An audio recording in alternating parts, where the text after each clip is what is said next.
What compels a mere mortal to don the mantle of divinity? Beneath the looming shadows of marble columns and golden eagles, a dangerous game unfolded in ancient Rome, where emperors transformed themselves from rulers to living gods, breathing life into both adoration and fear. The air crackled with anticipation, as if the very gods themselves watched from their ethereal thrones, amused by the audacity of humankind.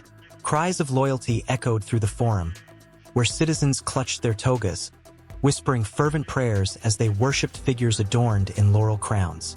In those moments, the line between man and deity blurred, but at what cost? The sun dipped below the horizon, casting long shadows over the blood-soaked streets, where ambition and treachery danced a macabre waltz. Each emperor, a puppet master pulling strings of fate, played with the delicate threads of allegiance and betrayal. Julius Caesar, whose ambition knew no bounds, carved his name into the stars, proclaiming himself divine. His assassination, a brutal reminder of the god's fickle nature, shook the very foundations of Rome. A dagger in the dark, betrayal wrapped tightly around the idea of supremacy. His blood stained the Senate floor, and yet, in that tragic moment, a myth was born. Augustus rose from the ashes, a phoenix cloaked in power and charisma. He positioned himself as the restorer of Rome, but beneath the surface lay a master of manipulation, selling divinity like a precious commodity. Temples sprang forth in his honor, while whispers of his celestial lineage echoed through the ages. He didn't just rule, he redefined what it meant to be a god among men. Tiberius, shrouded in darkness, turned the imperial palace into an arena of paranoia. What price did he pay for his throne? In his quest for immortal reverence, he cast aside humanity, descending into madness amid whispers of lost virtue. The ghosts of those he betrayed lingered, their cries a chilling reminder of the path he chose. Caligula, whose reign became synonymous with madness, danced along the razor's edge of sanity. He proclaimed himself a living god, demanding worship from his subjects, while the specter of rebellion loomed just beyond the horizon. The opulence of his feasts masked the decay of an empire on the brink, a fragile facade hiding secrets that could topple society with a single word. Nero, with his heart of fire, sought to immortalize his name through art and devastation alike. As Rome burned, he sang, believing himself a deity among ashes, a tragic figure caught between creation and destruction. His excesses ignited a tinderbox of resentment, pushing the empire toward an inevitable reckoning. A cacophony of ambition, madness, and divine aspiration echoed through the corridors of power. Each emperor, a tale woven into the fabric of history, danced on the precipice of eternity. But what happens when mortals strive to transcend their nature? As the last notes of their reigns faded into silence, one question remained. In their pursuit of godhood, did they truly find divinity, or merely unearth their own destruction? In the flickering light of 1,000 torches, the air crackled with anticipation. The crowd thrummed like a tightly wound string, each person holding their breath, eyes wide with a mix of fear and reverence. At the center of it all stood a figure draped in opulent robes, his skin glistening with a sheen of oil, imitating the sun. He raised his arms, and silence fell like a heavy curtain. The divine king was about to speak, and the weight of his words would ripple through the ages. This scene, though vivid, is not merely the fabric of a myth. It is a glimpse into the very foundation of power in ancient cultures. In every corner of the earth, from the sands of Egypt to the dense jungles of Mesoamerica, rulers wore the mantle of divinity. They were not just leaders, they were conduits of the gods. This idea, so deeply rooted in human history, was born from a primal need to understand and control the chaos of life. In Mesopotamia, the cradle of civilization, kings were seen as the earthly representatives of the heavens. The Sumerians built ziggurats, towering structures that reached toward the sky, symbolizing the connection between the divine and the earthly realms. Temples became the heartbeat of cities, where priests and rulers would perform sacred rituals. A Sumerian king, with his crown adorned with horns of power, would offer sacrifices to the deities, believing that his very existence was tied to the favor of the gods. Without their blessings, life could spiral into darkness and despair. Across the Mediterranean, in the land of the pharaohs, kings were seen not only as rulers but as living gods. The Egyptians believed that the pharaoh was the embodiment of Horus, the falcon-headed god, and upon death, he transformed into Osiris, the god of the afterlife. The great pyramids, monuments of extraordinary engineering, stood as a testament to this belief. Each stone laid with precision, each chamber calculated, was designed not just as a tomb, but as a gateway to eternity. The sobering thought that a king's reign extended beyond his mortal life gripped the hearts of all who looked upon these colossal structures. A sense of awe and fear mingled in the souls of the people, for their fates were intertwined with the whims of their ruler. Meanwhile, in the vast expanse of the Andean Mountains, the Inca Empire rose, shrouded in mystery and immense reverence. The Sapa Inca, the emperor, was believed to be a direct descendant of the sun god, Inti. His subjects gazed upon him not just as their leader, but as a radiant being, the embodiment of divine authority. The Inca worshipped the sun, believing that it provided life. Rituals were held at the Temple of the Sun, where priests would make offerings to ensure prosperity. The Sapa Inca's every action was a reflection of the celestial order, and the people believed that if he faltered, the sun would dim, crops would wither, and the earth would tremble. Traversing continents, the threads of divine kingship wove a tapestry rich with emotion. In ancient China, the mandate of heaven granted emperors the right to rule based on their virtue. The belief was simple yet profound. Heaven bestowed the throne on the worthy. The emperor was seen as the son of heaven, a bridge between the celestial and earthly realms. When natural disasters struck, or if famine spread, the people whispered in hushed tones, questioning the emperor's morality. Would the heavens continue to bless a ruler who had lost their way? The tension hung heavy, a constant reminder of the fragile balance of power, morality, and divinity. In the heart of Africa, the concept of divine kingship pulsed through the veins of countless kingdoms. The Ashanti, for instance, revered their king, the Asantehene, as a sacred leader whose very presence was a blessing. His words carried the weight of ancestors, and his decisions determined the fate of his people. The Asasiya, the earth goddess, was invoked in every important matter. The people danced, sang, and sacrificed to honor the spirits that connected them to their ruler, believing that their king was the physical manifestation of their heritage, their culture, and their gods. As dusk descended, the stories of these kings echoed through the ages, swirling like the smoke from sacred fires. In their eyes, the glimmer of divinity held promises of protection, prosperity, and peace. Yet, beneath the surface of such glory lay a darker undercurrent. The same power that elevated these rulers could also lead to their downfall. The fear of losing divine favor was a constant specter that haunted kings. A whisper of dissent, a failed harvest, or a rival's ambition could bring the mighty crashing down. This tension intertwined with the lives of ordinary people, their hopes and fears hanging on the threads of kingship. Every decree from the throne was a stone cast into a pond, sending ripples out into the lives of the common folk. The stakes were high, and the emotional weight of divine kingship was a double-edged sword. The very idea of a ruler as a god instilled awe but also bred an insidious fear. What happened when a god fell from grace? In every corner of the ancient world, the echoes of divine kingship sang their haunting melody. The stories were woven into the fabric of society, each tale a note in a grand symphony of power, faith, and human emotion. The rulers stood on the precipice between the divine and the mundane, their fates entwined with the celestial, as they navigated the turbulent waters of their own legends. And so, the torches flickered, and the king raised his voice, a thunderous proclamation that resonated deep within the hearts of all who dared to listen. What followed would shape destinies and forge empires, as the ancient connection between kings and the gods continued to pulse, unyielding, through the annals of history. The moment hung suspended, a breathless anticipation of the twists and turns that lay ahead, the saga of divine kingship embarking on its next chapter, ever more entwined with the human experience. In the bustling streets of ancient Rome, the air buzzed with the fragrance of incense, mingling with the cries of merchants and the laughter of children playing in the sun.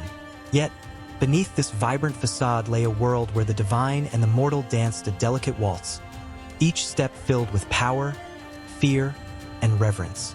The gods were not distant figures to the Romans. They were the heartbeat of the city, the rulers of fate, whispering secrets into the ears of the powerful and ordinary alike. Every triumph, every defeat, every decision made in the Senate was saturated with the presence of the divine, an omnipresent force that demanded respect and adherence.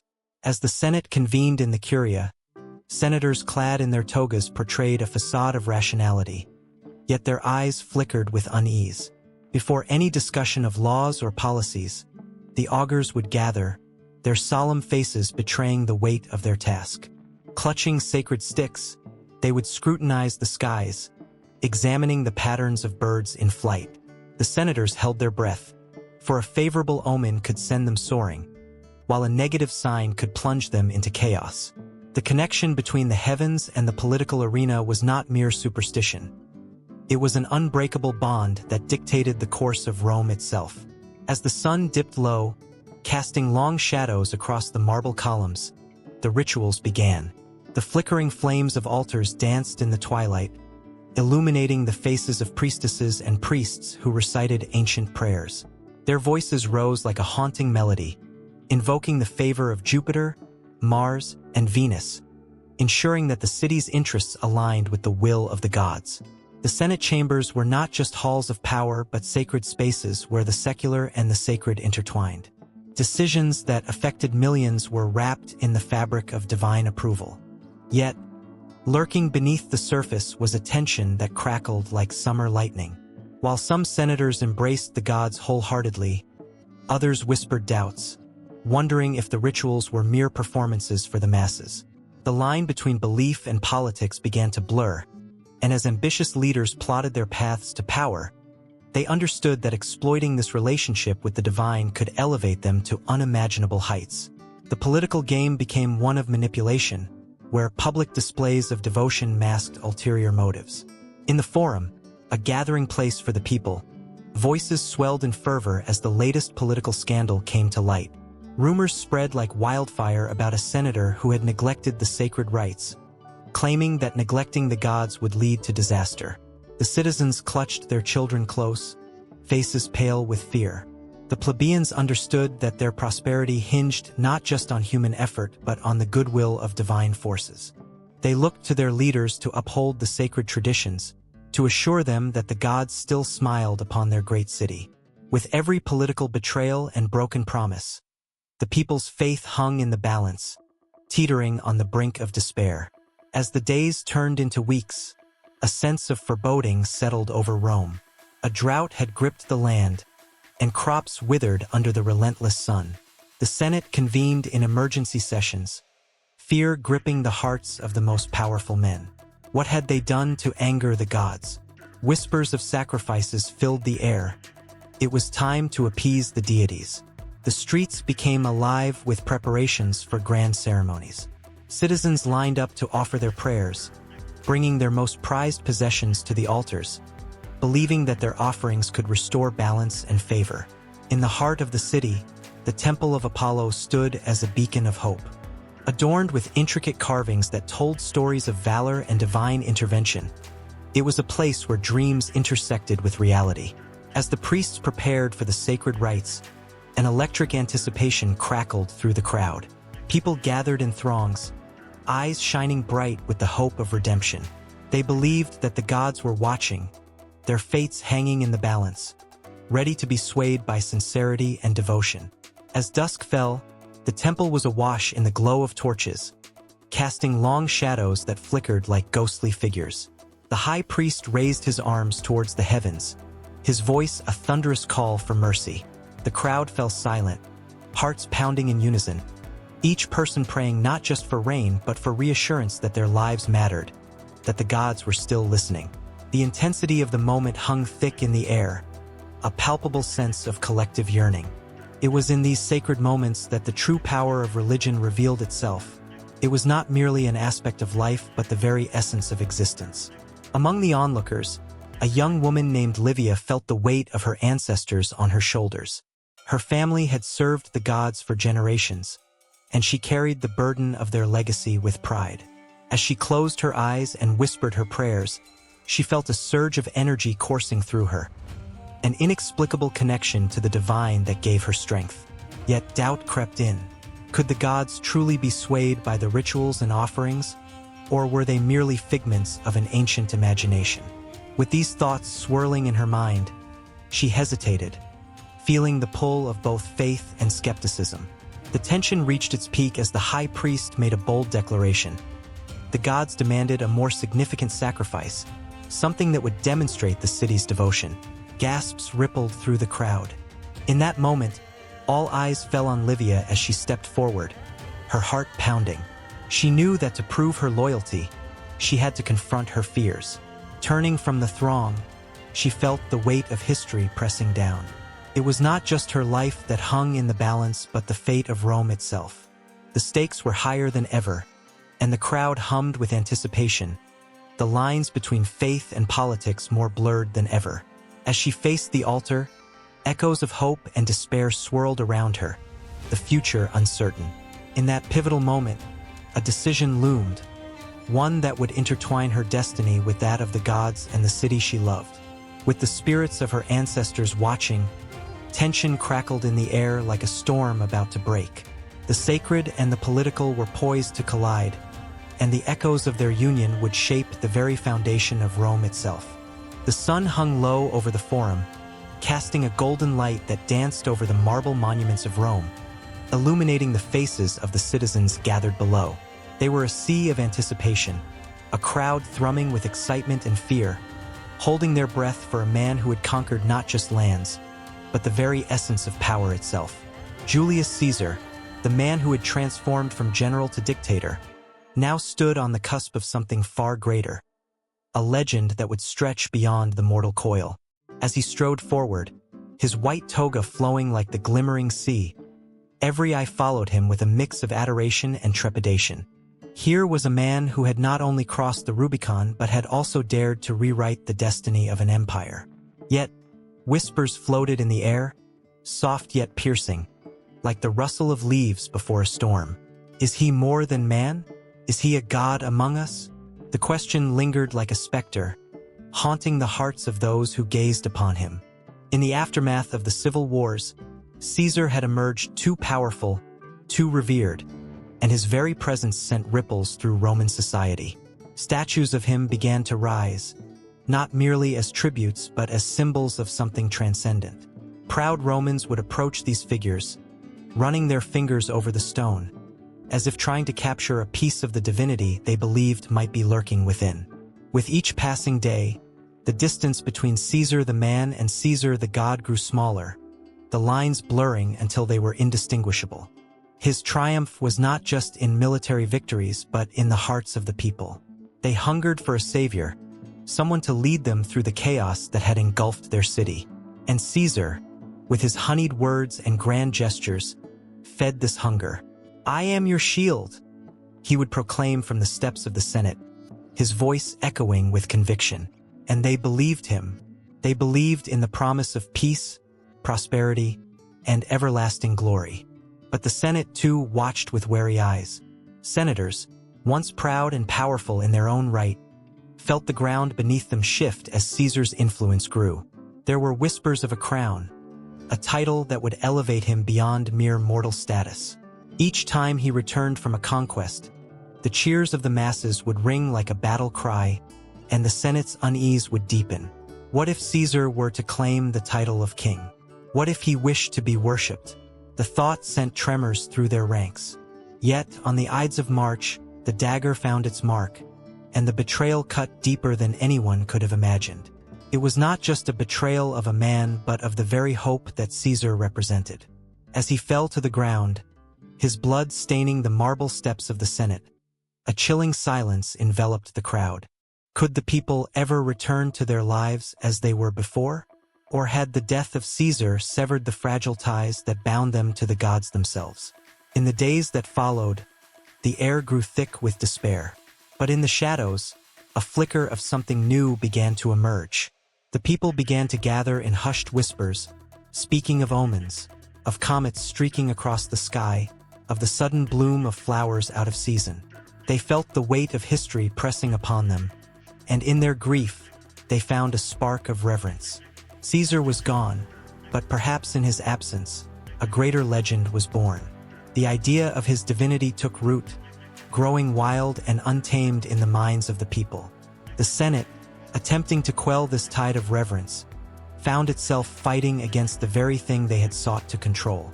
They issued decrees and tried to erase his memory from the records, but the people had tasted the divine. The cult of Caesar began to rise, not as a mere tribute to a fallen leader, but as a movement that shook the foundations of Roman thought. Temples were erected, altars were built, and sacrifices were made in his name. Every act of devotion whispered of a glory that transcended the grave. As the sun dipped below the horizon, golden rays splashed across the city, illuminating the temples where his image was venerated. The priests donned their finest robes, lighting incense that wafted through the streets, curling around the statues of the fallen general. Every flicker of the flame seemed to breathe life into Caesar's memory, igniting the hearts of his followers with fervor. No longer just a soldier, he was now the divine protector, the guiding star in the night sky. Amidst this burgeoning cult, two figures stood in stark contrast. Octavian, the young heir to Caesar's legacy, and Mark Antony, the loyal soldier. Each man felt the pull of destiny, caught in a web of ambition and loyalty, striving to carve out their own place in a world that had started to embrace the divine. The seeds of rivalry were sown, and as they navigated the treacherous waters of power, the fate of Rome hung precariously in the balance. Antony, with his silver tongue and charismatic presence, leaned into the growing mythos of Caesar, embodying his spirit and rallying the legions to his side. He spoke of Caesar's dreams for Rome, stirring the passions of the people.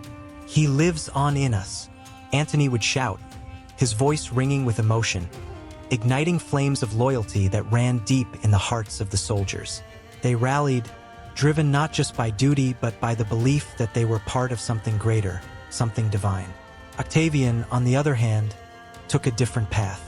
He understood the power of the people's grief, but he also recognized the necessity of control. He positioned himself as the rightful heir, the avenger of Caesar's death, ready to take the mantle of leadership and guide Rome into a new era. In the shadows, he maneuvered with a calculated precision, knowing that to honor his adopted father meant more than just claiming a throne. It meant embracing the very notion of divinity itself. As the two men began to clash, the city of Rome became a cauldron, bubbling with tension. The people watched with bated breath, their hearts torn between two visions of the future. Would they embrace the legacy of a man who had become a god, or would they succumb to the chaos that followed his death? The statues of Caesar, now adorned with flowers and offerings, were a testament to the powerful grip he still held on the hearts of the Roman people. They prayed, they mourned, and they hoped for a future that still felt uncertain, yet undeniably intertwined with the divine essence of the man who had dared to dream. As the sun set on that fateful day, casting a crimson hue across the city, the memory of Julius Caesar lingered in the air like a haunting melody, a whisper of what once was and what could still be. The wheels of fate turned, and the story of power, loyalty, and divinity continued to weave through the fabric of time, drawing ever closer to a reckoning that would change Rome forever. The sun dipped low on the horizon, casting a fiery glow over the city of Rome, the heart of an empire that stretched across continents. It was the year 27 BC, and an air of anticipation hung thick, as if the very stones of the Forum were holding their breath. The streets buzzed with whispers and excitement. Something monumental was about to unfold. In a time when loyalty could swing with the tide and ambition darkened hearts, a new force was rising, one that would change the landscape of belief itself. Gaius Octavius, known to the world as Augustus, stood at the threshold of history.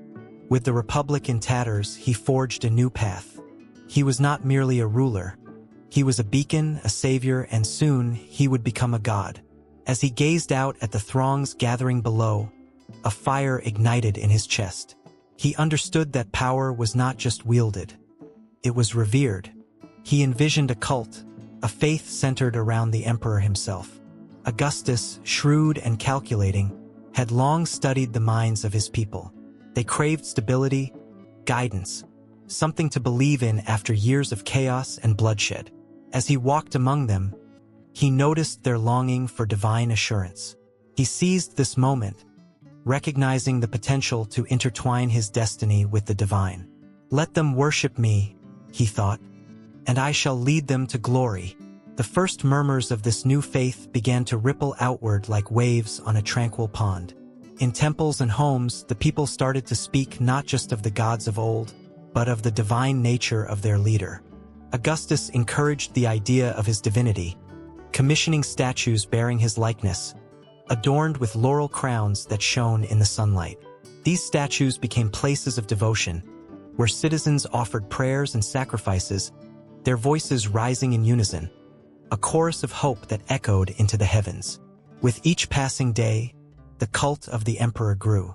Priests and augurs emerged, donning their robes and taking up the mantle of a new faith. They spoke of Augustus as the son of the divine, a title that seemed to shimmer like a star in the night sky. It was not merely a title. It was a promise, a beacon of hope amidst a fractured world. The Roman people, hungry for connection, clung to this notion, for it gave them purpose. Yet, as the cult flourished, shadows danced at the edges. The whispers of dissent began to grow louder. Not all were convinced of Augustus's divinity. Some regarded it as mere propaganda, a clever facade to cover the ruthless politics of the new regime. They feared that this new religion would strip them of their traditions, leaving behind only the hollow echo of a once vibrant pantheon. Augustus sensed the tremors of unease and responded with deftness. He expanded the worship of the emperor to the provinces, ensuring that his message of divinity reached every corner of the empire. The people of Gaul, Hispania, and beyond began to adopt the reverence for Augustus, and soon, temples dedicated to him sprang up like wildflowers after a rainstorm. Each edifice stood as a testament to allegiance, a tangible symbol of unity that stretched across vast distances. The rituals grew intricate, steeped in the weight of tradition and new significance. Festivals blossomed, with vibrant parades where citizens carried effigies of Augustus, their faces painted with fervor and joy. They danced and sang, their hearts swelling with pride. The scent of incense wafted through the streets, mingling with the laughter of children and the soft murmurs of prayer. "We are safe," they believed. "Our emperor watches over us." Yet, in the shadows, a plot brewed. The old gods, spurned by this new order, whispered to the disenchanted. Priests of Jupiter and Mars felt the sting of neglect and rallied those who still remained loyal to the ancient ways. They saw the growing influence of the emperor as a threat to their very existence. Furtive meetings took place in dimly lit rooms, where treachery festered like a wound that refused to heal. As tensions simmered, a chilling message spread through the air like wildfire, a prophecy that foretold of a reckoning. The followers of the old gods, driven by fear and anger, plotted an uprising. "If we do not act now," they said, "we risk losing everything." The stage was set for conflict, a clash not just of swords but of beliefs that would reverberate through the annals of history. On the day of the festival of the emperor, the city pulsed with energy, unaware of the impending storm. As the sun reached its zenith, Augustus stood before the gathered crowd, his presence commanding. The air crackled with anticipation. "I am your protector," he declared, his voice resonating like thunder. "Chosen by the gods to lead you to greatness." His words washed over the crowd, igniting their passion. Yet in the depths of the alleys, plotting continued. The old priests, steeped in tradition, readied themselves. With every cheer for Augustus, their resolve hardened. They knew that if their faith was to survive, they would have to steal it back from the hands of the man who claimed divinity. As the sun dipped low, the festival turned from celebration to uncertainty, the air thick with tension. Whispers of rebellion mingled with chants of adoration, each faction pulling at the heartstrings of the people. In that pivotal moment, the fate of the empire hung in the balance, poised on the edge of belief, ready to tip into chaos. And as evenings fell, the stage was set, not just for a clash of arms, but for the very soul of Rome. Would the cult of the emperor stand as a beacon, or would the ancient gods reclaim their lost glory? The whispers of fate grew louder, echoing into the night. In the flickering shadows of the Roman streets, as the sun dipped below the horizon, the air was thick with whispers of something unprecedented. The city, a sprawling testament to human ambition, was alive with a strange energy, a sense of change that tingled at the edges of every citizen's consciousness. Here, in this ancient world, a monumental shift was brewing, one that would forever alter the fabric of Roman life.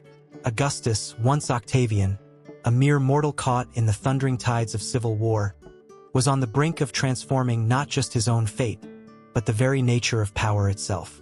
As he stood beneath the marble arches of the Forum, his thoughts were a swirling tempest. The echo of his father's assassination still haunted him, a ghostly reminder of the fragility of power. The words "restorer of the Republic" rang hollow in his ears. The Republic was but a fragile illusion, easily shattered. With every step he took toward his destiny, the weight of that truth pressed against him like the heavy Roman armor he wore. Amidst the chaos, he envisioned a new order, a divine right that would elevate him above mere mortals. The seeds of the imperial cult had begun to sprout, and he knew that to secure his legacy, he would have to intertwine his fate with the divine. In a grand spectacle that captivated the hearts of the populace, Augustus turned to the gods, invoking their favor as though they were his closest allies. One could feel the pulse of the crowd, an electrifying mixture of hope and fear, as they gathered to witness the transformation of their leader. The new title of princeps, or first citizen, rang out like a clarion call, inviting loyalty and reverence. Augustus understood that power was not merely taken. It was given, nurtured by the faith of the people. And so, he crafted a narrative that intertwined his rule with the divine will, depicting himself as a chosen one, a living embodiment of the God's will. An aura of divinity began to surround him, a shimmering veil that made him more than just a leader. He became a symbol, a bridge between the earthly and the divine. The temples sprouted, magnificent structures dedicated to him, where citizens could come and pray, offering sacrifices to the very man who governed their lives. The imperial cult emerged, not merely as a series of rituals, but as a profound bond that tethered Augustus to the heavens. The people began to believe that the gods had indeed favored him, and in their eyes, he transcended mere humanity. It was a breathtaking transformation, a masterstroke in the game of power. As Augustus walked among his people, he sensed their adoration enveloping him like a warm cloak. The chants of Divus Augustus rippled through the air, a title that bestowed upon him the mantle of the divine. He saw the tears in the eyes of the citizens, their hopes pinned onto him like fragile butterflies. In those moments, he grasped the intoxicating thrill of being worshipped, of being more than a leader. He was a god amongst men. Yet, even as the cheers thundered around him, an echo of doubt lingered in the back of his mind. Would this divine facade hold? What if the same people who adored him turned against him, like the fickle tides of the Tiber? In the secret chambers of his palace, as night draped its dark veil over the city, Augustus wrestled with his thoughts, haunted by the specters of his past. The whispers of those who had betrayed him echoed ominously in the corners of his mind. The imperial cult was a double-edged sword. It offered him adoration yet also demanded unwavering loyalty. Each prayer, each offering made to him as a divine ruler was a reminder of the razor-thin line he walked between reverence and rebellion. To maintain this divine image, Augustus knew he must constantly prove his worthiness, feeding the flames of devotion that burned brightly in the hearts of his people. His vision expanded to include the provinces, where the imperial cult would root itself deeply, spreading like wildfire through the vast expanse of the empire. He sent out emissaries, spreading the doctrine that he was a protector sent by the gods, a guardian of peace and prosperity. In distant lands, the people began to erect altars, chanting his name as they poured out their hopes and fears. The notion of Augustus as a divine figure reached the farthest corners of the empire, binding together disparate cultures into a single narrative of worship. Yet amidst this sweeping tide of divinity, a darkness loomed. The more he became a god, the more susceptible he was to the whims of fate. The weight of expectation pressed down on him like a granite block. Augustus began to question whether he truly had the power to maintain this facade. In the flickering light of the oil lamps, he wondered if perhaps humility had a place in the hearts of men. Could he allow the truth of his humanity to shine through, or would that truth unravel the very fabric of the empire he fought so hard to forge? In the temples, priests and priestesses conducted elaborate rituals, offering sacrifices, proclaiming Augustus's divinity with fervent passion. The incense wafted through the air, thick and heavy with the promise of divine favor. Citizens, eager and hopeful, gathered in throngs, their faces illuminated with faith. They believed in something greater than themselves, and Augustus was at the center of it all. He could almost taste the devotion, sweet and intoxicating, but with each offering came the weight of responsibility that sat heavy on his shoulders. And in the silence of the night, as he gazed up at the stars, a chilling thought crept into his mind. He was not just building a legacy. He was crafting a destiny that could just as easily lead to his downfall. Augustus stood on the precipice of history, the world at his feet, and yet the gods remained silent, watching, waiting. Would he be a mere man or a divine ruler? The answer lay not just in the hands of fate, but in the hearts of the people who worshipped him. The imperial cult was his creation, but it was also a reflection of his own deepest fears and desires. The dance of power and divinity swirled around him like a storm, and in that tempest, the echoes of history whispered secrets only time could unveil. With every heartbeat, the future of Rome trembled, caught in the crossfire of glory and dread, as Augustus prepared to step into the annals of time, not just as a ruler, but as a god, forever entwined with the legacy of an empire that would rise and fall with his name spinning through its vibrant tapestry. In the flickering candlelight of a modest Roman home, shadows danced across the walls, whispering secrets of ages long past. The air was thick with the scent of incense and the promise of protection. Families nestled close together, their hearts beating in sync, united by a belief that transcended time, a belief in the Laras and Penates. It was a belief that whispered of safety, prosperity, and the unseen forces that governed their lives. The Laras, guardians of the home and family, stood proudly on the household altar, their small wooden figures adorned with colorful offerings of fruits and flowers. Each one had a story, a history woven into the very fabric of the family's existence. People spoke of the Laras with a reverence that sent shivers down the spine. They were not just statues but living symbols of love, devotion, and the fierce protection that enveloped the family. Every meal shared, every celebration held, was a homage to these guardians, a way of inviting their presence into the sacred space of the home. Beside them, the Penates watched over the pantry and the food supply, ensuring that the family would never experience hunger or want.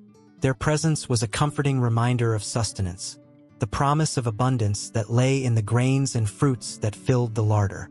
In a world where fortunes could change with the whims of fate, the Penates instilled a sense of security in the hearts of the Romans. They were the whispers of hope in times of scarcity, the unseen hands that guided farmers as they tilled the earth, ensuring their crops flourished. Families would gather each evening, the flicker of the flame illuminating their faces, as they offered prayers before the Laras and Penates. The room would be filled with their voices, a melodic blend of gratitude and supplication.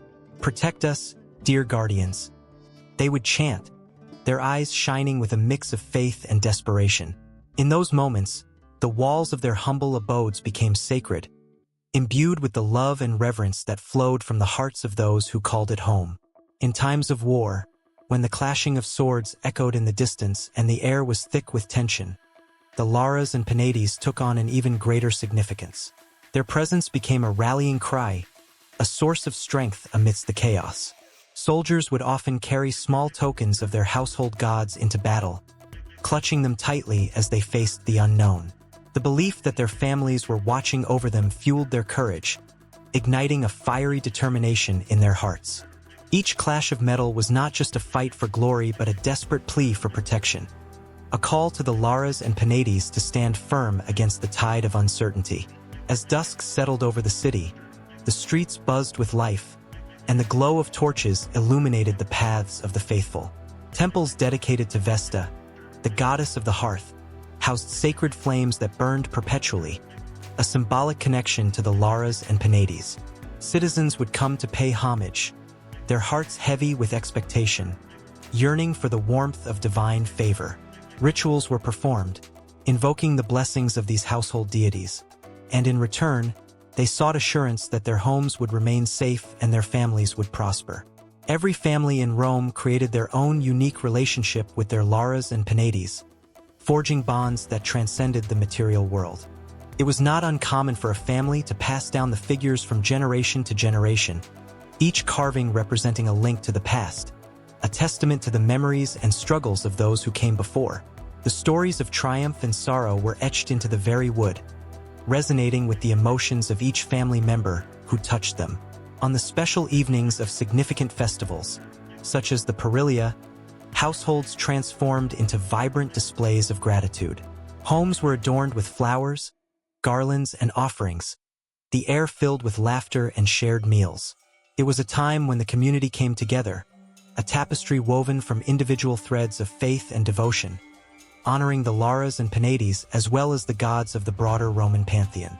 Their role was pivotal, bridging the gap between the divine and the earthly. Yet there were moments of silence too. When a family member fell ill or faced hardship, the Laras and Penates became the focal point of hope, their small figures imbued with the weight of silent prayers. The flickering candlelight revealed tear-streaked faces, hands clasped tightly in desperation as they implored their guardians for healing and comfort. It was in these vulnerable moments that the emotional connection to their household gods grew deeper, as they sought solace in the unwavering support of the Laras and Penates. As the night wore on, the faithful would often gather around their hearths, sharing tales of old, stories of ancestors who had faced adversities and emerged victorious, thanks in part to the guidance of their guardians. Children would listen, wide-eyed, their imaginations ignited by the rich history of their families, instilling in them the importance of honoring their Laras and Penates. The warmth of the fire flickered against their skin, the glow wrapping around them like a protective embrace, drawing them closer to the legacy of love and faith that had been passed down through generations. In this emotional tapestry of worship, the Laras and Penates stood resolute, their significance stretching far beyond the physical realm. They embodied the hopes and dreams of every Roman family, a reminder that the sanctity of home was not just a place but a living entity, sustained by love, resilience, and unwavering faith.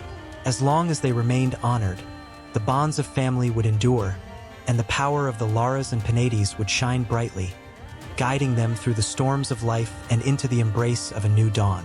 A golden sun dipped low over the horizon, setting the sky ablaze with hues of crimson and gold, casting long shadows across the ancient marble of a sprawling palace.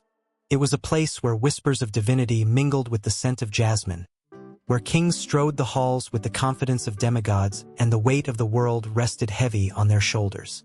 Here, in the time of Hellenistic kings, power was not just a matter of earthly authority. It was entwined with the divine, and the air crackled with an intoxicating mix of ambition, fear, and reverence.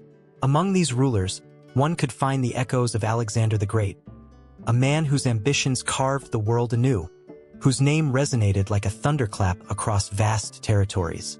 His successors, the Ptolemies, the Seleucids, and others, understood that the legacy of their divine claims was a potent tool for governance. They wore their crowns not merely as symbols of royalty but as connections to the gods themselves. It was an intoxicating notion that in their blood flowed not just royal lineage but the very essence of the divine. Ptolemy I, the first of the Ptolemies, proclaimed himself a son of Zeus, asserting his right to rule with a mixture of audacity and flair. As he gazed upon the bustling streets of Alexandria, filled with scholars and traders, He felt the weight of his claim pressing upon him like the sun's rays. The city itself was a beacon of knowledge and power, drawing people from far and wide, each one eager to be part of his divine narrative. Statues of gods were everywhere, and temples sprang up like flowers in spring, each one a testament to the divine favor that Ptolemy claimed as his birthright. The allure of divine kinship was magnetic. It pulled the hearts of the commoners, who, in their struggles, looked up and saw not just a king but a god among men. The kings crafted their images carefully, commissioning grandiose statues that towered over the populace, their hands raised in blessing. Yet beneath the marble and gold lay a desperate need for validation, a need to convince themselves and their subjects that they were worthy of such lofty titles. As the sun rose each day, the people gathered in the shadow of these towering structures, their hearts full of hope and longing. They whispered prayers, their voices a mixture of fear and love, seeking assurance from these divine rulers. The kings knew that in claiming their divine heritage, they could wield unimaginable power, for faith could turn a mere man into a god in the eyes of his people. But the price of such claims was steep. The air was thick with tension, the kind that could snap like a bowstring. Each king carried the burden of expectation, the fear of being unmasked as merely human. For the gods watched, or so the people believed, ready to strike down anyone who dared to fall from grace.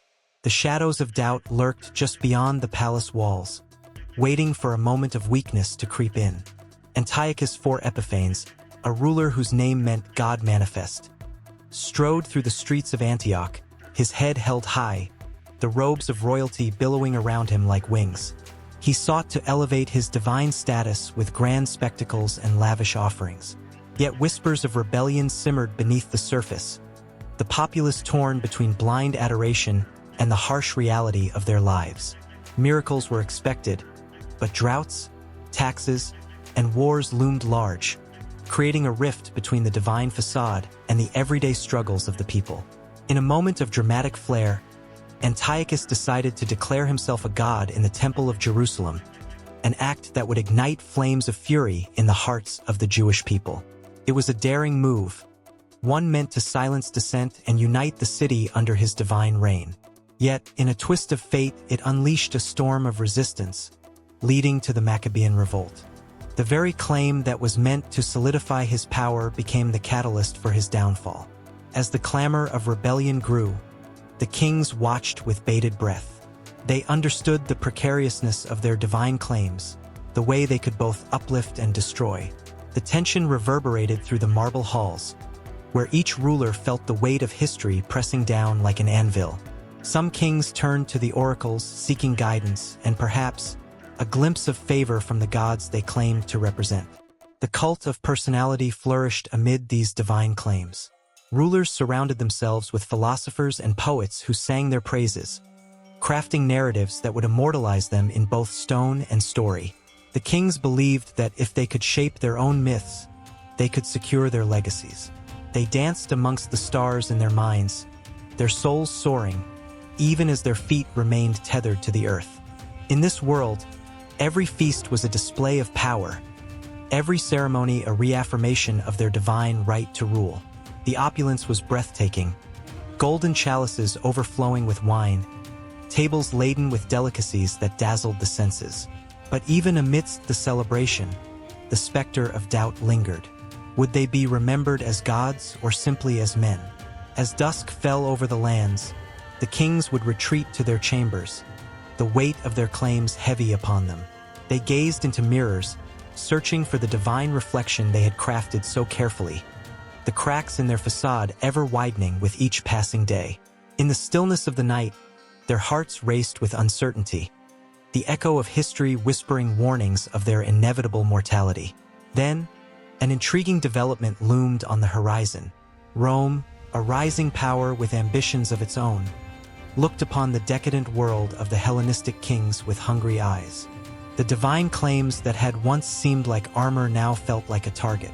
The kings began to sense the shifting tides, the ground trembling beneath their feet as the specter of foreign conquest loomed ever closer. In the twilight of their reigns, these rulers faced an agonizing truth. Their divine claims, once a source of strength, could easily become their undoing. The flame of their divinity flickered, and with it, the very foundation of their power trembled. The world watched, held in suspense, as the historical stage became a tapestry woven with pride, fear, and the relentless pursuit of immortality. And as the kings braced for what lay ahead, an unshakable tension filled the air, echoing the age-old question. Could a man truly be divine, or was he destined to fall like Icarus, his wings melting in the heat of the sun? The sun hung low in the sky, casting a golden glow over a vast amphitheater filled with thousands of eager faces. The air buzzed with anticipation, a palpable energy vibrating through the crowd. At the center of it all stood a figure draped in opulent robes, a laurel wreath resting upon his brow. He was not just a man. He was a god in the making, a symbol of power and divinity crafted from the very fabric of human desire. This was the moment where reality and myth intertwined, a spectacle designed to elevate one man above all others through the artful hand of propaganda. As the crowd roared his name, the very walls of the amphitheater seemed to tremble with the force of their devotion. Each cheer, each chant, served as a note in a grand symphony of worship, meticulously orchestrated to create a crescendo that would resonate through the ages. Propaganda was not merely a tool. It was a weapon, wielded with precision to carve the essence of the emperor into the hearts and minds of the people. This was the dawning of a new era, one where the lines separating man from deity blurred, crafted by the clever hands of those who understood the power of narrative. In ancient Rome, the emperors were not just rulers. They were divine figures, sculpted by the very essence of public adoration and the skillful manipulation of images and words. The Senate, with its grandiosity and political intrigue, often found itself swept up in the tide of this new belief. Statues of emperors adorned the public squares, each one gleaming with a polished sheen that reflected not just marble, but the hopes and dreams of a nation. Every chiseled cheekbone, every heroic pose was intentional, a carefully designed message that transcended mere politics. As emperors rose to power, they wielded their image like a magician's wand, conjuring visions of themselves as more than mortal. Coins stamped with their likeness circulated through the markets, a daily reminder of their omnipresence. The inscriptions shouted praises of their divine lineage. Divus became a title not merely granted but fought for, as if being labeled divine could bestow actual godhood. An emperor's very existence became a story, spun from the threads of history, myth, and deliberate manipulation. The divine playbook of propaganda extended far beyond statues and coins. Temples were erected in their honor, magnificent structures where incense wafted through the air, mingling with the whispers of devotion. Priests, handpicked by the emperor himself, led rituals that blurred the lines between worship of gods and the emperor. The faithful gathered, their faces illuminated by flickering torches, eyes wide with belief as they performed rites that celebrated the divine nature of their ruler. It was a heady mix of politics and spirituality, a dance that left many breathless with awe and longing. Behind the scenes, the architects of this divine narrative worked tirelessly. Poets and playwrights crafted tales that glorified the emperor's feats, immortalizing their heroism in works that would be etched into the minds of the people. The epic tales of victory in battle were not just wars won but cosmic struggles between good and evil, where the emperor stood as the divine champion. With every word penned, they painted an image of an invincible leader, one who could bend the will of the gods to his favor. Yet, this representation was not without its shadows. For every shout of praise, there was a whisper of dissent that could grow like wildfire if left unchecked. In the dark corners of society, rebels plotted, their hearts heavy with the weight of oppression. To counteract this, even more fervent displays of power were needed. Elaborate games, blood-soaked gladiatorial contests, and lavish banquets became essential. The emperor, surrounded by opulence, became a spectacle, a living god among mere mortals. Each event was a carefully crafted performance, designed to distract and to instill a sense of awe that drowned out the murmurs of discontent. The stakes were high and the tension palpable. One wrong step, one miscalculation, could shatter the fragile illusion of divine rule. The populace was both the stage and the audience, their emotions shifting like the tide. Propaganda, then, became an intricate dance, requiring grace and cunning. The emperor's image had to be polished and maintained, lest it gather the dust of disillusionment. The heartbeat of the empire depended on how well this narrative was spun, how deeply it was woven into the very fabric of society. As the sun dipped below the horizon, casting long shadows across the amphitheater, the echoes of worship faded into the night. But the seeds of propaganda had been sown, taking root in the minds of the people. The stories told that day would ripple through generations, each retelling adding layers to the mythos, reinforcing the emperor's divine status. But were the emperors truly divine, or were they mere mortals basking in the glow of clever manipulation? That question hung in the air, heavy with potential, ripe for exploration. The tale was far from over. With each flicker of the torchlight, a new chapter beckoned, a continuation of the powerful narrative that blurred the lines of truth and myth, waiting to unfold. As the sun dipped below the horizon, casting a warm golden glow over the city of Rome, the senators gathered in the grand hall of the Curia. The air was thick with anticipation, a buzzing energy that seemed to vibrate through the very stone walls. Today was not just another day in the political life of the empire. It was a day of immense honor, where the line between the mortal and the divine would be blurred, and a new god would take his rightful place among the stars. The scent of burning incense hung heavily in the air, mingling with the whispers of men clad in togas, their faces set with a mixture of reverence and ambition. The emperor had passed, his reign marked by triumphs and trials, victories and losses. Yet, his legacy was far from over. It was about to be elevated to celestial heights. The Senate was ready to bestow upon him the ultimate honor, deification. As the lead senator stepped forward, a hush fell over the assembly. The flickering torchlight danced off the polished marble, creating shadows that seemed to embody the spirits of those emperors who had come before. The weight of history pressed down on each senator, their hearts quickening at the thought that they would soon proclaim a man a god. This was not merely a ritual. It was a moment that would echo through eternity, a defining moment in the life of the empire. The senator raised his arms, and the assembly leaned in, breathless. We gather here to honor the memory of our great leader, who has ascended to the heavens, joining the ranks of the divine. Let us affirm our belief that his spirit shall guide us, that he shall intercede on our behalf, and that we, the Senate, affirm his place amongst the gods. With each word, the atmosphere thickened, electric with a potent mix of reverence and fear. The senators exchanged glances, their eyes glimmering with an unspoken understanding of the gravity of their decision. Declaring one of their own a god was a powerful act, one that could shift the very foundations of their society. The tension crackled like lightning in the air, igniting emotions that had long been buried under layers of political maneuvering. Ceremonial offerings were brought forth. Lavish wreaths of laurel leaves, incense braziers, and precious wine poured into ornate goblets. The senators took turns speaking, each one weaving words of praise, recounting stories of the late emperor's valor, his wisdom, and his unwavering commitment to the Roman people. Their voices rose and fell like waves, crashing against the shores of time, as if calling forth the spirit of the emperor himself. In the midst of the ritual, a young senator, trembling with excitement and fear, stepped forward. His heart raced as he spoke of a vision he had experienced in the darkest hours of the night, a vision of the emperor bathed in celestial light, surrounded by the pantheon of gods. The room held its breath as he described the emperor's laughter echoing through the heavens, a sound that promised protection and prosperity for Rome. The senators nodded, their faces reflecting a mixture of belief and skepticism.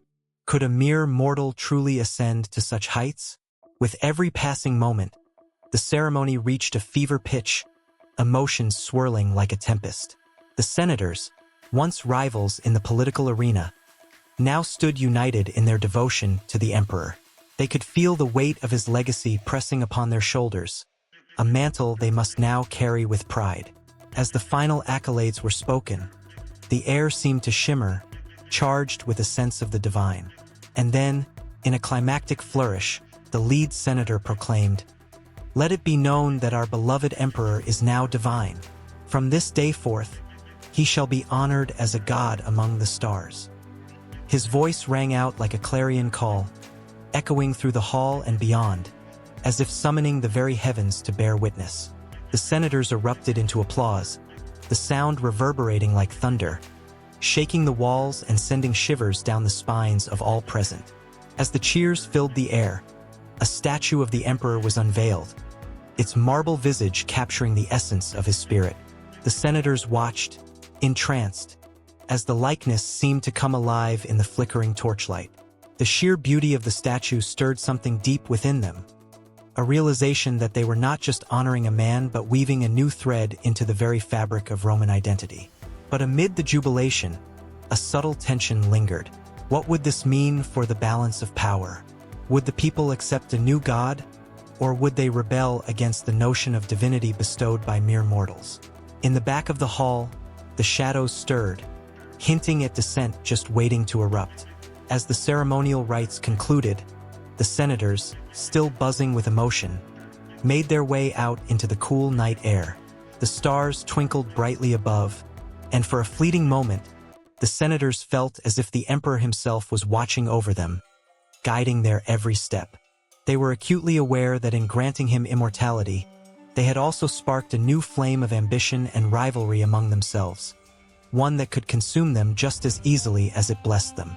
Outside, the crowds had gathered, a sea of faces illuminated by torchlight. They chanted the emperor's name, their voices rising into the night like an incantation. The senators exchanged nervous glances. The people were hungry for reassurance, for a connection to their newly deified ruler. The echo of the ceremony pulsed through the streets, a heartbeat that united the entirety of Rome in shared purpose. Yet beneath that surface lay currents of uncertainty, whispers of fear, and the specter of change. What came next would shape the empire in ways they could not yet fathom, the kind of truth that festered beneath the glimmering facade of glory. The night held secrets, and as the senators returned to their homes, their minds churned with the knowledge that they had set in motion a chain of events that could alter the course of history. Little did they know that the ground beneath their feet was shifting, and with each step, they danced on the edge of a knife poised to cut through the very fabric of their world. In the dim chambers of the Palatine Hill, shadows danced across the stone walls, whispering secrets of a man torn between the divine and the mortal.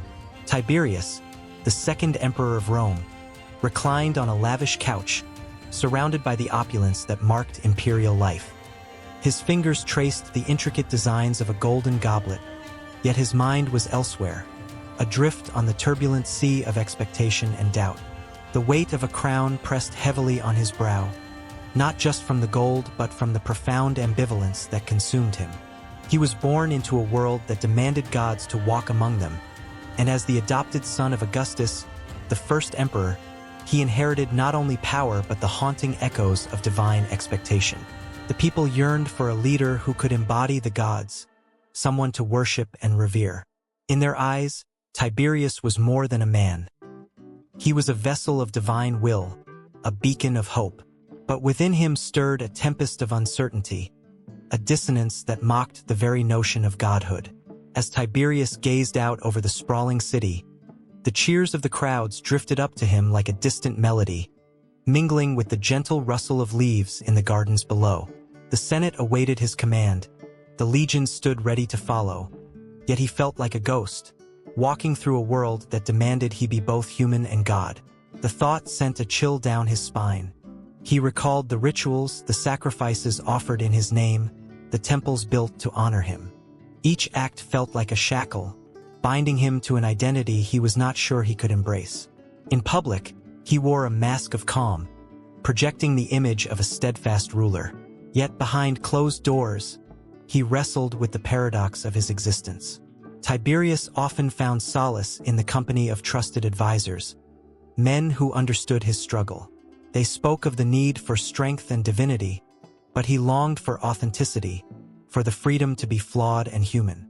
The weight of expectation loomed large, and each day, he felt that weight grow heavier, suffocating the remnants of the man he once was.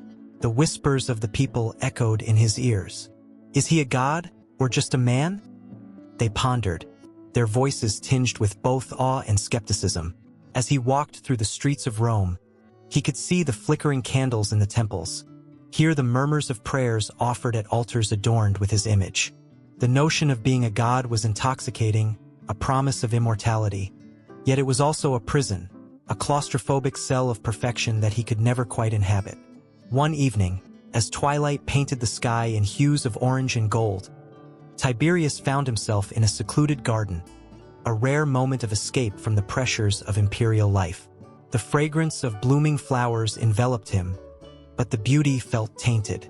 He sank onto a stone bench, his heart heavy with doubt. Could he ever meet the expectations placed upon him? The laughter of children playing nearby tugged at his heartstrings, reminding him of simpler times, before power twisted every relationship into a calculation of loyalty and gain. Suddenly, his solitude was shattered by the arrival of a messenger, a soldier bearing news of unrest in the provinces. The people were questioning his authority, murmuring that he was unworthy of the divine status thrust upon him. Anger flared within Tiberius, but it was quickly doused by a wave of despair. How could he be both a ruler and a god when even his subjects faltered in their faith? The thought gnawed at him like a relentless tide, rising and threatening to engulf him. As the days turned into weeks, the tension mounted. Tiberius summoned leaders from the provinces, hoping to quell the growing discontent. In the marble halls of the Senate, he stood before them, a figure of authority draped in the trappings of a god. Yet, as he spoke, he felt the words slipping from him, drowning in the ocean of his own confusion. The senators nodded, their expressions a blend of reverence and skepticism, and he could sense their doubt creeping into the air like an unwelcome fog. The more he tried to assert his divinity, the more the cracks in his facade widened. The sacrifices continued, and with each offering, he felt the distance grow between himself and the people. It was a dance of despair. He was the idol they bowed to, yet he could not shake the feeling that they worshipped a hollow reflection, an image that did not represent who he truly was. The public worship felt like a performance, one where he was both the star and the audience, caught in a relentless cycle of expectation and anxiety. In quiet moments, Tiberius sought counsel from the wise and learned, men well-versed in philosophy. They spoke of the nature of power and the burden of divinity. To be a god, one sage said, is to accept the distance between oneself and the people. Tiberius listened, his heart heavy with the weight of those words.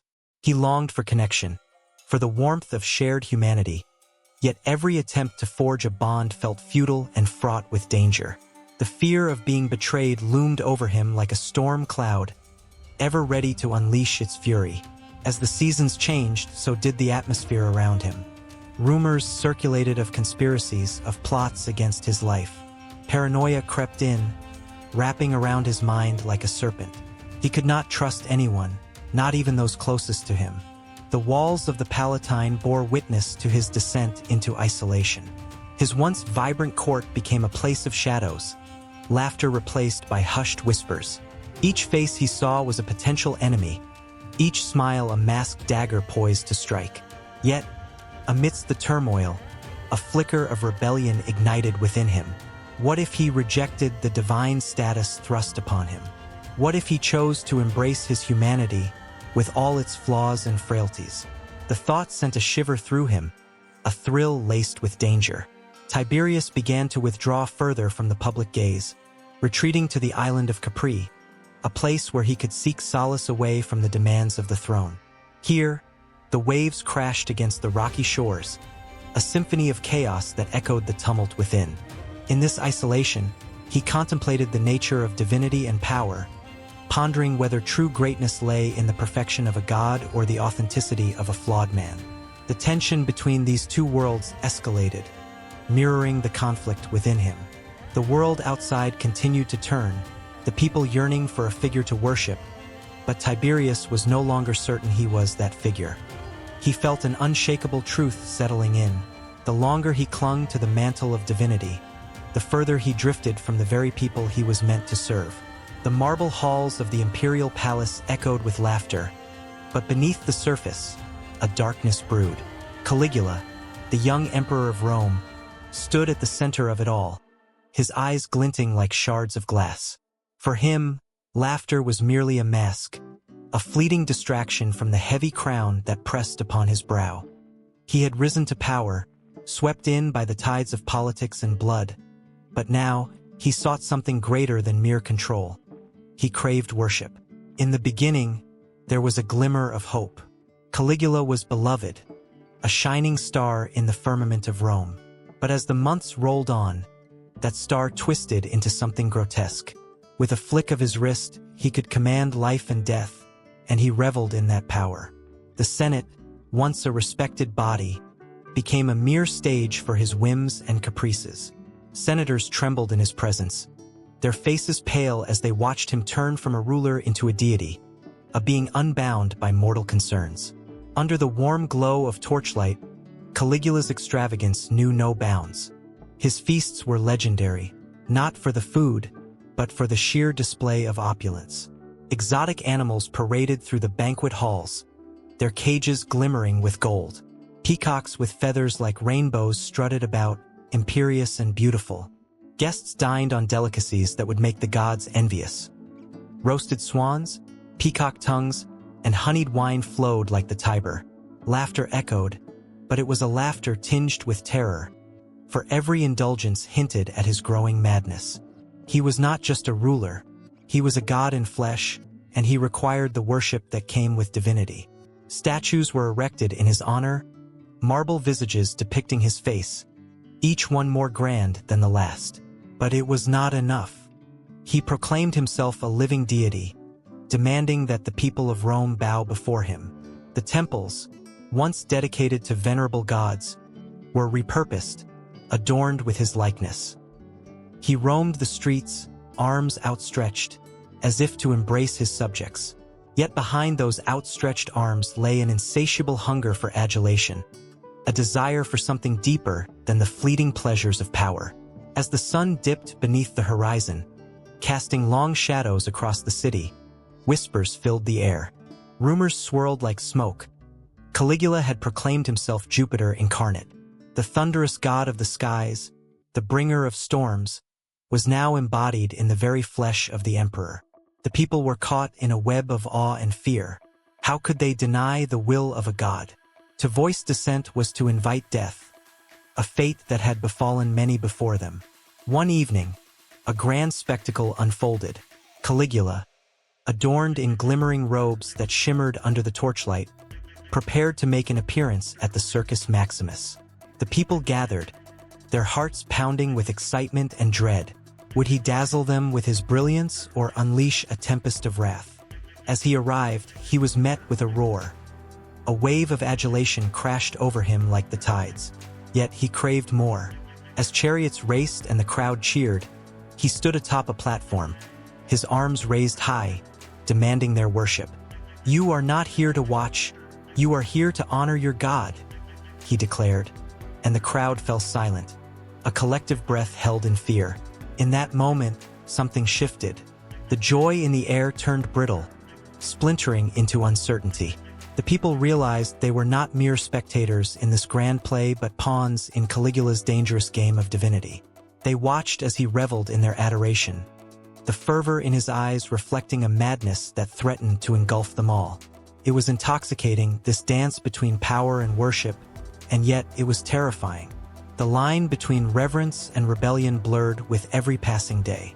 The emperor's whims grew wilder. He turned his trusted advisors into mockery, parading them as jesters in his court. The Senate found themselves stripped of their dignity, a stage for Caligula's amusement. The air crackled with tension. Friends became enemies, and fear reigned supreme. Faces once familiar were now twisted with uncertainty, their loyalty tested by the ever-changing whims of a man who considered himself a god. In his mind, the stakes were high. To be worshipped was to be untouchable, and in his heart, he believed he was destined for eternity. The marble statues, each more lifelike than the last, stared down at him, their cold eyes bearing witness to his madness. He flitted from one act of grandeur to the next, pushing boundaries like a child testing the limits of a game. But the stakes were no longer just his amusement. They were lives, friendships, and the very fabric of Rome itself. Then came the night that would be etched in the annals of history, a night of unspeakable excess.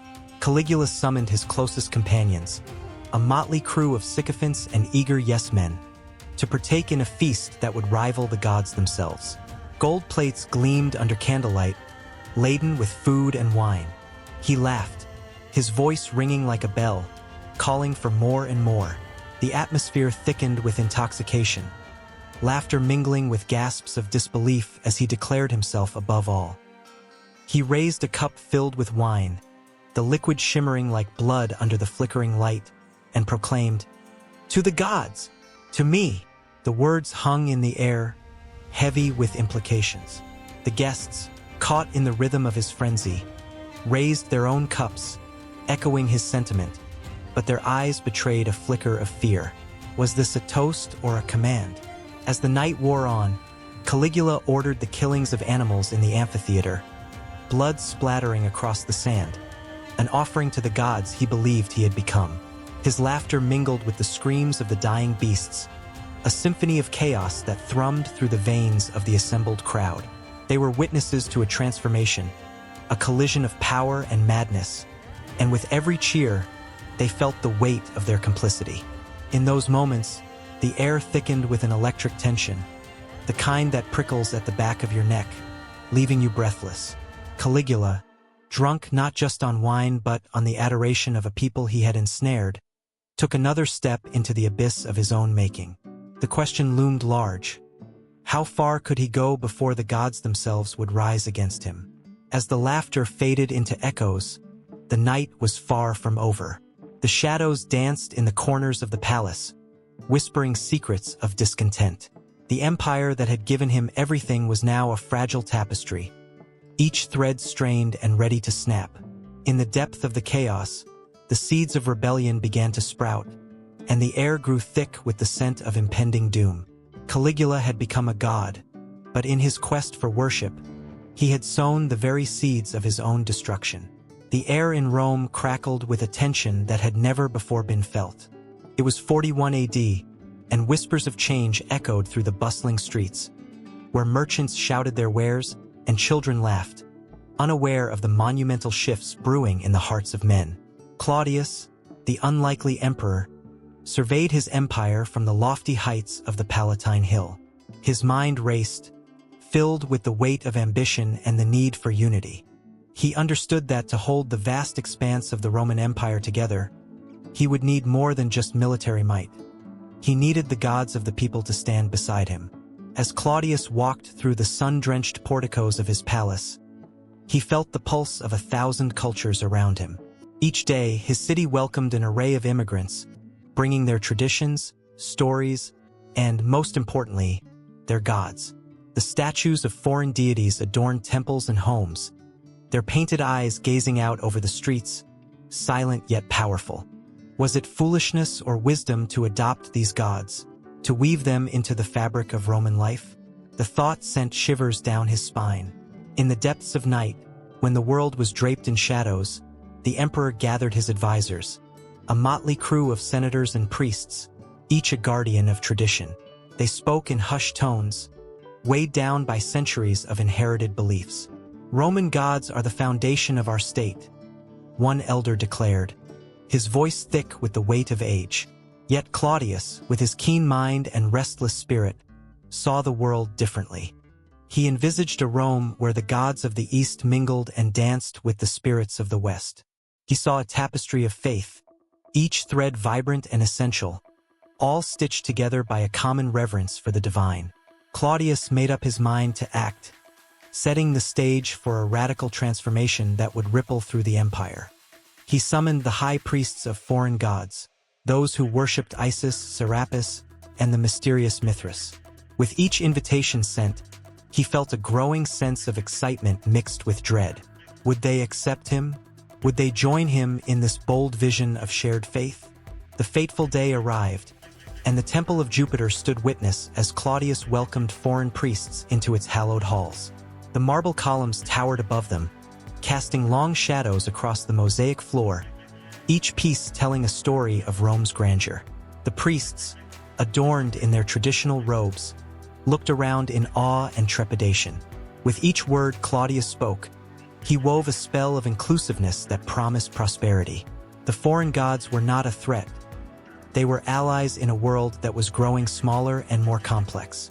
Isis, with her gentle eyes and nurturing spirit, seemed to pulse with approval as Claudius declared her an official deity of Rome. The goddess of motherhood and magic would stand shoulder to shoulder with Jupiter, connecting the hearts of the people in ways they had never imagined. The crowd, a swirling mass of Romans and foreigners, erupted with a mixture of cheers and gasps, a cacophony that reverberated off the ancient stones. The gods were merging, and with them, the dreams of countless souls were entwining. But not all were pleased. In dark corners, whispers of dissent stirred like a storm gathering on the horizon. Traditionalists, threatened by the encroachment of foreign beliefs, plotted, their hearts seething with anger. "Is this what Rome has come to?" they spat. "A melting pot of gods that would drown our own?" The tension thickened, and the empire, once united, felt cracks forming beneath its surface.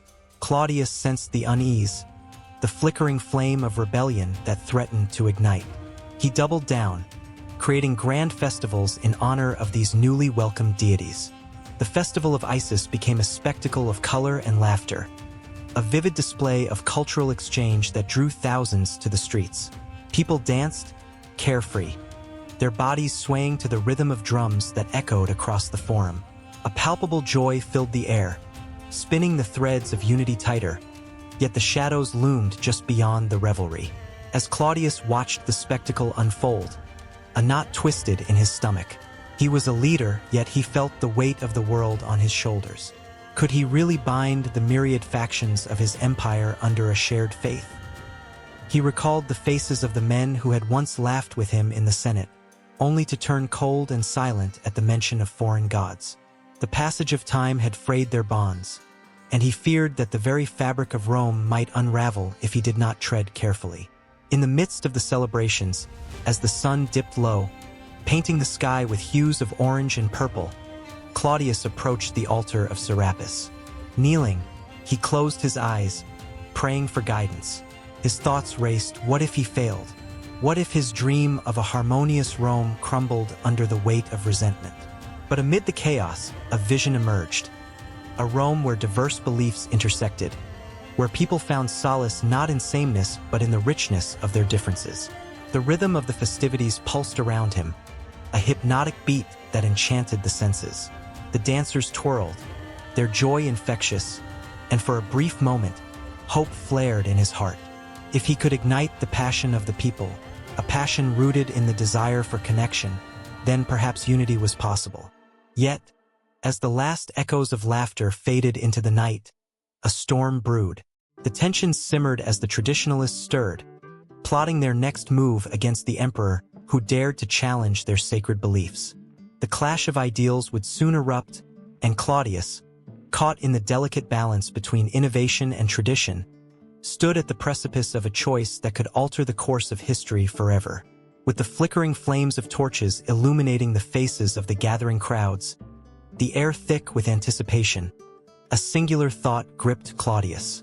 Could he truly integrate the gods of the foreign lands without fracturing the very essence of Rome? His heart raced with both fear and determination, knowing that the next steps he took would define not just his reign but the fate of the empire. The gods were watching, and the stage was set for a reckoning that would echo through the ages. A warm breeze swept through the grand halls of the Domus Aurea, the golden palace shimmering under the midday sun. Echoes of laughter and applause danced through the air, mingling with the sound of lyres plucked in melodic harmony. Nero, the young emperor, stood at the center of it all, his golden crown gleaming, his toga draped elegantly over his shoulders, a living embodiment of power and divinity. To him, the world was not just a stage. It was his kingdom, and every soul within it was a player in his grand performance. The sight of him was mesmerizing, his pale skin almost glowing, his eyes sparkling with a mix of mischief and ambition. He had risen from the ashes of a turbulent past, a child of privilege, molded by the hands of fate to be a ruler. Yet, beneath his charm lay a darkness, an insatiable hunger for adoration that could not be quenched. He wanted to be more than just an emperor. He wanted to be a god, a living deity among mortals. Nero's passion for the arts was as fervent as his desire for power. He craved the spotlight, his voice echoing across the Colosseum as he sang and acted before throngs of spectators who marveled at his talent. It was there, cloaked in the applause of the masses, that he felt the divine spark ignite within him. He would strut and preen, basking in the adulation, believing that he was chosen by the gods themselves to rule with an iron fist wrapped in silk. But shadows lurked in the corners of his golden world. Whispers of conspiracy slithered through the halls like serpents, and the air was thick with tension as those around him plotted and schemed. His closest allies transformed into rivals, their smiles betraying the daggers hidden behind their backs. Yet Nero, in his arrogance, saw only loyalty, convinced that his charisma could melt even the frostiest of hearts. On festive nights, when the moon hung low and the starlit sky seemed to bow down before him, he hosted extravagant banquets. Tables overflowed with exquisite dishes, and goblets filled with the finest wine flowed like rivers. But as the laughter echoed through the halls, a deep sense of dread clung to Nero's heart. The weight of his ambition pressed down on him, an invisible chain that threatened to shackle him forever. He was not fearsome. He was fragile, a puppet dancing on strings of his own making. One night, while enjoying the revelry of his latest spectacle, he heard a distant murmur. It came from the shadows, a voice wrapped in the echoes of discontent. The citizens of Rome, those who once sang his praises, now grumbled about the injustices of his rule, the burdens of taxation, and the fires that consumed their homes while he reveled in his golden palace. Nero, however, brushed off their worries, believing that his divine right to rule protected him from the angry tides of public opinion. Yet, deep within, the fear of losing it all gnawed at him, a relentless whisper that suggested he was not untouchable, not a god but a man. He could feel the tension in the air, thick and electric, as if the very gods were watching, waiting for the moment when he would falter. As the years slipped by, Nero's quest for adoration transformed into madness. He adorned the city with statues of himself, towering monuments that loomed over the streets like watchful eyes. "Behold your god," they seemed to declare.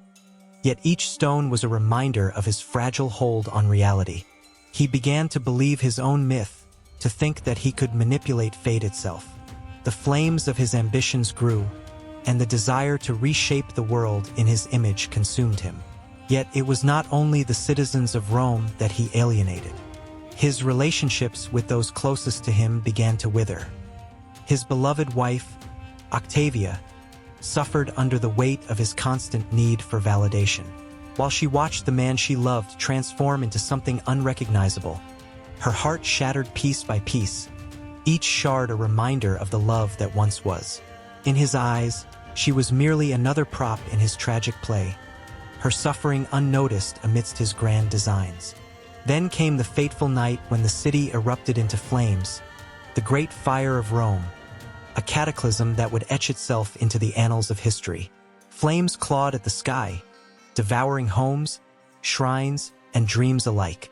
In the chaos, while citizens screamed and fled, Nero took to his balcony. He watched the inferno with a curious detachment, a twisted sense of joy mingling with horror.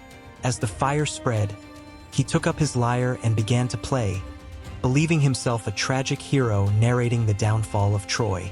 The echoes of his melancholic music soared above the crackling flames, an eerie serenade that twisted through the smoke-filled air. In that moment, he was both creator and destroyer, a god watching his creation crumbling beneath the weight of his own extravagance. The cries of the people faded into the background, drowned out by the symphony of his own desperate artistry. Yet, amidst the chaos, seeds of rebellion were sown. From the ashes of despair, voices rose against him, pleas for justice, cries for a return to sanity. The fire had illuminated his failings, exposed the fragile cracks in the facade of a god. His grip on power began to slip, and the stories of Rome's glory turned into tales of a tyrant, a ruler who had once sought the heavens but had lost himself to the very shadows he had tried to escape. Nero's world was crumbling, but he remained blind to the approaching storm. Delusion wrapped around him like a cloak, while the tides of history began to shift. The end was coming, but he could not see it, not yet. The stage was set for a grand finale, a tragic ending that would echo through time, leaving behind the question: was he a god, or merely a man lost in the pursuit of divinity? As the flames flickered and the cries of the city became a haunting symphony, a new chapter was poised to unfold. The weight of the past pressed heavily on the present, and the specter of fate loomed larger than ever. In ancient times, the sun dipped low on the horizon, casting a golden glow over the bustling streets of a city steeped in history. People moved through the marketplace, their voices mingling with the cries of merchants hawking their wares. But amidst the clamor, a different kind of magic simmered beneath the surface, a power woven into the fabric of life itself. It was not just the vibrant tapestry of colors or the fragrant spices that filled the air. It was the art and coinage that told tales of divinity, elevating rulers to a level beyond mere mortals. As the sun set, the flicker of torchlight illuminated the exquisite sculptures that adorned the temples. Every curve and detail was meticulously crafted, each piece a story in itself. The artisans poured their souls into these creations, believing their work could capture the essence of the divine. A statue of a deity stood tall, its serene expression radiating peace, while the intricate carvings on the walls whispered tales of creation and destruction. People would pause in awe, caught between the tangible world and the divine realms, feeling the weight of something greater. Coins, too, played a vital role in this intricate dance between art and divinity. Each metallic disc was more than just currency. It was a declaration of power and a reminder of the gods. The rulers who minted these coins understood the profound influence they wielded. The faces etched onto the coins were not mere likenesses. They were divine assurances. Each glimmering piece invited the touch of fingers, urging the populace to see their leaders as more than just men and women, but as chosen by the gods themselves. In one corner of the marketplace, a young merchant held a coin up to the light, tracing the embossed image of the ruler. "Look at this!" he exclaimed, excitement lacing his voice. "Can you see how they've captured his strength? It's as if the gods themselves have blessed this coin." His companion nodded, eyes wide with admiration. These small treasures, while seemingly ordinary, were imbued with sacred significance. The people understood that in every exchange, they were not just exchanging goods, but were participating in a divine order that connected them to their rulers. As the night deepened, the flickering flames cast shadows that danced on the walls of the grand temple. The high priest, adorned in ornate robes, stood before the gathered crowd, a coin in his hand. With a voice that echoed through the silence, he proclaimed the virtues of the ruler, linking their divine right to govern with the very essence of the coins they revered. "In your hands, you hold not just coinage, but the blessing of the gods," he intoned, his eyes shimmering with fervor. The crowd listened, enraptured, feeling the pulse of something ancient and powerful stir within them. The artistry of the coins had the ability to transform the mundane into the extraordinary. The designs depicted not just the ruler's likeness, but also intricate symbols of power and protection. Each coin became a talisman, a sacred emblem that instilled hope and loyalty in the hearts of the people. They felt a sense of belonging, tethered to a greater narrative, a story that intertwined their lives with the divine. In the shadows of the temple, whispers floated through the air, tales of past rulers who had fallen from grace, their images scratched away from coins, their divine status undone by hubris or folly. It was a powerful reminder that art and coinage were not just tools of glorification. They were also instruments of accountability. The gods watched, and so too did the people, who understood that their rulers were only as divine as their actions allowed them to be. As time marched on, great artists rose and fell, leaving behind masterpieces that defied the ages. The grand frescoes on temple walls depicted celestial battles and divine interventions, vividly illustrating the stories of the gods.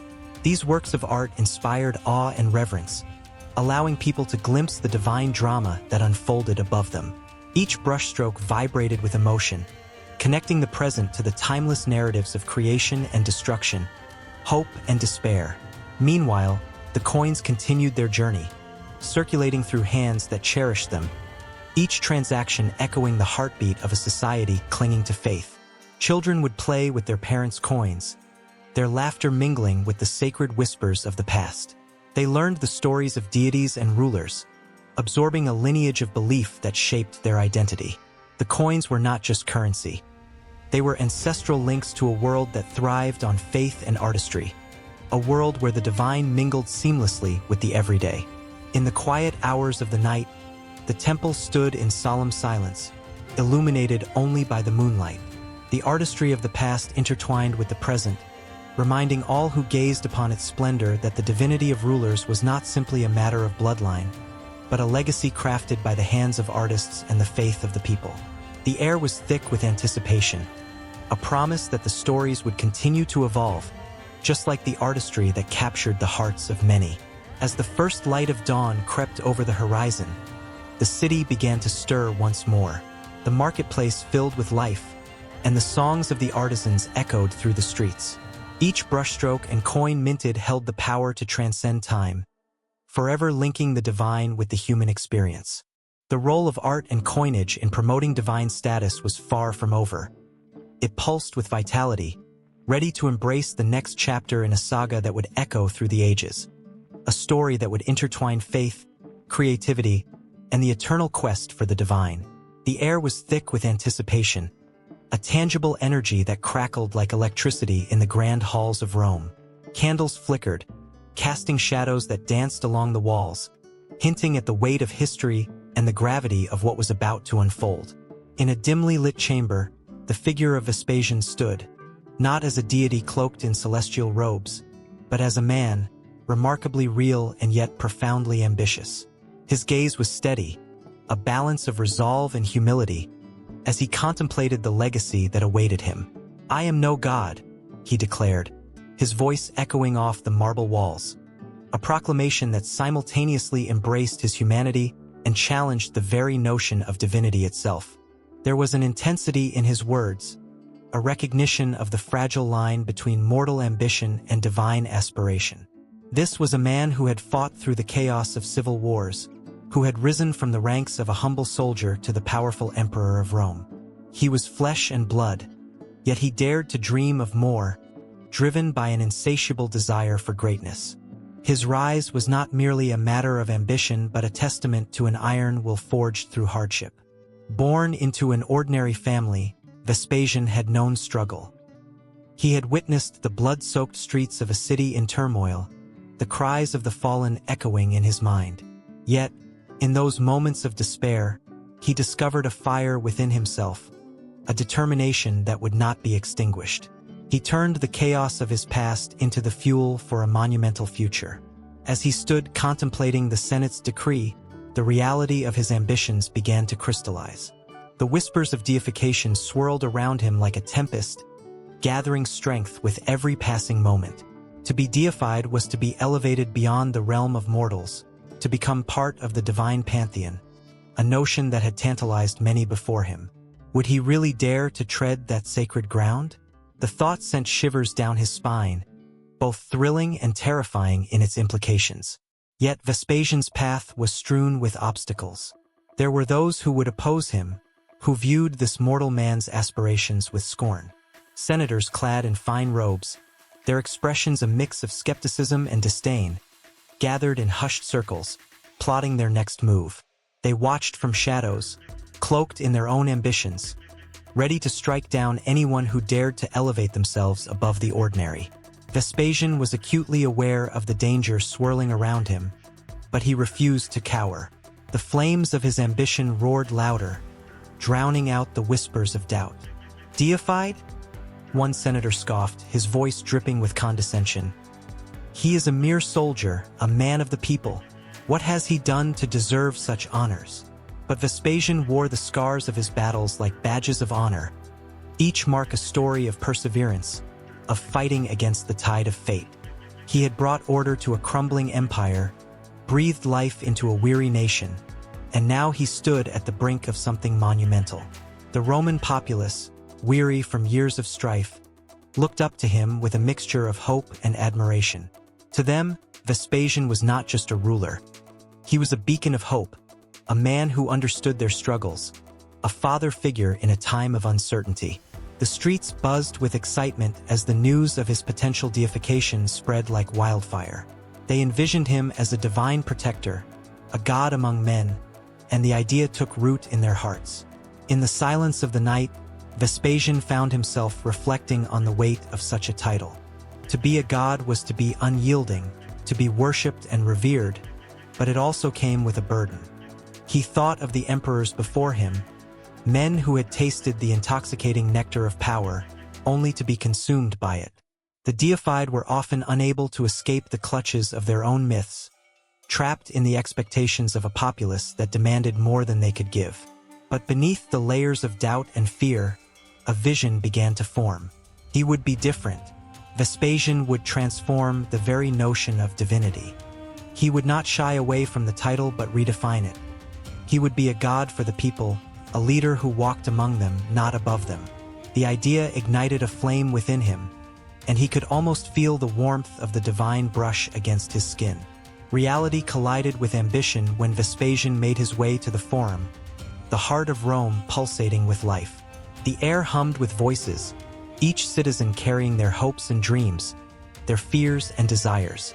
He stepped into the chaos, greeted by shouts of adulation and joy, throngs of people reaching out, eager to touch the man who would become a god. His heart raced with the magnitude of the moment, their faith lifting him, igniting a fire that burned ever brighter. As he made his way through the crowd, he felt a surge of energy, a connection that transcended mere words. It was in their eyes, a trust, a longing for connection. They believed in him, not just as their emperor but as a figure who could bridge the gap between the divine and human. Vespasian realized that deification wasn't merely about being a god. It was about embodying the ideals of hope, strength, and resilience. Yet, lurking in the shadows, doubt festered. There were whispers of treachery, plots devised in secret corners of Rome. His rise would not go unchallenged. He was acutely aware that in the corridors of power, enemies plotted for his downfall. Each day, as the sun rose over the ancient city, so too did the threats against him. The tension was palpable, each moment stretched, suspended in time. Vespasian could feel it in his bones, the weight of destiny pressing down upon him. The line between man and God blurred, and with every heartbeat, he felt the universe conspiring, weaving a tapestry of fate that was both thrilling and terrifying. He was at the edge of greatness, teetering on the brink of becoming something more, yet the stakes had never been higher. The journey ahead promised danger and glory, intertwining like the tendrils of smoke rising from the city's hearths. As the shadows danced around him, Vespasian steeled his resolve, ready to face whatever came next. The echoes of history whispered in his ears, urging him forward, as he took the first step towards a destiny that would forever change the fabric of Rome and perhaps the world beyond. In the dusty streets of ancient Rome, a group of citizens gathered, their faces illuminated by the flickering light of torches. A palpable excitement hung in the air, a tension that seemed to pulse with every heartbeat. The arrival of a new dynasty had ignited the imagination of the people, stirring a blend of hope and uncertainty. The Flavian dynasty, with its stronghold on power, was not just about emperors and politics. It was poised to transform the very essence of imperial worship, reshaping how Romans viewed their rulers and, ultimately, themselves. Vespasian, the founder of this dynasty, stood tall against the backdrop of a city still scarred by civil war. His calloused hands bore the marks of a soldier, yet his eyes sparkled with an ambition that transcended mere military conquest. He understood the weight of the crown he wore. It was not just a symbol of authority, but a beacon of divine favor, a connection to the gods that would bless his reign. As he walked among his people, they began to feel it, too. His presence was magnetic. He was not just a ruler but a father figure, a protector who promised stability after years of chaos. But change was on the horizon. The moment Vespasian declared that he would restore the Temple of Jupiter, a gasp erupted from the crowd. The temple was not merely a building. It was a sacred link to the Roman identity, a place where worship transcended the ordinary and touched the divine. In that moment, the citizens sensed a shift. Vespasian would not just rule. He would elevate the status of the divine, intertwining it with the imperial experience. The gods would smile upon Rome once more, and the people would worship their emperor as if he were one of them. Titus, Vespasian's son, took the throne with a flourish that left the city breathless. His charisma was electric. He was a leader who could rally the masses with a single glance and a warm smile. Yet, beneath that charming exterior lay the burden of expectation. As the people adored him, they also demanded his fidelity to their newly forged beliefs. The Flavian Games, spectacles of gladiators and wild beasts, were more than entertainment. They became a medium through which the divine met the mundane. When Titus entered the arena, the roar of the crowd was not just for the games but for the godlike status he assumed. With each victory, he was not merely a man. He was a vessel of divine will, a living embodiment of the gods' favor. But as the sun set on Titus's reign, so too did the shadows of uncertainty loom over the Flavian dynasty. Domitian, the younger brother, took over amidst whispers of tyranny. He was an ambitious ruler, intent on solidifying his power, yet he faced the daunting task of maintaining the delicate balance between divine worship and the fear of dissent. With a heavy heart, he stepped into his role, feeling the weight of the crown pressing down like a mountain.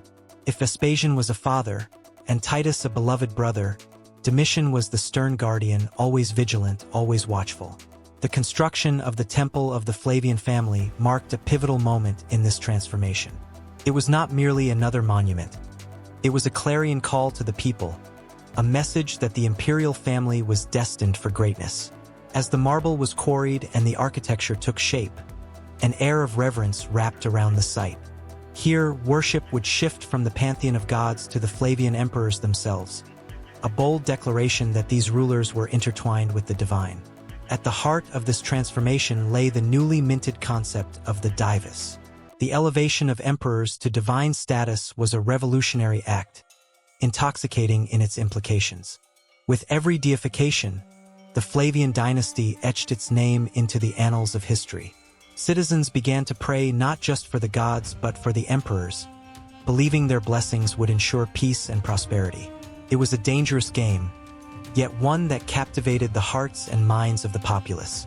The allure of a tangible divine presence wrapped itself around the Flavian Empire, providing both a sense of security and a frightening dependence. The empire held its breath as Domitian embraced this new doctrine. He demanded divine honors not only for himself but also for his family, a practice that sent shivers through the traditionalists. The temples echoed with chants of loyalty, yet dissent brewed quietly in the shadows. Domitian's paranoia deepened as the whispers of conspiracy reached his ears, turning friends into foes and love into fear. In a world where the line between the divine and the mortal blurred, the emperor's mental state spiraled as he grappled with the very worship he sought to command. As the Flavian dynasty reached its climax, the emotions of the people swung like a pendulum between adulation and fear, unity and division. The imperial worship that had once promised stability now threatened to tear the fabric of Roman society apart. The grand arenas became stages for not just entertainment but for the very soul of Rome. Sacrifices made, blood spilled, and lives claimed in the name of the emperor.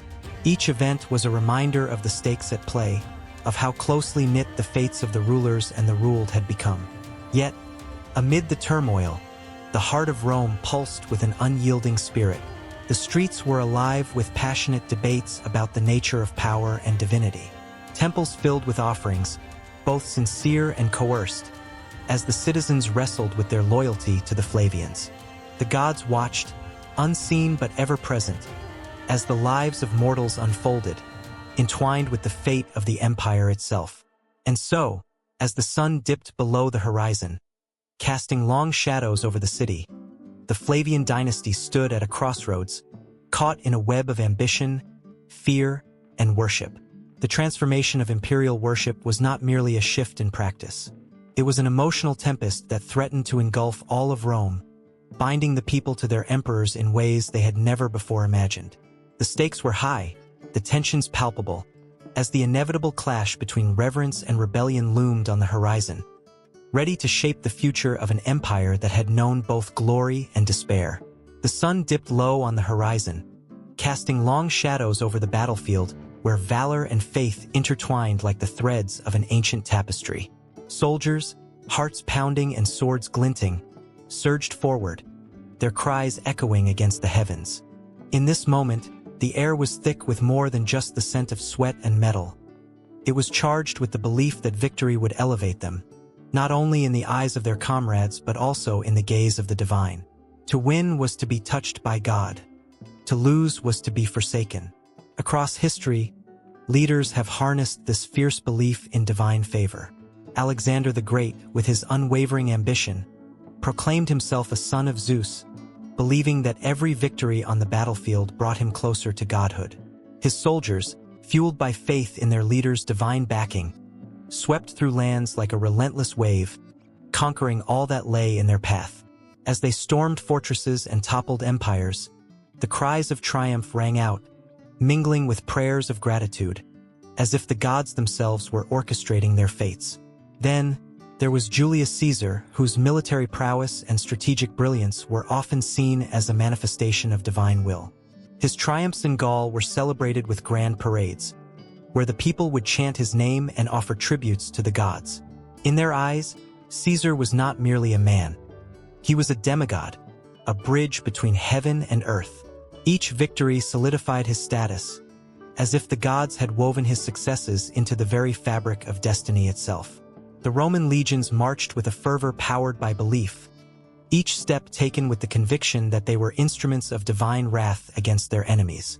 Fast forward to the Middle Ages, where the notion of divine right permeated the very essence of kingship. Monarchs claimed their thrones through bloodshed and battle, believing that their military victories were signs of divine favor. Charlemagne, the undisputed king, expanded his empire with an iron fist, each conquest reinforcing the belief that he was carrying out God's will. His coronation by the Pope was a sacred endorsement, intertwining the fate of his reign with the heavens. His knights, clad in shining armor, fought not just for land or loot, but to secure their place in the divine order, their faith igniting their spirit as they clashed swords with their enemies. Time wore on, but the heart of the matter remained the same. The 100 Years' War saw English and French soldiers fueled by fierce conviction. Joan of Arc, a young peasant girl, heard the call of saints and led her people into battle, her faith shining brighter than any sword. To her soldiers, she was more than a leader. She was a divine messenger. When they triumphed at Orleans, the elation was palpable. It was a victory not simply over flesh and blood, but a declaration of divine endorsement that resonated through the ages. Each clash of armor against armor reverberated with the understanding that what lay at stake was not just the earthly realm, but their eternal souls. Even in the New World, the intertwining of military success and divine status persisted. The Aztecs, with their vast empire, believed that their victories were offerings to the gods. Each conquest was a step toward an eternity of glory, and their warriors, draped in feathers and paint, charged into battle, hearts beating in rhythm with the chants of their priests. Their sacrifices were not shrouded in regret. They were a testimony of faith, a dance of devotion that echoed through the mountains and valleys of their sacred land. As empires rose and fell, the relationship between military success and divine status evolved, yet it held an unbreakable grip on the hearts of warriors and rulers alike. The armies of the Crusades marched, shields emblazoned with crosses, driven by the belief that their battles were waged in the name of God. Their fervor was palpable, each soldier carrying not just weapons, but the weight of divine purpose. Victory meant salvation, defeat, damnation. They charged into the fray, believing that the heavens themselves would part to shower blessings upon them, that angels would guide their swords. The echoes of this belief lingered even in the modern era. Leaders like Napoleon Bonaparte manipulated the idea, presenting himself as a liberator destined by fate. His campaigns fueled national pride and fervor, with soldiers rallying behind him, convinced that their victories were preordained. The march through Europe was not just a quest for land. It was a crusade for glory, an assertion of divine favor that would etch his name into the annals of history. The sound of cannon fire and the clash of blades became hymns of a new faith, binding soldiers together in a shared purpose. Yet, the tension brewed beneath the surface, a reminder of the fine line between divine favor and divine wrath. For with every victory came the risk of hubris, the danger that triumph could blind leaders to the fragile nature of their favor. The gods watched, waiting, weighing hearts and intentions. An empire could crumble as swiftly as it rose, a testament to the delicate balance between earthly power and divine judgment. And so, as the dust settled on countless fields of battle, the legacy of those who sought divine status through military success persisted, a haunting reminder of the intertwined fates of man and the celestial. The flickering flames of campfires illuminated weary faces, each soldier wrestling with dreams of glory and the shadows of doubt. In the quiet moments between the chaos, the question remained: was victory truly a gift from the heavens, or merely the fleeting breath of fortune? The answer hung in the air, elusive and tantalizing, beckoning them to forge ahead into the unknown, where the next battle awaited, and with it, the chance for immortality. Under the flickering torches of the grand palace, shadows danced like restless spirits, mirroring the tumultuous thoughts of those who passed beneath their glow.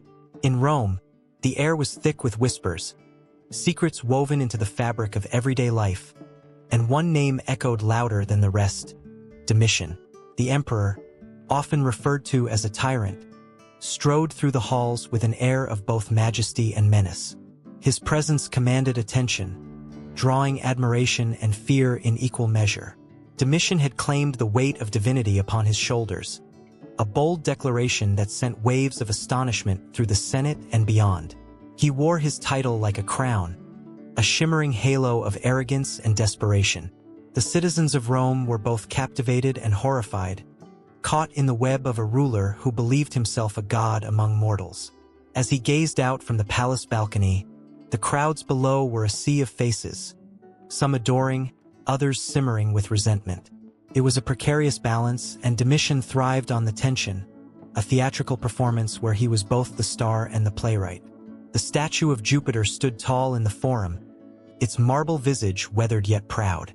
Domitian, in a moment of egotistical fervor, commissioned a statue of himself to be placed beside that ancient deity. This was not merely an act of vanity. It was a declaration of war against the very idea of mortality. He envisioned himself as not just a ruler but a divine protector of Rome, a living god who walked amongst them. The thought sent shivers through the Senate, and yet they felt powerless to stop him.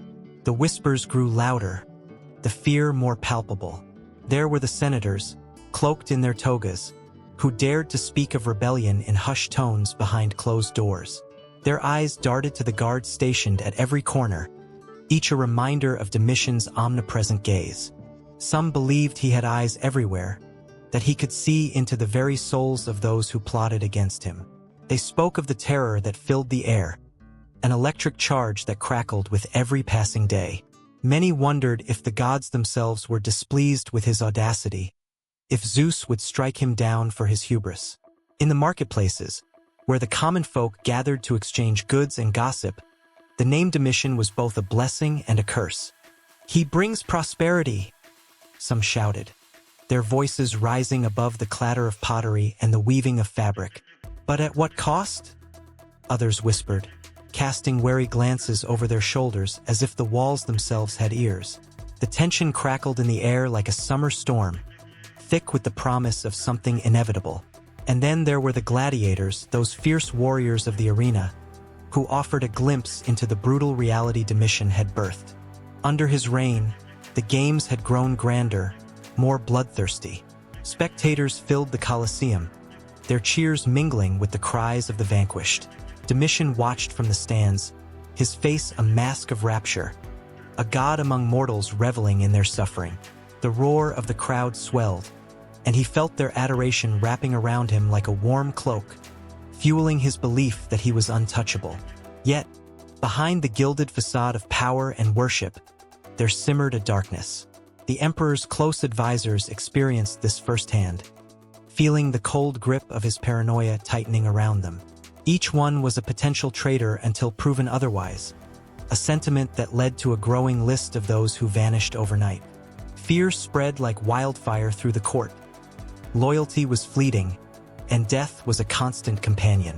The once celebrated senators now wore masks of compliance, their eyes betraying the dread that settled heavily in their chests. Amid this chaos, Domitian's sister, the Empress, stood as a silent observer. She recognized the chasm that had formed between her brother and the people. Once, they had laughed together, shared dreams under the stars. But now, she saw only a man lost in his quest for immortality, shrouded in the trappings of divine entitlement. She watched him slip further from her grasp, consumed by his need for adulation and power, and it broke her heart in ways she could not express. One fateful evening, the emperor hosted a banquet, the grandest yet. The tables overflowed with delicacies, every dish a tribute to his magnificence. He raised his goblet high, a chalice filled with the finest wine, and the room fell silent. "To the gods!" he proclaimed, his voice ringing with a fervor that sent shivers down spines. The guests echoed his toast, yet their eyes betrayed their true feelings. Some lowered their heads, while others exchanged glances, the uncertainty palpable. The banquet stretched into the late hours, laughter mingling with the clinking of silverware. Yet, as the night wore on, a growing unease settled over the gathering. There were murmurs of discontent, whispers of a rebellion stirring just beyond the palace walls. Domitian felt it, a faint tremor beneath the surface, and it ignited the fury within him. He demanded loyalty, respect, but he was met with an uncomfortable silence that echoed louder than any cheers. With a flick of his wrist, he summoned his guards, their armor glinting in the candlelight. Tension permeated the room, a thick fog that threatened to suffocate all in attendance. Domitian's eyes blazed as he surveyed his guests. He was a god in their midst, and their failure to worship him struck a nerve. "Who among you dares to question my divinity?" he thundered, a challenge that reverberated through the hall. Fear washed over them, mingling with the wine they had consumed. Every heart raced. Every breath felt like a risk. In that moment, the facade of loyalty cracked, revealing the churning uncertainty that lay beneath. There was no turning back, no escaping the inevitable clash between a man who believed himself a god and those who dared to question his reign. The tension hung thick, an electric charge, and as the night grew darker, the shadows lengthened, creeping closer to the flickering candles, and the truth loomed, threatening to consume them all. In the fading light of dusk, the air buzzed with an electric mix of anticipation and fear. Citizens gathered beneath the towering columns of the provincial temple, their whispers barely audible above the distant clamor of the marketplace. It was no ordinary evening in the town of Ephesus. Tonight was the night when the divine would touch the lives of mortals. The imperial cult was not just a religious observance. It was a lifeline, a promise of favor from the emperor himself, who was revered as a living god. The statue of Augustus, gleaming in the flickering torchlight, stood like a sentinel over the crowd. Clad in a toga that seemed to shimmer with an otherworldly glow, it exuded authority that sent shivers down the spine of every observer. Each citizen felt the weight of the emperor's gaze upon them, a gaze filled with both blessing and demand. For many, the imperial cult was a beacon of hope that tied them to the grand tapestry of the Roman Empire. To be part of it was to belong, to be acknowledged, to be seen. At the foot of the statue stood Marcus, a humble merchant with a heart full of dreams and a pocket full of ambitions. His eyes sparkled with hope as he clutched a small offering, a few coins and a hand-carved figurine he had spent countless hours perfecting. Each stroke of the chisel had been infused with his prayers for prosperity and protection. The emperor's favor was a coin tossed into the fountain of fate, and Marcus was desperate to ensure that his name would be whispered proudly among the other merchants. As the priestess emerged from the shadows, her presence wrapped the crowd in a reverent hush. Decked in flowing robes adorned with intricate patterns that spoke of divine mysteries, she carried the aura of a mediator between the human and the divine. She raised her arms, and the crowd instinctively leaned forward, hearts pounding. "People of Ephesus," her voice rang, clear and compelling. "Tonight, we honor our Lord and Savior, Augustus, who watches over us and ensures our safety and prosperity. Let us come together in worship, for our lives depend on his grace." The tension was palpable. In that moment, the vast chasm between the ordinary and the extraordinary shrank, leaving only the thrill of collective belief. Yet, the undercurrent of fear lingered. What if the emperor turned his back? What if the gods were displeased? The thought sent a cold chill through Marcus's spine. The whispers of betrayal and discontent in distant provinces echoed in his mind, tales of towns forsaken by the imperial favor, left to crumble under the weight of their own despair. As incense wafted through the air, mingling with the earthy scent of the surrounding olive trees, the flickering flames cast dancing shadows that played tricks on the eyes. The crowd was swept up in a wave of fervor, young and old alike raising their voices in unison. "Hail, Augustus!" they chanted, a chorus of devotion that held the power to shake the very foundations of their existence. But amidst the fervent praises, Marcus felt a turmoil growing within him. Was this worship pure, or simply a mask for their deepest fears? He glanced around, observing the faces illuminated by the flickering lights. The old woman clutching her rosary, the young soldier with dreams of glory, the merchants who offered their livelihoods in exchange for a fleeting promise. They were bound together, yet each was ensnared in their own web of unspoken worries. Suddenly, a loud crash erupted from the back of the crowd. A group of dissenters, clad in dark robes, pushed forward, their faces set in grim determination. "The emperor is not a god," one of them shouted, his voice slicing through the air like a knife. "We serve not a man, but the people. We must rise against this farce." Gasps rippled through the audience, and a wave of fear crashed over Marcus like a breaking tide. The priestess faltered, her composure rattled. Eyes widened in horror. The crowd began to murmur, shifting like leaves in a storm. The chant faltered, the fervor diluted by doubt. In that moment, the imperial cult, which had promised unity, began to fracture. Could it withstand the weight of dissent? Would allegiance to a mere man shatter the bonds that had held them together for so long? Marcus found himself caught in the tide of feeling, a strange mix of fear, anger, and empathy. He understood the dissenters' pain. They yearned for a voice, a chance to be seen beyond the shadow of the emperor. Yet, the thought of losing the connection to the divine, the very thing that provided hope in their uncertain lives, felt like a death knell. What would become of Ephesus if the imperial cult faltered? As the argument escalated, tempers flared and fists clenched. The air thickened with tension, a fervent battle brewing between loyalty and rebellion. In the chaos, Marcus felt the pull of his dreams and the weight of his fears. Would he stand with the crowd, reciting dogma, or would he dare to question the very fabric of their existence? Just as the situation seemed to reach a boiling point, a sudden silence fell. A figure emerged from the shadows, cloaked in authority and confidence. An imperial representative dispatched to quell the unrest. His voice rang out, rich and resonant, slicing through the tension like a sword. "Enough!" he commanded, the weight of the empire behind him. "This is a time for unity, not division. The emperor's favor is a gift we must cherish, lest we lose everything we hold dear." With that, the crowd was once again drawn back into the fold, their fears submerged beneath the tidal wave of imperial loyalty. Yet, in the depths of Marcus's heart, a seed of doubt began to take root. The imperial cult was not merely a source of strength. It was a double-edged sword, a delicate balance between hope and oppressive control. As the evening wore on, the flickering flames cast shifting shadows, and the chants began once more, echoing into the night.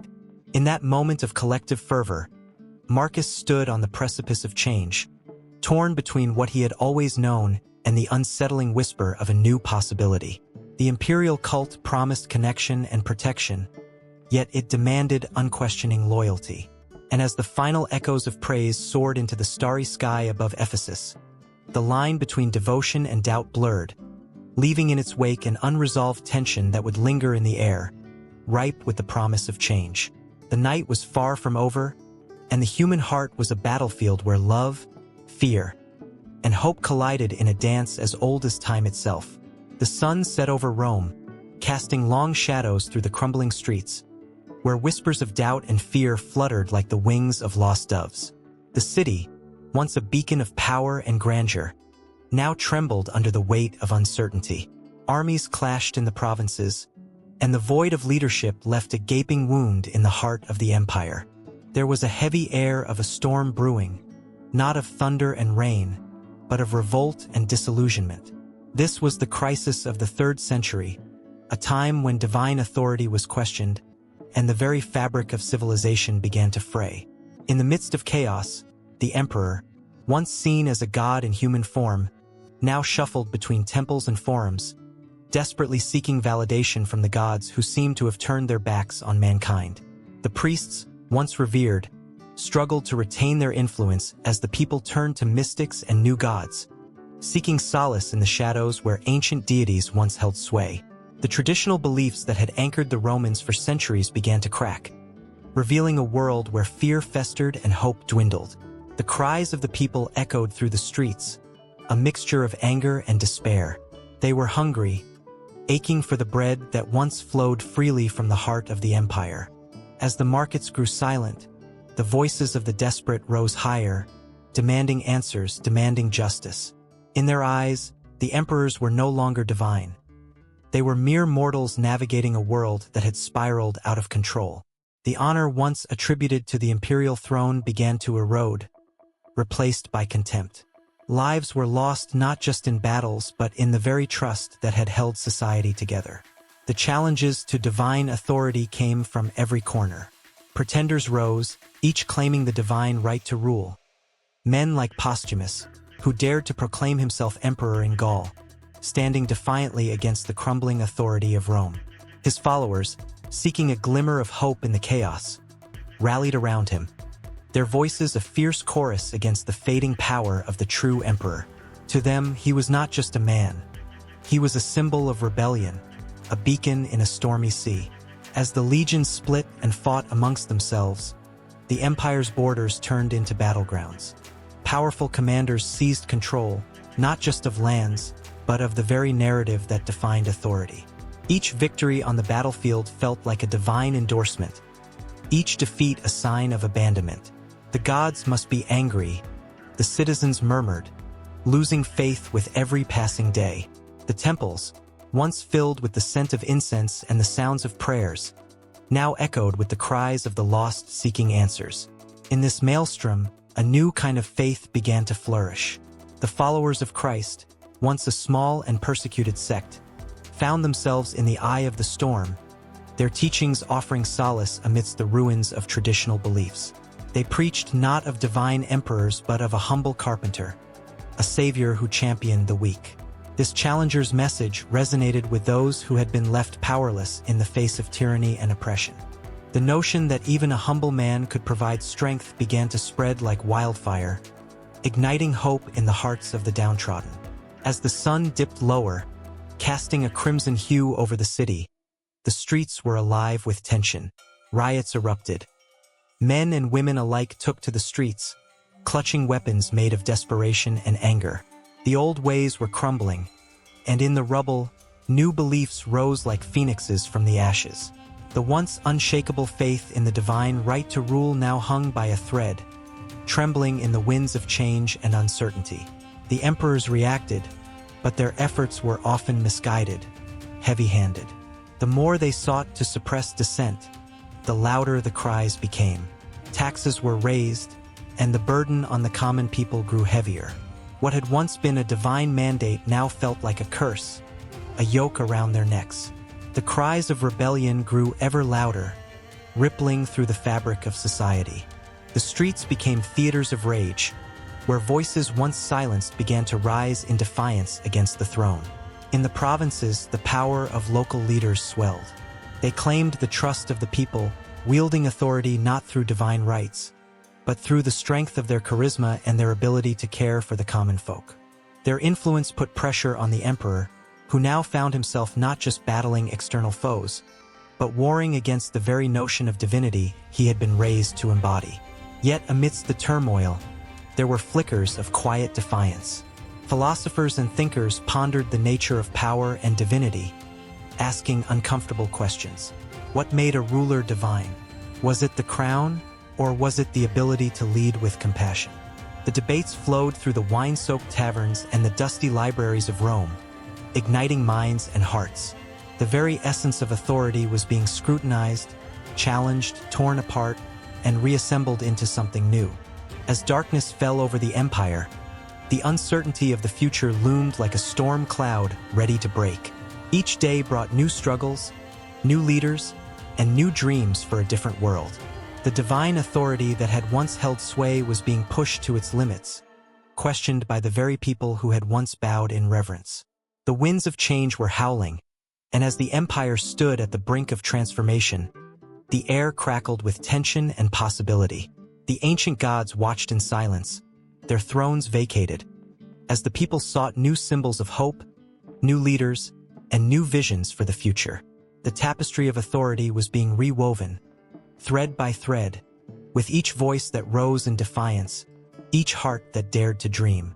Just as the last rays of sunlight disappeared behind the horizon, a new epoch beckoned on the other side, waiting to be born amidst the chaos. The sun hung low over the bustling streets of Rome, casting long shadows that danced ominously across the cobblestones. A gentle breeze carried the scent of baked bread and roasted meat, mingling with the distant laughter of children. Yet, in this vibrant city, an undercurrent of fear pulsed like a hidden river. It was the summer of 250 AD, and the air was thick with whispers of dread. Emperor Decius, a man of ambition and conviction, sat on his throne, his brow furrowed in thought. He believed in the old gods, in the ancient rites that had once unified the empire. But as Christianity spread like wildfire, igniting faith and fervor in the hearts of many, it threatened to tear the very fabric of Roman society apart. The Christians, steadfast in their beliefs, refused to offer sacrifices to the gods of Rome. Their loyalty to a single god was seen as a betrayal, a poison that could infect the whole empire. As Decius pondered, the sound of a hammer striking metal echoed in the distance, the rhythmic pounding a reminder of the world outside his palace. He summoned his advisors, men who shared his vision and fear. Together, they breathed life into a decision that would send shockwaves through the empire, an edict that would demand loyalty tests and sacrifice. The Christians would be forced to choose, renounce their faith or face unimaginable horrors. In the days that followed, the streets of Rome transformed from a place of laughter to a stage of terror. The once bustling markets fell silent as rumors of the emperor's decree spread.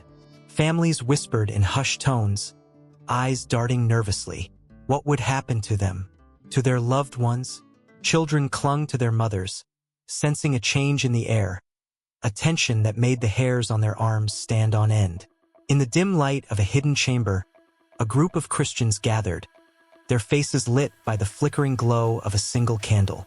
They held each other tightly, sharing prayers and stories, their voices trembling with hope and fear. Among them stood a young woman named Lydia, her heart heavy with uncertainty, yet pulsing with faith. She had always believed that God would protect them, but as the news of the edict reached their ears, her resolve wavered. Outside, the cries of the first victims echoed through the streets. The sound was haunting, a chilling reminder of the cost of faith.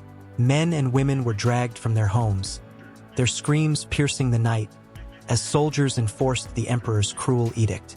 Some begged for mercy, while others stood tall, defiance etched upon their faces. Among them was a man named Quintus, who refused to bow to the pressure. He had once been a soldier, a protector of the empire, But now he found himself standing against it, holding onto his faith with every ounce of strength he had. As the days turned into weeks, the persecution intensified.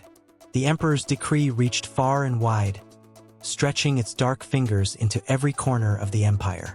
Hundreds were arrested, tortured, and executed. Decius believed he was saving Rome, but in his quest, he became the architect of unimaginable suffering.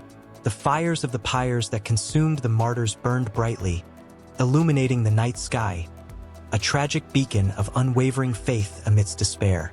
In the shadows of the city, the Christians found solace in one another. They met in secret, their gatherings a testament to their resilience.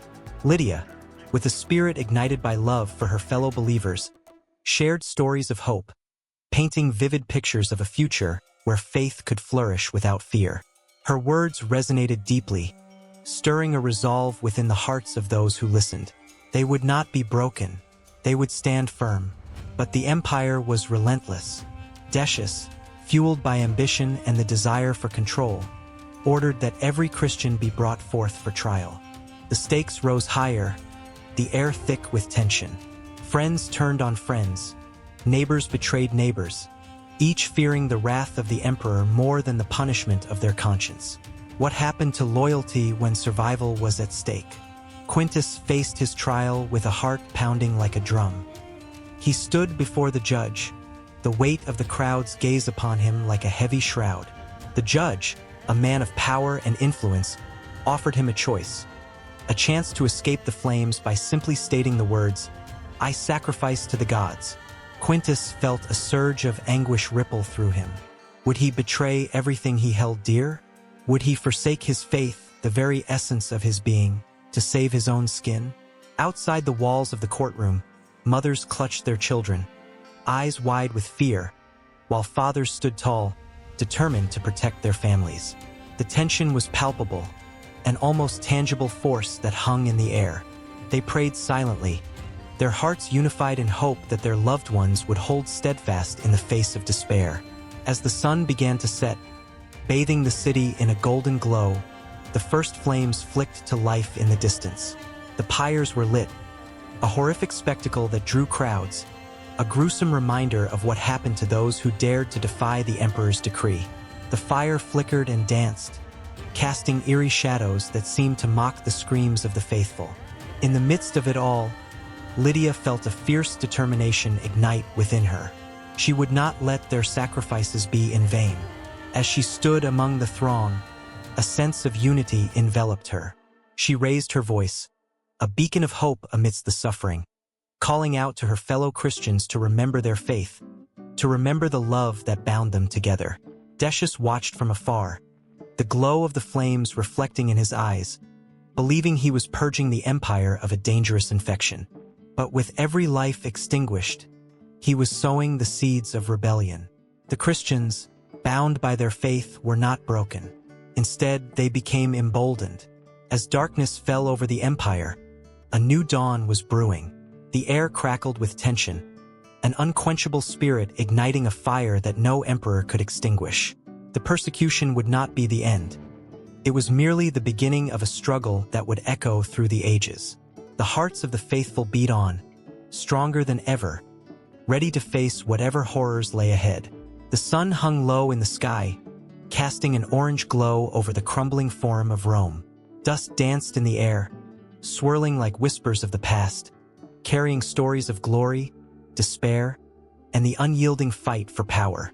On this day, the echoes of centuries rang sharp and clear as Aurelian, the emperor, strode forward, determination radiating from him. His mission lay heavy on his shoulders, to restore the divine order that had been shattered, to bring harmony back to an empire that teetered on the brink of chaos. Aurelian's heart raced as he recalled the visions that haunted him at night, the flickering flames of rebellion, cities torn asunder, families splintered apart. The gods had grown silent, their temples abandoned, and the people filled with hopelessness. It was a dire time, and he felt the weight of the world pressing down on him. He understood that this was not just a quest for power but a sacred duty to bring back the light to a darkened world. His mind wandered to the moment he declared himself emperor at the tender age of just 30. The cheers of soldiers still echoed in his ears, a cacophony of loyalty and expectation. It was a moment that felt both exhilarating and terrifying. Each cheer was a vow, binding him to the fate of every soul in the empire. He was more than a ruler. He was a beacon of hope. But could he really restore the divine order? As Aurelian marched through the ruins, the weight of his ancestors seemed to press down on him. He could almost hear the whispers of the great emperors before him, their triumphs and failures intertwining with his own. Had they felt this same pressure? Did they wrestle with the gods, hoping to act as their instruments on earth? The temples stood as silent witnesses, their marble facades cracked but resilient. They called to him, urging him to act, to reclaim what had been lost. His resolve hardened. Aurelian gathered his generals, men loyal to him with hearts as fierce as his own. They gathered under the canopy of a great oak, its gnarled branches stretching out like the arms of a protective ancestor. The air thickened with tension as every eye fell on Aurelian. He spoke with passion, his voice echoing through the clearing. We will not only reclaim our lands, we will breathe life back into the spirits of the gods. We will reinstate the worship that has been forgotten. The soldiers' faces lit up with fire, their spirits ignited by his fervor. They envisioned not just battles won, but the revival of an entire way of life, a restoration of their culture, and a reawakening of the divine. With each skirmish that followed, the stakes grew higher. Aurelian fought valiantly against the breakaway provinces, each victory bolstering his resolve. The cries of the fallen haunted him in the stillness of the night. He saw their faces in the shadows, felt the weight of their dreams lost. "Forgive me," he often whispered, "for I fight for you." The campaign grew in intensity, as did the fervor of the people. They rallied behind him, sensing a shift, an awakening. The temples that had fallen to disrepair slowly began to rise again. Masons toiled under the sun, shaping stone with reverence. Aurelian made offerings to the gods, his prayers a desperate plea to bring balance back to his fractured world. He called on Jupiter, Juno, and Mars, their ancient names rolling off his tongue like sacred incantations. But the path to divinity is rocky, and shadows lurked at every turn. Rivals plotted in the dark, seeking to undermine Aurelian's efforts. They spread rumors like wildfire, igniting dissent among the people. Hushed conversations in candlelit taverns whispered of a new emperor, one who promised power without sacrifice. Aurelian felt the sting of betrayal, the gnawing fear that his dream was built on a foundation of sand. Yet, even in his darkest moments, Aurelian found glimmers of hope. The sight of children playing in the streets, laughter echoing amidst the ruins, reminded him of what was at stake. Every smile was a testament to the light he sought to preserve. Each day, he rose to meet the dawn, the sun's golden rays illuminating his purpose anew. As he moved forward with unwavering determination, a vivid vision began to form in his mind. A grand ceremony, a rebirth of Rome's faith. He envisioned all of its citizens gathered in the forum, dressed in white robes, the air thick with incense, prayers rising like tendrils of smoke towards the heavens. He would lead them, anointed by the gods, a shepherd to guide his flock back to the divine order. Preparations surged forward, with temples adorned anew, altars rebuilt, and offerings laid delicately before the statues of the gods. The people buzzed with anticipation, their faith rekindled as they felt the warmth of Aurelian's passion. They believed once more, as if the gods themselves were reaching down from the heavens, breathing life into their shattered hopes. But as the day of the ceremony approached, dark clouds gathered on the horizon. A storm brewed, both in the heavens and within the hearts of the people. Rumors spread like wildfire, sowing seeds of doubt. Would Aurelian truly bring back the gods, or was he just another man grasping for power? The night before the ceremony, he found himself standing alone in the quiet of the temple. The flickering torches cast shadows across the walls, and he felt an overwhelming sense of foreboding.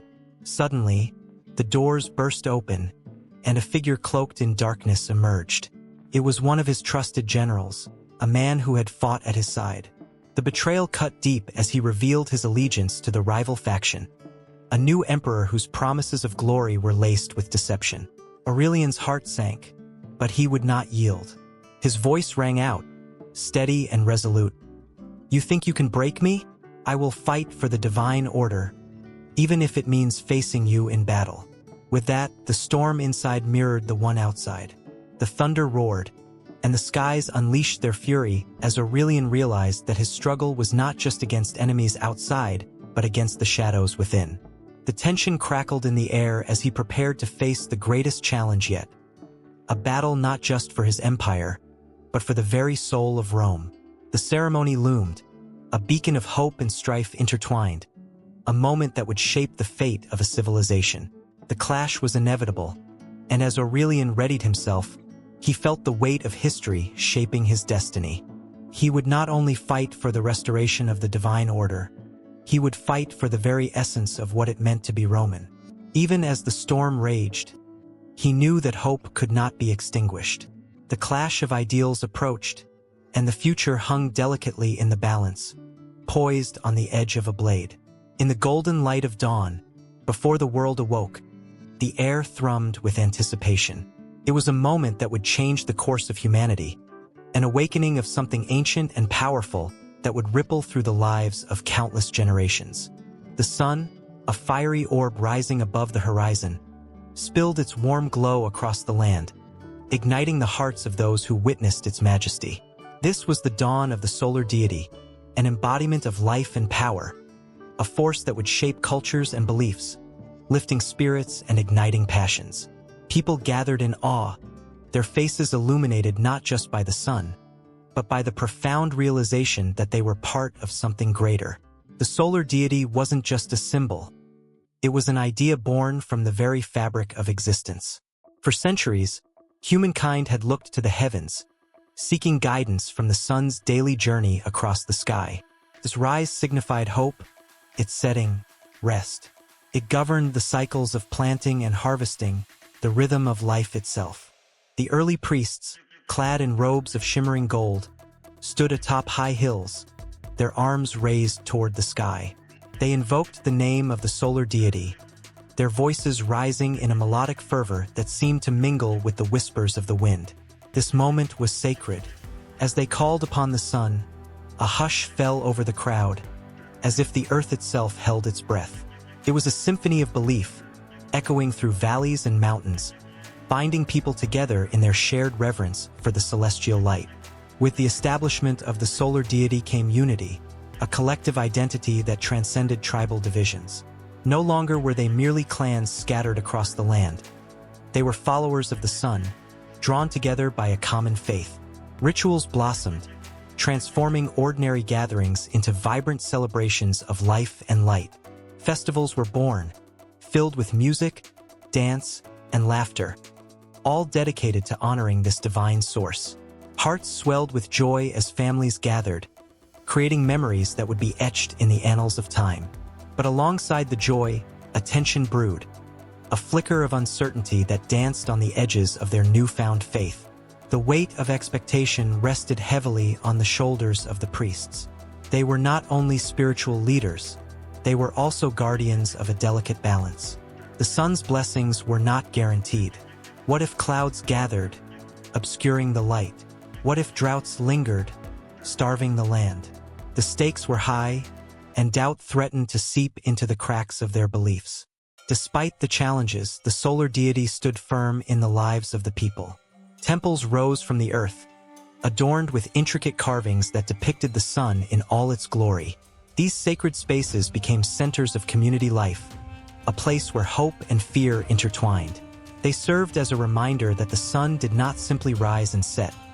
It was a living entity, embodying the cycles of life, death, and rebirth. As the years turned into decades, the solar deity's influence spread far beyond the boundaries of the original worshippers. Trade routes opened, and with them, ideas flowed like the very rivers that nourished the land. The concept of the sun as a deity influenced art, music, and philosophy, weaving its way into the tapestry of distant cultures. Stories of the solar deity traveled on the lips of merchants and travelers, igniting imaginations and sparking a sense of wonder wherever they went. Yet, as the sun cast its bright rays, shadows lurked in the corners of human hearts. The power of the solar deity was intoxicating, and with it came the inevitable rise of zealotry. Those who questioned the established beliefs were branded as heretics, their voices silenced by fervent defenders of the faith. The very unity that had blossomed now faced the threat of division, turning brothers into enemies, friends into foes. The once celebratory festivals took on an edge of tension, where the light of the sun was matched only by the harsh glare of suspicion. In this crucible of belief and conflict, the solar deity became more than a symbol. It morphed into a battleground for the human spirit. As the sun arched high in the sky, casting shadows that stretched across the land, people grappled with the very essence of their faith. The light that had once brought warmth also cast doubt. How could they honor the solar deity while grappling with the darker aspects of their nature? The passionate debates reached fever pitch during the solstice, when the sun stood still, a moment that felt both sacred and terrifying. Thousands gathered to witness the phenomenon, their hearts racing with a blend of reverence and fear. Would the sun continue its cycle, or would it falter, leaving them in perpetual darkness? The cries of the faithful mingled with the doubts of the uncertain, creating a cacophony of emotion that echoed through the valleys. In that charged moment, time seemed to stretch. A young girl, her hair fluttering in the gentle breeze, stepped forward. Clutching a simple flower in her hand, she raised it toward the sun, her eyes shimmering with tears. "You are our light," she called out, her voice a fragile thread weaving through the crowd. "Guide us, protect us, and show us the way." The sincerity of her plea pierced through the tumult, momentarily silencing the doubts that festered. It was in that instant of vulnerability that the solar deity's true power revealed itself, not just as a distant celestial body, but as a profound connection to the very essence of humanity. As the sun began to set, casting a tapestry of colors across the sky, the people stood united once more, their hearts beating in unison. However, the shadows of division still loomed, as the tension between faith and doubt simmered beneath the surface. The establishment of the solar deity had transformed lives, but it also set the stage for a battle that would echo through the corridors of time, shaping destinies and testing the very fabric of belief itself. The sun dipped below the horizon, leaving behind a lingering glow, a promise of light to come. As the darkness settled in, a new awareness began to stir within the hearts of the people. The solar deity had cast its long shadow, but what lay ahead was a journey into the unknown, a quest for deeper understanding, a search for truth that would ignite passions, spark revolutions, and ultimately reshape their world in ways they could hardly imagine. In the flickering shadows of a dimly lit chamber, a lone figure sat upon a grand throne, his brow furrowed with the weight of an empire. This was Diocletian, a man once a mere soldier, now the emperor of Rome, burdened by the chaos of a crumbling world. The air was thick with tension, as the whispers of dissent crept through the walls of power like a restless spirit. It was a time when the very soul of Rome hung in the balance, caught between the forces of decay and the promise of renewal. Diocletian was not one to back down. He had witnessed the fractures within his empire, where once proud provinces had turned against one another, and loyalty was a rare currency. As he gazed out into the distance, the flickering flame of his determination was mirrored in the torches lining the stone walls. He knew that the answer lay not just in strength, but in a vision, a grand design to reshape the very fabric of his realm. And thus the Tetrarchy was born. Diocletian, fierce and resolute, summoned his trusted allies to share the burden of governance. No longer would one man bear the weight of an empire teetering on the edge of oblivion. He appointed Maximian, Galerius, and Constantius, each charged with protecting the frontiers and ensuring that the flickering flames of Roman pride would not be extinguished. Together, they formed a coalition, a brotherhood forged in the fires of necessity, each ruler a guardian of their respective domains. But the Tetrarchy was more than mere politics. It was a rebirth, a reclamation of authority that echoed through the annals of history. Diocletian conceived of a new order, where emperors would not only rule but embody the divine. The gods had once walked among mortals, and Diocletian intended to remind the people of their celestial connection. He declared himself Dominus et Deus, Lord and God, ushering in an era that blurred the lines between governance and divinity. The weight of such a claim clung to him like a heavy cloak, yet it ignited a fierce loyalty among his subjects. They craved a leader who could rise above the chaos, a figure who could restore the glory of Rome. The streets of the empire buzzed with anticipation as whispers of the new order spread like wildfire. Temples dedicated to the emperor sprung up, adorned with elaborate statues and offerings that reflected the people's desire for stability and divine favor. With the tetrarchy in place, Diocletian embarked on sweeping reforms. The administration of the empire was streamlined, and provinces were reorganized into smaller units, making them easier to govern. The once crippling inflation that gnawed at the Roman economy was met with bold measures. A new currency, the solidus, emerged, backed by gold, reigniting the spark of trade and commerce. For the first time in years, the people felt the warmth of prosperity creeping back into their lives. Yet shadows lingered. The very reforms that restored order also sowed seeds of resentment. The division of power among the four emperors led to rivalries that festered in the dark corners of the empire. Each ruler sought to cement their legacy, their ambitions clashing like thunderclouds on the horizon.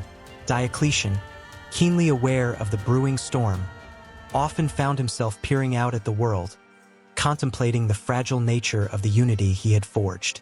In the midst of it all, the emperor's health began to wane. The burdens of rule etched themselves across his face, each line telling the story of a man who had given everything to his empire. Diocletian's thoughts turned to succession, to the legacy he would leave behind. The thought of tyranny haunted him. He could not allow the very empire he had revitalized to fall into chaos once more. As the tension within the tetrarchy mounted, a pivotal moment approached. During a lavish ceremony, attended by dignitaries from across the empire, Diocletian unveiled his grand vision for the future. He proclaimed that power must be shared, not hoarded, and the emperors, with their divine titles, must work in harmony. The crowd erupted into applause, but beneath the surface, a current of unease rippled as the seeds of ambition began to sprout in the hearts of the other rulers. The festival ended with a lavish feast, a celebration of divine kinship that brought together the rulers and their loyal followers. It was a time of joy, yet an undercurrent of tension surged through the air like static before a storm. Diocletian raised his goblet, and his voice boomed like thunder. "May our reign be blessed by the gods, and may we stand united against the tides of turmoil." But in the shadows, jealousy brewed. Galerius, who had long coveted Diocletian's power, sat brooding as he plotted his next move. The cheers of the crowd echoed in his ears, but all he could envision was the throne, his throne. As the night wore on, the laughter and revelry masked a deadly game unfolding in the darkness. Days turned into weeks, and the tension reached a boiling point. Diocletian, aware that the empire was a fragile glass, tempered by ambition and desire, felt a sense of urgency. He sought counsel from his allies, yet mistrust hung heavy in the air. The once unbreakable bonds of the tetrarchs began to fray, and loyalty shifted like sand beneath their feet. Amidst the turmoil, the question loomed larger than life. Could one man bring back the strength of Rome, or would the dream of the tetrarchy dissolve into the night, mere whispers of a forgotten grandeur? The sun set on the horizon, casting an eerie glow over the empire. As Diocletian stood on the precipice of history, his heart racing with a mix of hope and dread. The battle for Rome had only just begun, and the echoes of destiny beckoned him forward, into the unknown. In a sun-drenched plaza, the vibrant colors of the market faded into the background as the crowd hushed, eyes drawn toward the grand temple before them. Statues of gods and emperors towered over the worshippers, shadows stretching across the cobblestones. The air was thick with incense and anticipation, a palpable reverence hanging like a shroud. A flicker of awe and fear danced in the hearts of those gathered, for they knew they were about to witness something transcendent, a ritual steeped in the very essence of life, death, and the divine. Every citizen of the Eastern Roman Empire felt the pulse of the imperial cult. It coursed through their lives, intertwining with their daily routines, their hopes, their fears. The emperors were not merely rulers. They were divine figures, descendants of the gods themselves. To honor them was to honor the very fabric of existence. The city felt alive with the weight of this belief, where the line between the mortal and the divine blurred, creating a tapestry of faith that wrapped around the people like a warm embrace. As the high priest stepped forward, the crowd exhaled in unison, their breaths catching in their throats. With every gesture, he invoked the presence of Augustus, the revered first emperor whose legacy still breathed through the empire. Tears mingled with laughter, hope with despair, as the people offered their prayers, their offerings, and their hearts. The clang of coins against the altar echoed, a reminder that devotion often came with a price. How could they not participate in such a sacred act? It was their duty, their destiny, to elevate the emperor to celestial heights. The vibrant tapestries depicting the gods in majestic splendor fluttered in the warm breeze, bright colors telling stories of both victory and tragedy. Each image held the weight of history, a reminder of the emperors who had ascended to the heavens and those still walking among them. The tales of valor and sacrifice etched into the minds of the citizens rang in their hearts like a battle cry, urging them to remember that their emperor was a bridge between the earth and the divine, a protector of the empire. Yet, shadows lingered at the edges of this levity. Beneath the facade of devotion, there simmered an unspoken tension. Not all accepted the divine nature of their rulers. There were whispers among the citizens, secret conversations exchanged in the flickering light of oil lamps. A yearning for true freedom battled against the chains of enforced worship. The imperial cult, once a unifying force, began to reveal cracks that threatened the empire's very foundation. In this charged atmosphere, the Eastern Roman Empire thrived as a center of worship, a bastion of faith that attracted pilgrims from distant lands. Visitors arrived not just to worship the gods, but also to witness the spectacle of the imperial cult. The temples, adorned with exquisite mosaics and towering columns, became a crossroads of cultures and beliefs. The stories of emperors were retold in 1,000 tongues, each visitor adding their brushstroke to the collective memory of power and divinity. The rituals grew in grandeur, bringing together diverse peoples in a dance of devotion that transcended the differences between them. Religious festivals transformed the cities into vibrant showcases of faith, where laughter and tears mingled like old friends. The streets filled with music, the scent of spices and roasted meats wafting through the air, a feast for both the spirit and the senses. Together, they celebrated the divine presence of their emperor, an act that felt both profoundly personal and universally human. However, as the sun dipped below the horizon, casting a fiery glow over the temples, an uneasy silence fell. The cries of the faithful faded, replaced by hushed whispers of dissent. Each word carried the weight of fear, the fear of persecution, the fear of ostracism. The emperors had become so entwined with the gods that rejection of their divinity felt like treason. Still, some souls, emboldened by their convictions, dared to challenge this ancient belief. They questioned the very nature of power and the need for worship. The tension crackled like a thunderstorm on the horizon, charged with an energy that demanded release. Conversations turned into clandestine meetings, underground assemblies where forbidden ideas took root, blossoming into movements that sought truth beyond the imperial facade. The empire's heart began to beat erratically, caught between loyalty to an emperor and loyalty to a truth that could not be silenced. Through it all, the Eastern Roman Empire clung fiercely to the imperial cult. In the face of adversity, the rituals became more elaborate, more fervent. Each sacrifice, each prayer, was a battle against the encroaching darkness of doubt. A desperate hope surged through the streets, a collective heartbeat echoing in the temples as the high priest raised his arms, calling upon the gods to fill the void left by uncertainty. The people prayed for their emperor's favor, for the strength to withstand the rising tide of rebellion. In that moment, as the candles flickered and the air shimmered with anticipation, The crowd felt it, a connection to something greater than themselves. They were part of a legacy, a chain stretching back to the dawn of their civilization. The emperor stood not just as a ruler, but as a symbol of unity in a world fraught with division. Each worshipper sought solace in the rituals, their hearts beating in rhythm with the ancient chants that filled the air. And just as the high priest cried out to heaven, promising devotion and loyalty, a voice from the back of the crowd rang out, a voice of dissent, trembling yet fierce. The words pierced through the ritual, a challenge to the very core of their beliefs. The crowd gasped, the air thickening with tension as the echoes of faith collided with the sparks of rebellion. In that crucible of faith and doubt, the Eastern Roman Empire stood at a crossroads, teetering on the edge of transformation.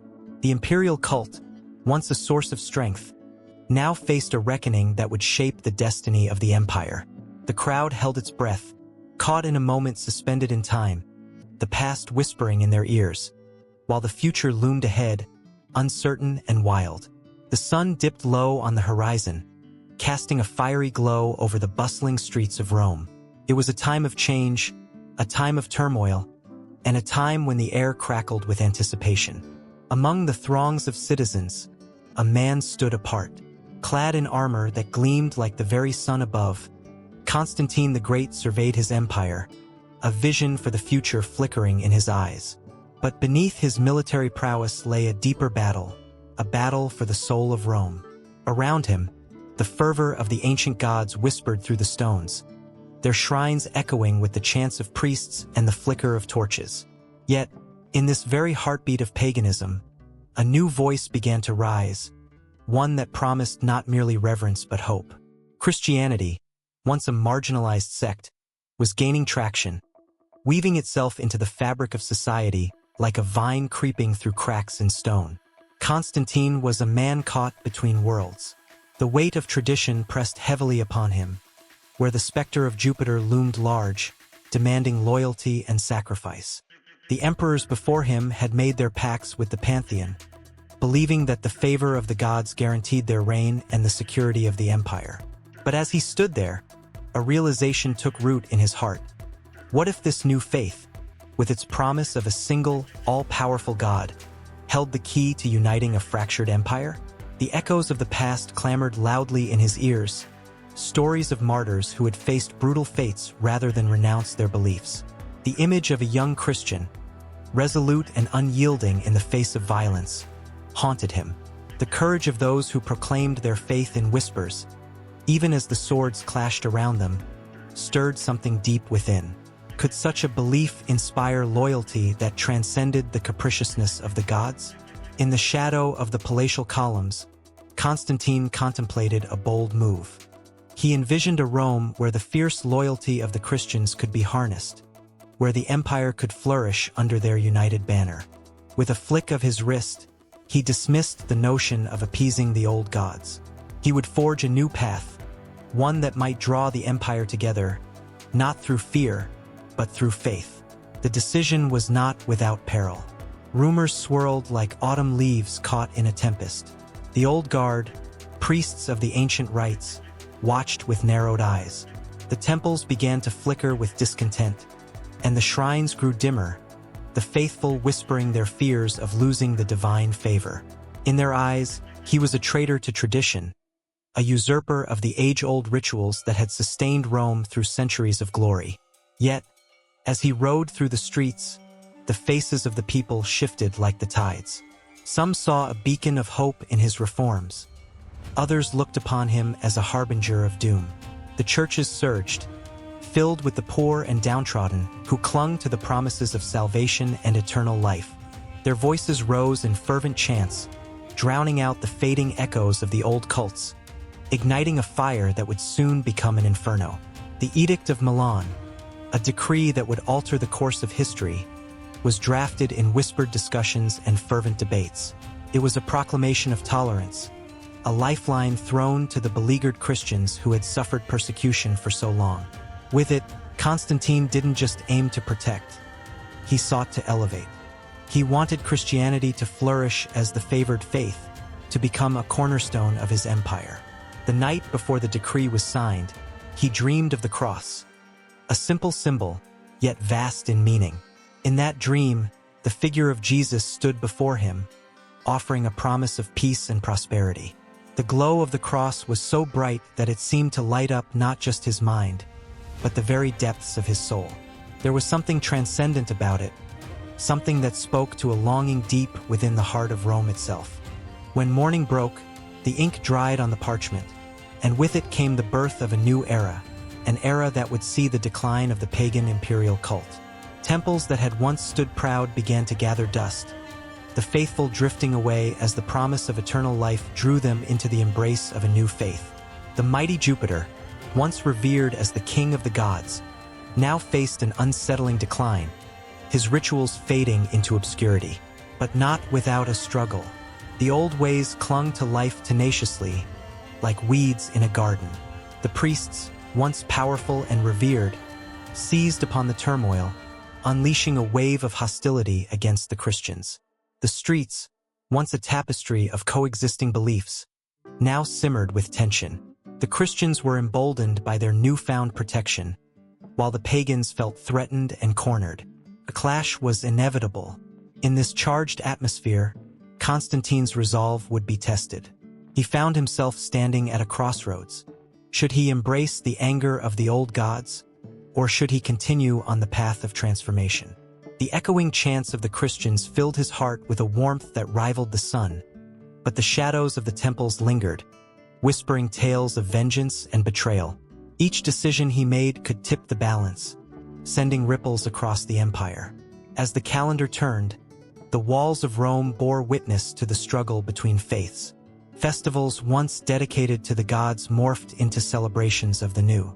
The temples began to crumble, their stones repurposed for churches that rose proudly against the skyline. A new architecture emerged, one that told of hope, of resurrection, of a promise of something greater. Constantine felt the weight of every soul resting upon his shoulders. He had stepped into a storm without an umbrella, navigating through the chaos of belief and disbelief, hope and despair. The pagans, clinging to their traditions, conjured visions of a world unraveling, while the Christians, buoyed by their faith, saw the dawn of a new age. But as the sun set over the forum, painting the sky in hues of orange and purple, one thing was clear. The winds of change had begun to blow, and there was no turning back. The empire would rise or fall on the strength of faith, and in the heart of it all stood Constantine, an emperor daring to redefine destiny. The clash of empires loomed on the horizon, and the echoes of history would soon resound with the might of his choices. The air hung heavy with uncertainty, a palpable tension coursing through the streets of Rome as the sun dipped below the horizon, casting elongated shadows over the ancient stones. In this twilight, the flickering of oil lamps began to flicker like stars awakening in the night sky, illuminating the faces of a people caught in a whirlwind of change. The old ways, once as solid as the stones beneath their feet, were beginning to crumble, replaced by ideas that whispered of hope and transformation. In the grand halls of power, emperors sat on their gilded thrones, their thoughts tangled in the strands of the old gods and the new faith that spread like wildfire through the empire. It was a time when the mighty Jupiter and the nurturing Venus were being challenged by the figure of a humble carpenter, a man whose teachings of love and forgiveness resonated in a way that felt both foreign and familiar. The clash between the ancient pantheon and the emerging Christian doctrine echoed through every corner of society, sending ripples of fear and excitement that no one could ignore. As the darkness deepened, a gathering of cloaked figures met in secret beneath the watchful gaze of the Colosseum. Their voices were a soft murmur, hushed yet fervent, as they spoke of visions and revelations that promised salvation. The tales of miracles, the stories of resurrection, were like embers, igniting the hearts of those weary from the burdens of the old ways. In their eyes danced the thrill of defiance, the undeniable urge to break free from the chains of tradition that had held their ancestors captive for centuries.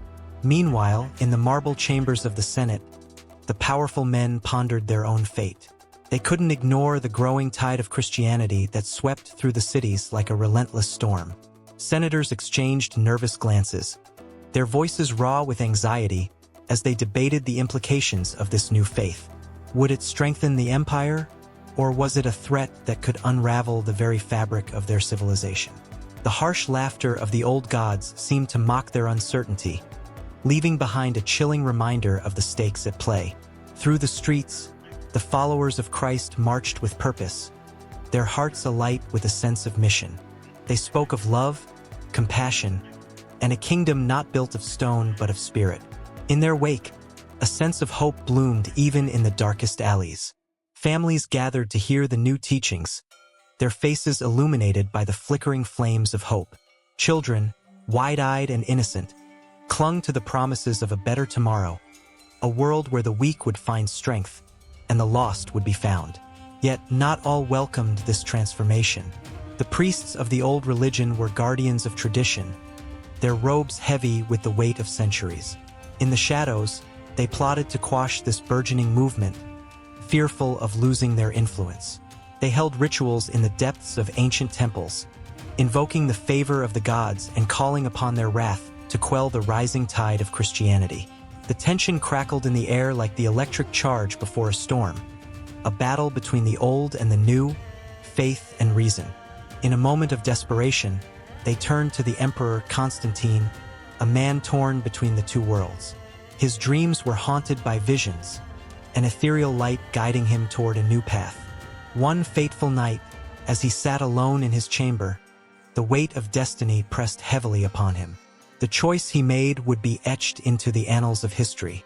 Would he cling to the familiar, or would he dare to embrace the unknown?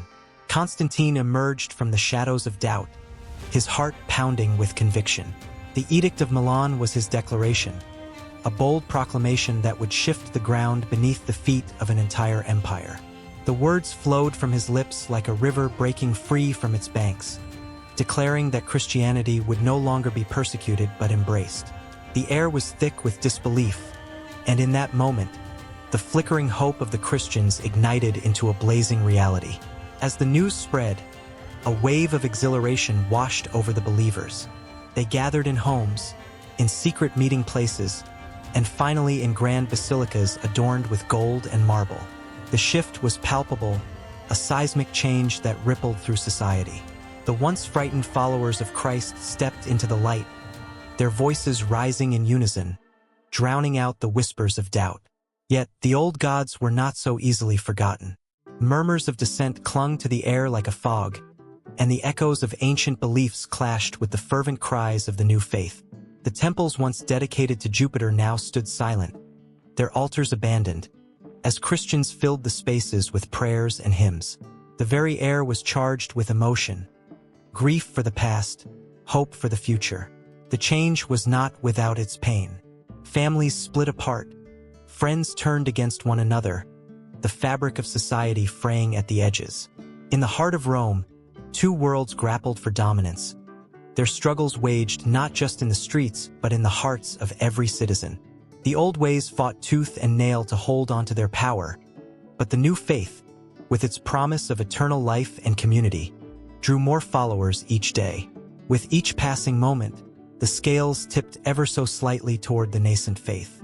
The cries of the Christians echoed through the once hallowed halls of power, their presence undeniable. As the sun rose each day, it cast a new light on the old beliefs, revealing the cracks in their foundations. The threads of paganism twisted tighter, but Christianity, with its message of love and redemption, wove itself into the very fabric of imperial ideology. The world stood on the brink, caught between the echoes of a distant past and the whispers of a bold new future. A single spark could ignite the conflagration that would reshape history forever. The hearts of the people quivered with anticipation, the promise of change hanging tantalizingly close, yet cloaked in uncertainty. The cycle of belief and belonging twisted and turned, leaving haunting questions in its wake. And as the sun set once more over the great empire, it lit a fire that no one could extinguish. The air crackled with tension in the grand halls of the imperial palace, where marble columns soared like ancient trees, each one whispering secrets of a world long past. The flicker of torchlight danced across the faces of the men and women gathered, their expressions a mixture of awe and dread. They were witnesses to a moment that would echo through the ages, one where the very foundations of belief would tremble under the weight of a single man's conviction. Julian, the young emperor with the determined gaze, stood at the center of it all. His heart beat fiercely in his chest, resounding like the drums of war. He was not merely a ruler. He had become a symbol of hope for the old gods, the fading voices of a religion that had once held sway over the hearts of millions. His decision to turn away from the growing tide of Christianity was not merely personal. It was a declaration that resonated through time, a battle cry for the ancient deities that had fallen silent in the shadow of the new faith. As he looked around, he could see the glimmer of uncertainty in the eyes of his followers. Would they stand with him against the overwhelming force of a faith that promised salvation? The whispers of the past haunted him, tales of emperors who had surrendered to the weight of the Christian cross, forsaking the very essence of their heritage. The pagan gods, Apollo, Zeus, and all those who had once walked among men, seemed to call out to him. Their tales of heroism, love, and tragedy spun through his mind like a tapestry, weaving a bond that tied him to a history rich with glory. Yet, Julian was acutely aware of the danger he faced. The Christian leaders, wielding their own divine claims, had grown powerful and emboldened during his reign. They offered a promise of a heavenly kingdom, a community bound by faith rather than blood. But to Julian, that promise felt hollow, a mere shadow of the vibrant, chaotic life that the old gods had bestowed upon humanity. As he stood there, surrounded by his advisors, the air thick with anticipation, he knew that a storm was brewing, one that would test not just his will, but the very essence of belief itself. He raised his hand, silencing the murmurs that filled the room. "I declare," he began, his voice steady and resonant, "that we shall honor the gods of our ancestors. We shall return to the sacred rituals, to the temples that have stood as monuments to our culture." The words hung in the air, both a challenge and an invitation. Gasps echoed through the marble hall. Some felt a rush of exhilaration, while others recoiled in fear. The council erupted into a cacophony of voices, each person battling for their beliefs. Some declared loyalty to the emperor's vision, their hearts beating in rhythm with the ancient hymns that had once filled the air. Others feared the consequences of such a proclamation, visions of persecution and bloodshed swirling in their minds. Julian could feel the weight of their uncertainty, and it pressed heavily on his shoulders. But he stood firm, resolute as the mountains, convinced that the soul of the empire depended on this return to the divine claims of paganism. In the days that followed, Julian immersed himself in the rituals of the old faith. He donned the robes of a high priest, feeling the weight of history wrapped around him like a cloak. By the flickering light of candles, he recited prayers that had not been spoken in centuries, his voice mingling with the whispers of the past. He felt the presence of the gods around him, a vibrant energy that coursed through his veins, igniting a passion that surged to the surface. It was intoxicating, the thrill of defiance against an empire steeped in monotheism. But the forces against him were gathering, their resolve simmering beneath the surface like a pot about to boil over. The Christian leaders, sensing the shift in the wind, began to rally their followers. Their sermons grew more fervent, painting Julian as a heretic who threatened the very fabric of society. Each accusation struck like a dagger, but Julian stood undeterred. He would not be swayed by the voices of fear. He had tasted the sweetness of rebellion, and it fueled his every move. The tension escalated, and Julian's determination only intensified. He sent envoys throughout the empire, reviving the ancient temples and calling for sacrifices to the gods. His heart raced as he envisioned the return of festivals, the vibrant colors and joyous celebrations that would breathe life back into the nation. The thought of people gathering to honor the old gods filled him with a deep sense of purpose, as if he were a conductor leading an orchestra back to harmony. But darkness loomed on the horizon. The Christians were not idle. They conspired and plotted, their fervor igniting a firestorm of fervent resistance. Julian could almost feel their breath on his neck, a chilling reminder that his every step was watched, monitored, and scrutinized. The whispers of betrayal began to haunt him, a ghostly echo of doubt that tugged at the corners of his mind. Each night, he would lie awake in his chambers, staring at the ornate ceiling above, tracing patterns that seemed to shift with his thoughts. What if he had made a grave mistake? What if the power he sought was just a fleeting illusion, a dangerous dance with forces he could not control? The weight of his choices pressed down, and yet, amidst the turmoil, a flicker of hope ignited. He believed in the resurgence of the past, a beautiful tapestry woven with threads of courage and defiance. In a grand ceremony that would be remembered for ages, Julian stepped into the ancient temple dedicated to Zeus, the air heavy with incense and the scent of sacrifice. The flickering torches cast shadows that danced along the stone walls, and as he raised his arms, the crowd erupted in a chorus of chants that reverberated through the air. Here, in this sacred space, he felt the pulse of history, a connection to the very essence of humanity's story. But even as he reveled in the moment, a storm was brewing. The forces of Christianity rallied, their resolve hardening like steel, fueled by their belief in a divine mission. The tension thickened, palpable in the air, a prelude to the chaos that would soon unfurl. Julian's heart raced with the realization that the battle for the soul of the empire was just beginning. In the bustling streets of Constantinople, the whispers of change hung heavy in the air, like the scent of rain before a storm. The clamor of merchants, the laughter of children, and the solemn prayers of the faithful formed a cacophony that filled the spaces between the old temples and the new churches. Among the grand marble columns and the flickering oil lamps, a tension simmered, a palpable pulse of history waiting to explode. Theodosius I, Emperor of the Roman Empire, strode through this world with a fervor that both inspired and terrified.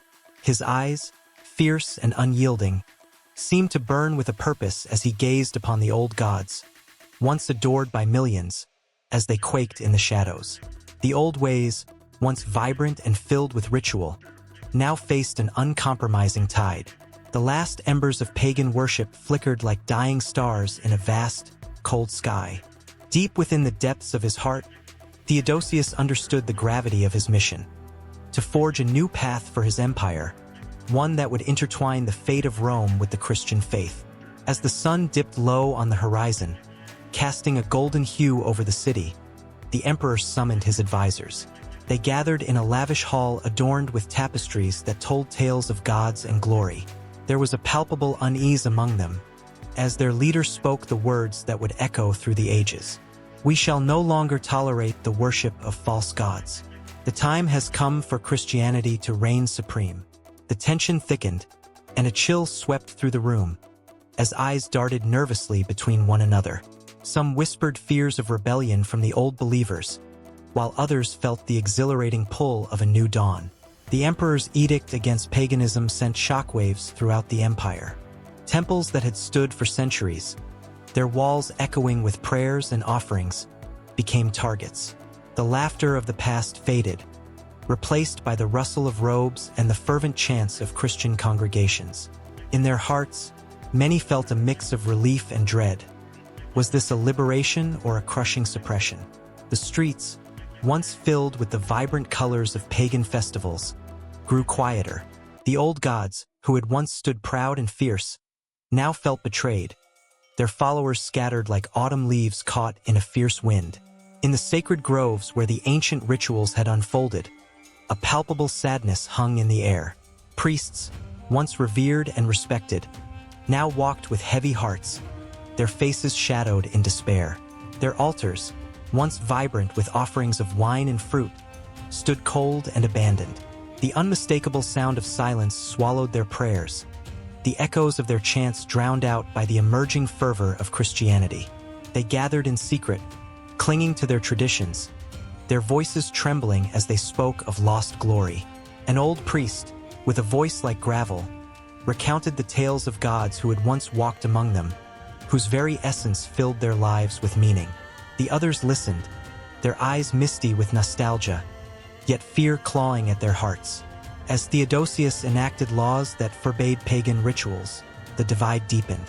In cities across the empire, statues of gods were defaced, their features marred by hatred and zeal. The sound of hammers striking stone echoed through the air, a dirge for the fading past. Yet, amid the chaos, sparks of defiance ignited. Groups of pagans, cloaked in the remnants of their lost traditions, met in the shadows, their voices rising in rebellion against what they saw as an unjust decree. They clutched amulets and talismans tightly, whispering prayers to the gods who still watched over them. The tension escalated, a powder keg waiting for a match. Theodosius, imbued with an unwavering conviction, responded with force. The flames of a new era ignited as the emperor rallied his loyal followers. Armed soldiers marched through the streets, their presence an iron fist clenching the heart of the empire. The clash between the old and the new erupted into public spectacles, with fiery demonstrations that sent tremors through the ancient stones of the city. The air crackled with energy, the fervor of zealotry palpable. The streets became battlefields, each side vying for the soul of the empire, a fragile balance teetering on the edge of chaos. In the midst of this turmoil, two worlds collided, each believing fervently in their truth. The pagans invoked their gods, calling for protection and strength, while Christians prayed fervently for the salvation of their souls and the eradication of false idols. Theodosius, now a living emblem of faith and authority, pressed on, unfazed by the mounting tension. Every proclamation, every edict, carved deeper divides yet also inspired fervent loyalty among his followers. A new faith was not merely taking root. It was growing wild, consuming everything in its path. As the years slipped away, the temples fell silent, their once hallowed grounds now overrun by the fervor of Christianity. The old gods, once bountiful and loving, flickered like candles in the wind, their faithful dwindling. The death knells of paganism echoed across the empire, a haunting reminder of what once was. Theodosius stood tall amid the ruins of the past, a figure clad in the glowing light of a new dawn, yet the shadows of history loomed large behind him. Still, beneath the surface, the tension simmered, a constant reminder of the struggle for belief, identity, and the essence of humanity itself. Each day brought new challenges, new clashes of ideology, as the people of Rome grappled with a world that was changing far too rapidly. The air crackled with uncertainty, and the shadows whispered tales of resistance yet to come. In the heart of this historical tempest, the threads of fate wove a complex tapestry, a mixture of faith, rebellion, and the indomitable human spirit. The destinies of empires collided, and with each passing moment, the world transformed before their eyes. The echoes of the past lingered like ghosts, haunting the corridors of time, reminding all that the battle between old and new was far from over, and the story was still unfolding. The sun dipped low on a horizon painted with the hues of an ending day, casting long shadows that danced across ancient marble statues. Among these figures, a palpable tension hung in the air, a flicker of belief that sparked the imagination. In the twilight of late antiquity, the merging of the divine and the mortal was more than mere rhetoric. It was the foundation of a world filled with longing, fear, and devotion. The people living during this time were not just subjects of emperors. They were witnesses to a cosmic drama where humans climbed to celestial heights. In the echoing halls of temples, where incense mingled with whispered prayers, the emperors of Rome stood as both rulers and gods. They wore their authority like a crown, a golden circle representing power, but it was more than that. It was their bridge to the divine. The air crackled with energy as citizens knelt, eyes glistening, hearts pounding with a mix of fear and hope. Standing before a statue of Augustus, they felt the weight of centuries, the legacy of deification stretching back through the ages. His image was more than stone. It was a lifeline to the heavens. The belief in divinity was a double-edged sword, cutting through the fabric of society. As the emperors ascended to godhood, the people were caught in a whirlwind of emotions. They lived in a world where the line between the sacred and the mundane blurred into obscurity. The stories of divine emperors became the stuff of legends. People spoke of miracles and signs, their voices hushed in reverence as they recalled the day lightning struck the altar, a portent sent from the heavens themselves. Such moments ignited fervor and dread in the hearts of those gathered, fueling the ever-growing cult of personality that surrounded their rulers. For many, the deification of emperors was a beacon of hope. Amidst the chaos of warfare and famine, the idea that their leaders could be divine provided a sense of stability. The citizens believed that their emperors, as divine beings, held the power to intercede with the gods on their behalf. They attributed victories in battle to their rulers' divine favor, seeing every triumph as a testament to their leaders' godly nature. However, this belief was laden with anxiety, as the slightest misstep could shake the fragile foundations of their faith. A poor harvest or a military defeat would send ripples of doubt through the populace, questioning whether their deified leaders had lost the favor of the gods. The tension escalated as new religions began to rise, challenging the entrenched beliefs of the Roman Empire. Emerging from the shadows, Christianity offered a radical reinterpretation of divinity. It taught that divinity was not confined to emperors or statues, but was found in the humility of a crucified carpenter. This seismic shift sent shockwaves through the empire. Converts flocked to this new faith, drawn by the promise of a personal relationship with the divine, a contrast to the lofty, distant gods of old. As the sun set over the empire, the struggle for souls ignited a fierce battle between old and new beliefs. In the heart of the city, the fervor of religious conflict turned streets into battlegrounds. The air filled with the clashing of beliefs, as chants of Caesar is Lord collided with prayers to the one true God. Emperors, once untouchable, now felt the tremors of discontent beneath their feet. The specter of their own deification was being challenged, and they grasped for control as the world around them shifted. The stakes were nothing less than the very soul of the empire. In the temples dedicated to the old gods, priests hurriedly performed rituals in desperate attempts to appease the ancient deities. The flickering flames of the altars cast eerie shadows, creating a scene both sacred and haunting. Each sacrifice, each prayer, was a frantic plea to restore divine favor. As the smoke spiraled toward the heavens, believers looked on with bated breath, their hearts racing with hope and fear. Would the gods respond, or had they already turned their backs on an empire engulfed in turmoil? The emperors too felt the weight of this legacy. Some, like Constantine, boldly embraced the new faith, seeking to harmonize the divine with the state. With a visionary zeal, he transformed his empire, shifting the center of power from Rome to Byzantium, forever altering the course of history. The edicts flowed like water, proclaiming the new faith while seeking to reconcile the remnants of pagan belief. But in this transformation, he stirred up a storm, one that would ripple through the ages, testing the hearts and minds of all who lived in this changing world. The crowd gathered in the forum, their voices rising in a collective roar, a cacophony of passion and desire. They longed for connection, for something beyond themselves. As they reached for the heavens, they sensed the weight of history pressing down upon them. Each individual became part of a larger narrative, a tale woven through centuries of belief and sacrifice. The legacy of deification was no longer just the story of emperors but a shared experience, binding them together in their quest for meaning. In the quiet moments, away from the fervor of the crowd, whispers of doubt began to surface. What did it mean to be a god? How far could a man ascend before he lost touch with his humanity?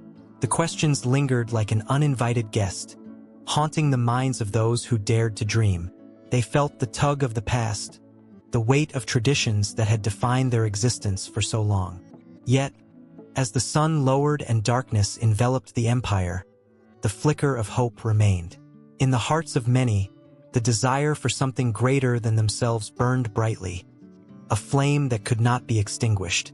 And so, the stage was set for a new chapter, one where the gods walked among men and men sought the divine in every corner of their lives. The air was thick with anticipation as the tapestry of beliefs continued to weave itself, each thread vibrant with emotion. The legacy of deification in late antiquity was far from over. It was merely the beginning of a tumultuous saga that would echo through the ages, leaving its mark on history like a comet streaking across the night sky. The flickering oil lamps cast eerie shadows against the stone walls of a grand hall, where a council of powerful men gathered, their faces etched with tension.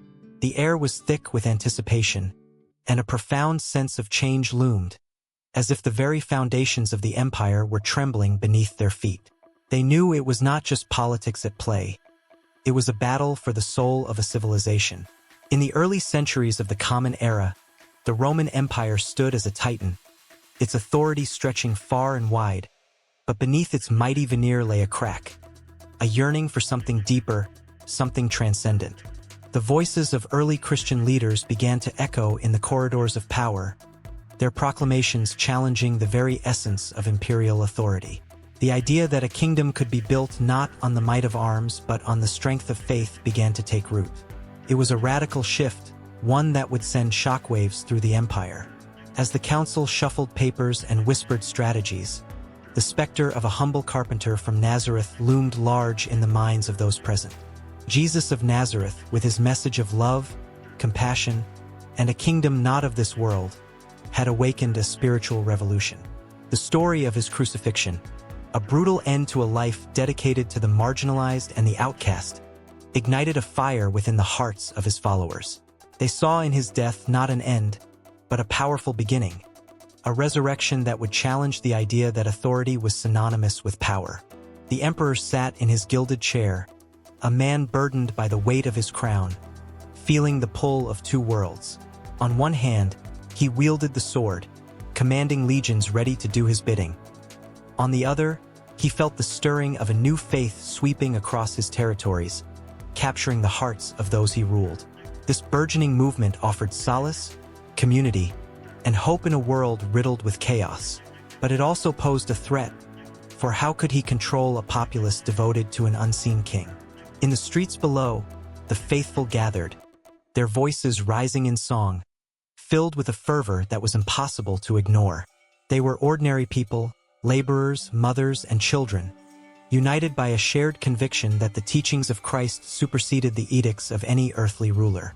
Their gatherings ignited a hope that spread like wildfire, drawing in the disenchanted and the downtrodden.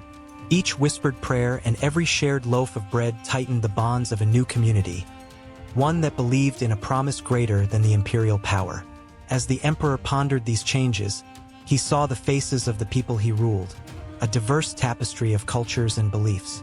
The Christians quietly infiltrated social structures, offering aid to the poor, caring for the sick, and providing a moral framework that began to reshape the values of society.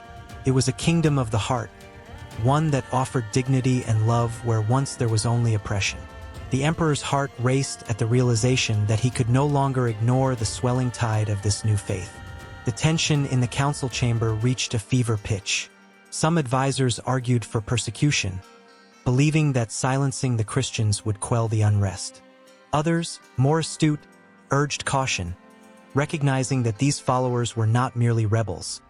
They were a force of transformation that could reshape the empire itself. The very fabric of authority was at stake, and the choices made in that moment would echo through history. With the weight of history upon him, the emperor's thoughts turned to Constantine, a ruler who would embrace this new faith and, in doing so, forever alter the relationship between church and state. The vision of a cross emerging from a vision of victory was more than a dream. It was an omen of the new order that was to come. Those who once whispered in the shadows now found their voices amplified, their influence spreading into the highest echelons of power. Meanwhile, the faithful, emboldened by their beliefs and strengthened by community, began to challenge the very symbols of imperial authority. They spoke of a kingdom that did not bow to the whims of tyrants but to the will of a divine ruler. The contrast was stark. The emperor's power arose from fear and might. The Christian strength blossomed from love and sacrifice. This dichotomy would not merely coexist. It would clash, sending tremors throughout the empire. As the council continued their heated discussions, the emperor's mind drifted to the people in the streets.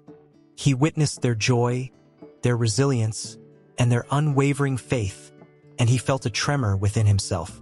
Could he truly deny their right to believe in something greater? Was it possible that this new faith could be a tool for unity rather than division? The room fell silent as a messenger burst through the door, panting from his haste. He carried news of a gathering storm, riots sparked by the persecution of Christians in various provinces. The emperor's heart sank. The wind of change was no longer a whisper. It was a gale force, threatening to uproot the very foundations of his power. Suddenly, he found himself standing at the crossroads, grappling with the swirling emotions of fear and hope. The empire was on the brink of a momentous shift. In the struggle between the sword and the cross, he realized that the path he chose could either lead to destruction or a new understanding of authority, one where the crown could coexist with the cross. As the council convened, hearts beating in sync with the pulse of a restless empire, they sensed the ground beneath them shifting. An undeniable truth emerged. The role of Christian theology was poised not just to reshape imperial authority. It threatened to redefine the very nature of power itself. The shadows danced on the walls, and the air crackled with anticipation. In the depths of that moment, they all felt it. The electric tension of possibility, the weight of impending change, and the realization that the empire, as they knew it, was about to transform forever. The flickering lamps cast their light upon a world that was no longer bound by the chains of old authority, but was stirring, awakening, ready to embrace a new dawn. As the last Roman legions faded from the fields of battle, their banners falling to the dirt, an unsettling silence swept through the once great empire. The ground beneath the citizens' feet quivered, not just from the tremors of a crumbling civilization, but from the profound uncertainty that gripped their very souls. How could the divine order, which had promised peace and prosperity, crumble into dust?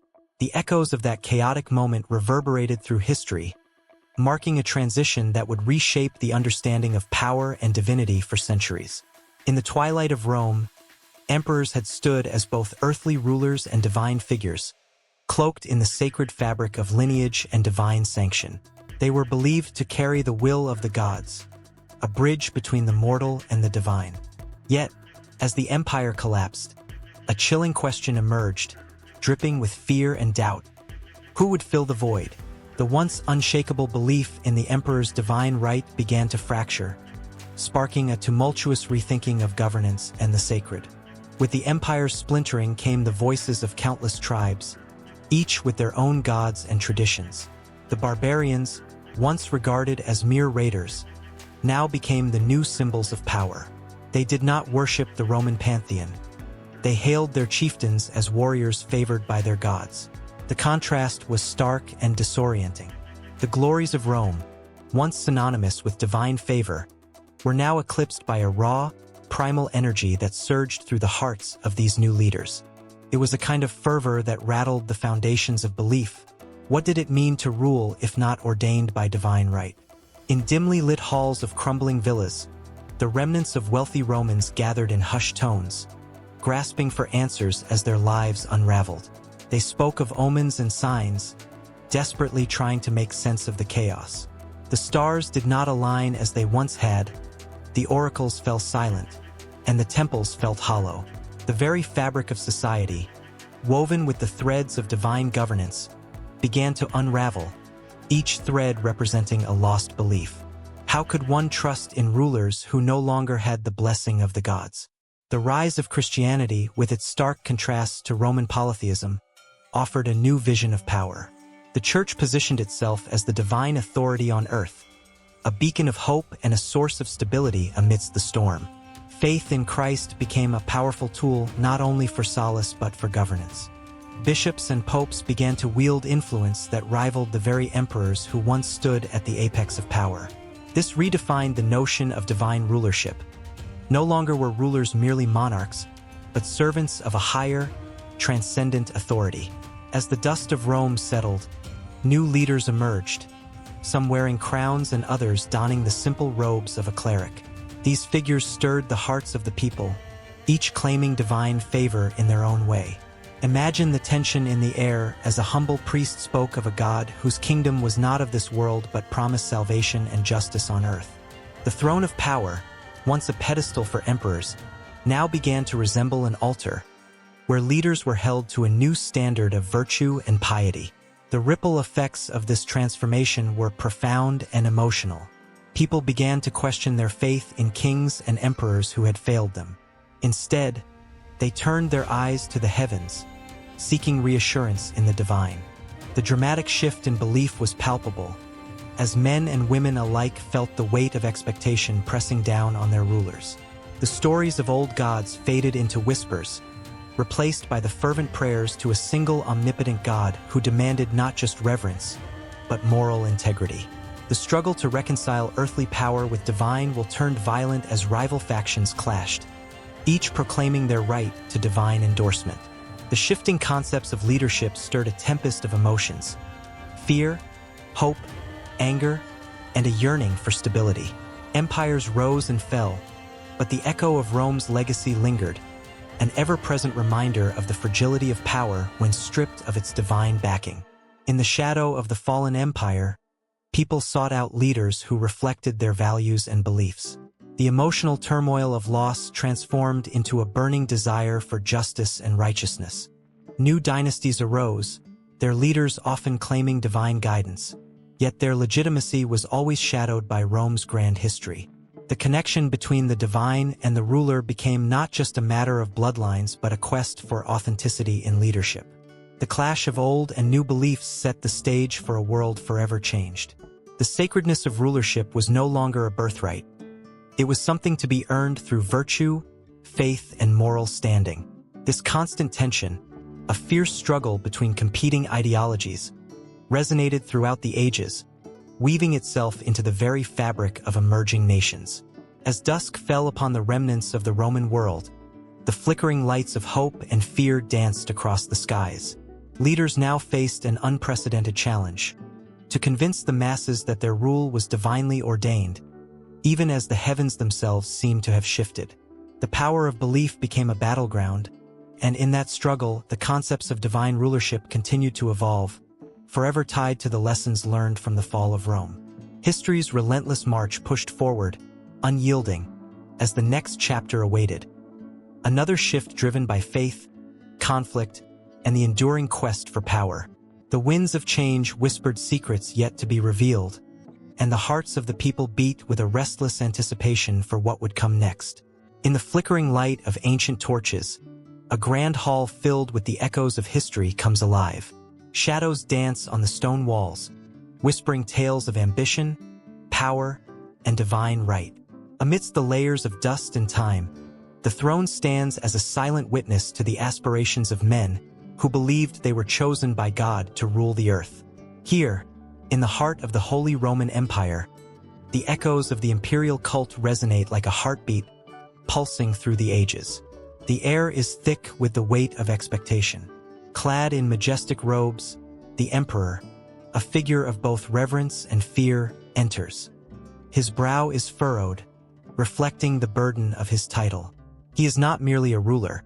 He is the embodiment of the state, a divine agent tasked with the monumental responsibility of maintaining order in a realm that stretches across vast territories. Every citizen, from the peasant to the noble, is bound by the unspoken pact that links their fates to his. The throne is not just a seat. It is a celestial platform from which he draws strength and legitimacy, blessed by the Almighty. Around him, the courtiers and clergy observe with bated breath. They are caught in a web of intrigue and power plays, each maneuvering for favor, each eyeing the emperor's every word and gesture. The tension crackles in the air as they whisper of divine mandates and earthly ambitions. The emperor knows he is both revered and reviled, a god and a man, a symbol of unity and division, all at once.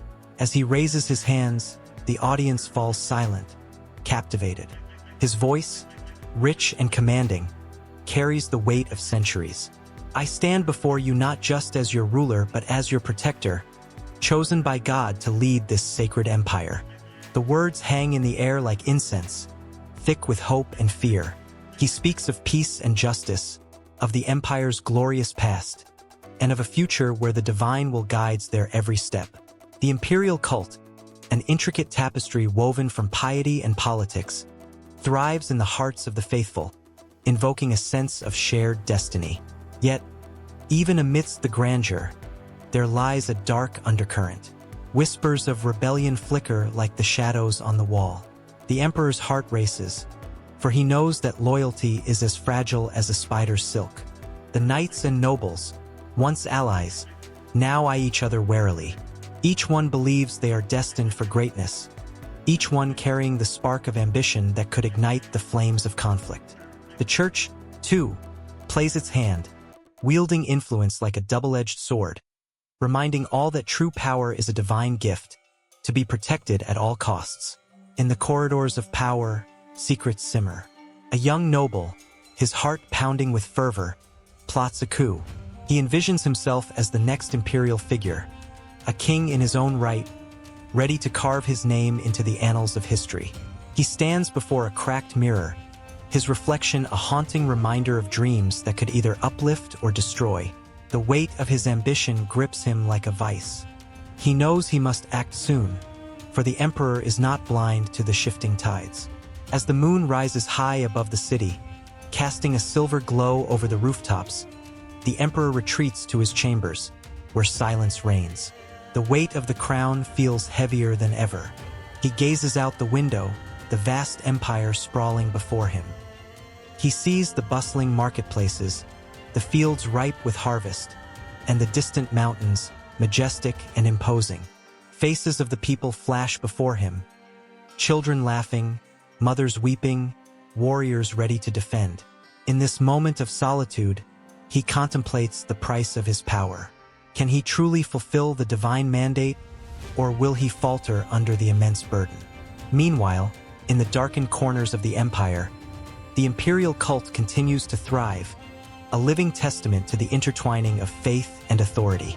Rituals are performed in grand cathedrals, where priests invoke the blessings of heaven upon the emperor, each prayer strengthening the belief that he is the chosen one.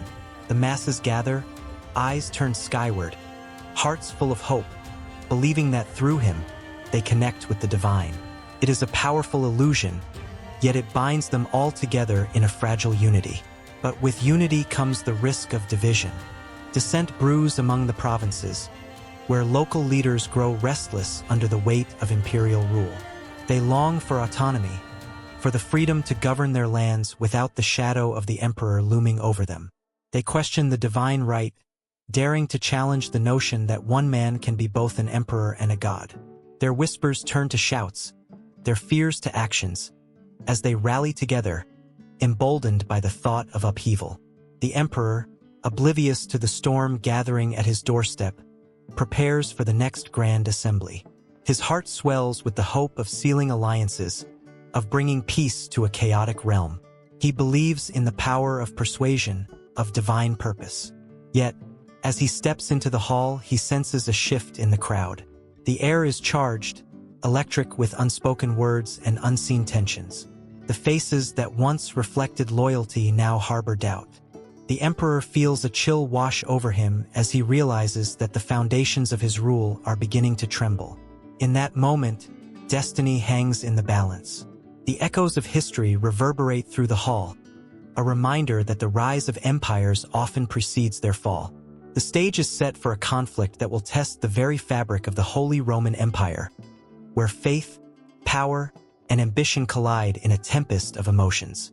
The sacred and the profane intertwine, and the emperor stands at the crossroads of his fate, unaware of the storm that brews just beyond the horizon, ready to shake the very pillars of his reign. In a dimly lit chamber adorned with heavy tapestries, the air was thick with the scent of incense and candle wax. The flickering flames cast shadows on the stone walls, where the bloodlines of kings past were immortalized in portraiture. A young scribe sat hunched over an ancient manuscript, his quill scratching the parchment with nervous intensity.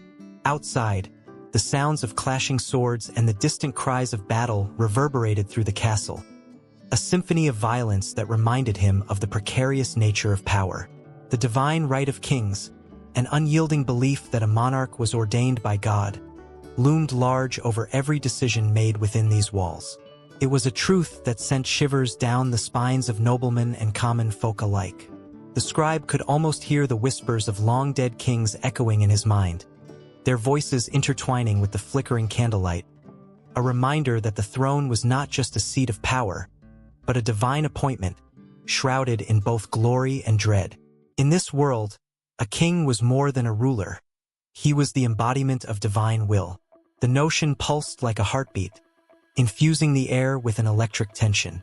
The scribe remembered the tales of King James, whose reign was marked not just by political maneuvering but by a fervent belief that he answered only to God. His enemies trembled at the thought of challenging him, for they knew that to defy a king was to defy the very will of the Almighty. In that age, a crown was both a blessing and a burden, a symbol of power that came wrapped in the heavy chains of responsibility.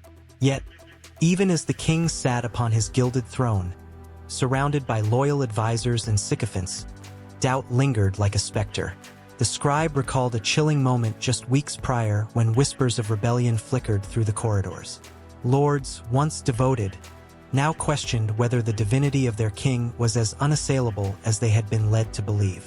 It was a dangerous game, this questioning, and the scribe shuddered at the thought of what awaited any who dared to challenge the sacred doctrine.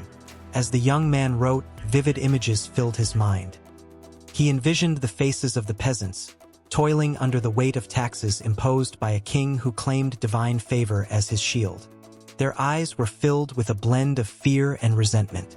How could one man, seated comfortably in a castle, claim to speak for a God whose love seemed so far removed from the struggles of ordinary lives? The tension was palpable, and the scribe could almost feel the heat of their anger rising, like a storm brewing on the horizon. The scribe felt the weight of history pressing upon him. The echoes of past rulers, such as the infamous King John, whose reign had been marred by tyranny, reverberated through his thoughts. The rebellion against him, the signing of the Magna Carta, a stark reminder that even kings could be forced to answer for their actions. The divine right was not a shield impenetrable. It was a thread that could fray, leading to upheaval and chaos. With each stroke of his quill, the scribe poured forth the tales of those who had risen against the divine mantle. The faces of commoners and nobles intertwined in his narrative, each one a testament to the frailty of the throne. There was Lady Eleanor, whose fierce spirit had rallied the peasantry against their cruel lord, her voice a clarion call that rang through the fields like thunder. And yet, the scribe knew that her bravery had come with a heavy price. The flames of rebellion devoured many, leaving ashes where hope once flourished. As the quill moved feverishly across the page, a sense of urgency enveloped him. The divine right of kings was not merely a historical lesson. It was a living, breathing entity that still coursed through the veins of Europe. The recent ascension of a new king had rattled the very foundations of power. Distant kingdoms watched with bated breath, their fates intertwined with the whims of one man who believed himself chosen. In that moment, the scribe felt a wave of emotions crash over him. Fear, hope, anger. What would happen if this new king faltered? What if he failed to uphold the divine expectations placed upon him?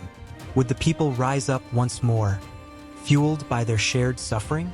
The chamber felt smaller, the shadows darker, as he imagined the chaos that could ensue. Suddenly, a loud bang echoed through the hall, jolting the scribe from his reverie. The heavy door swung open, and a figure cloaked in shadows stepped inside, face obscured. The breath caught in the scribe's throat as he met the piercing gaze of the intruder. It was an emissary from the king, and the tension in the room escalated. The scribe could feel the weight of the message he bore, a harbinger of news that could shift the balance of power. "Speak," the scribe managed to utter, his heart pounding. The emissary stepped closer, and in a voice laced with urgency, shared whispers of dissent brewing in distant lands. There were rumors of kings who had fallen, of dynasties crumbling under their own divine pretenses. The very fabric of the belief in the divine right was unraveling, one thread at a time, and the scribe felt the ground beneath him tremble with possibility. "Tell me more," the scribe urged, his quill poised, ready to capture the unfolding story. And as the emissary spoke of revolts and alliances, his words reverberated through the chamber like a clarion call, igniting a fire within the scribe's heart. With each revelation, the air thickened with anticipation, the promise of change crackling like static electricity. It was here, amid the shadows and flickering candlelight, that history seemed to pulse with a life of its own. a relentless cycle of power and resistance, loyalty and betrayal. The divine right of kings, once thought to be an unassailable truth, began to shimmer with uncertainty, and the scribe could already feel the tides of time shifting, drawing them all into a storm that would consume everything in its path. The ink flowed freely, capturing the chaos, the hope, and the fear, even as the world outside the castle walls trembled on the brink of revolution. The sun hung low in the sky, casting a golden hue over the ruins of Rome, where ancient temples once stood in reverence to gods who ruled from afar. It was here, amid crumbling marble and echoes of fervent prayers, that the idea of deification took root, intertwining the fates of mortals and the divine. The air buzzed with the weight of history, where emperors were not just rulers but gods who walked among men. This notion, once a pillar of Roman identity, has echoed through time, finding fresh interpretations in the modern world, where the boundaries between power, legacy, and worship are as fragile as the stones beneath one's feet. In the annals of history, the deification of Roman emperors was a spectacle of grand proportions. Imagine the moment when a ruler, after a lifetime of conquest and governance, was transformed into a deity in the eyes of the people. Crowds would gather, eyes wide with wonder, as priests would chant sacred hymns, and incense spiraled toward the heavens. The emperor's ascension was a celebration, a culmination of years molded by triumph and tragedy, a transformation that felt both inevitable and miraculous. This ritualistic elevation was not merely a reflection of admiration. It was a potent political tool.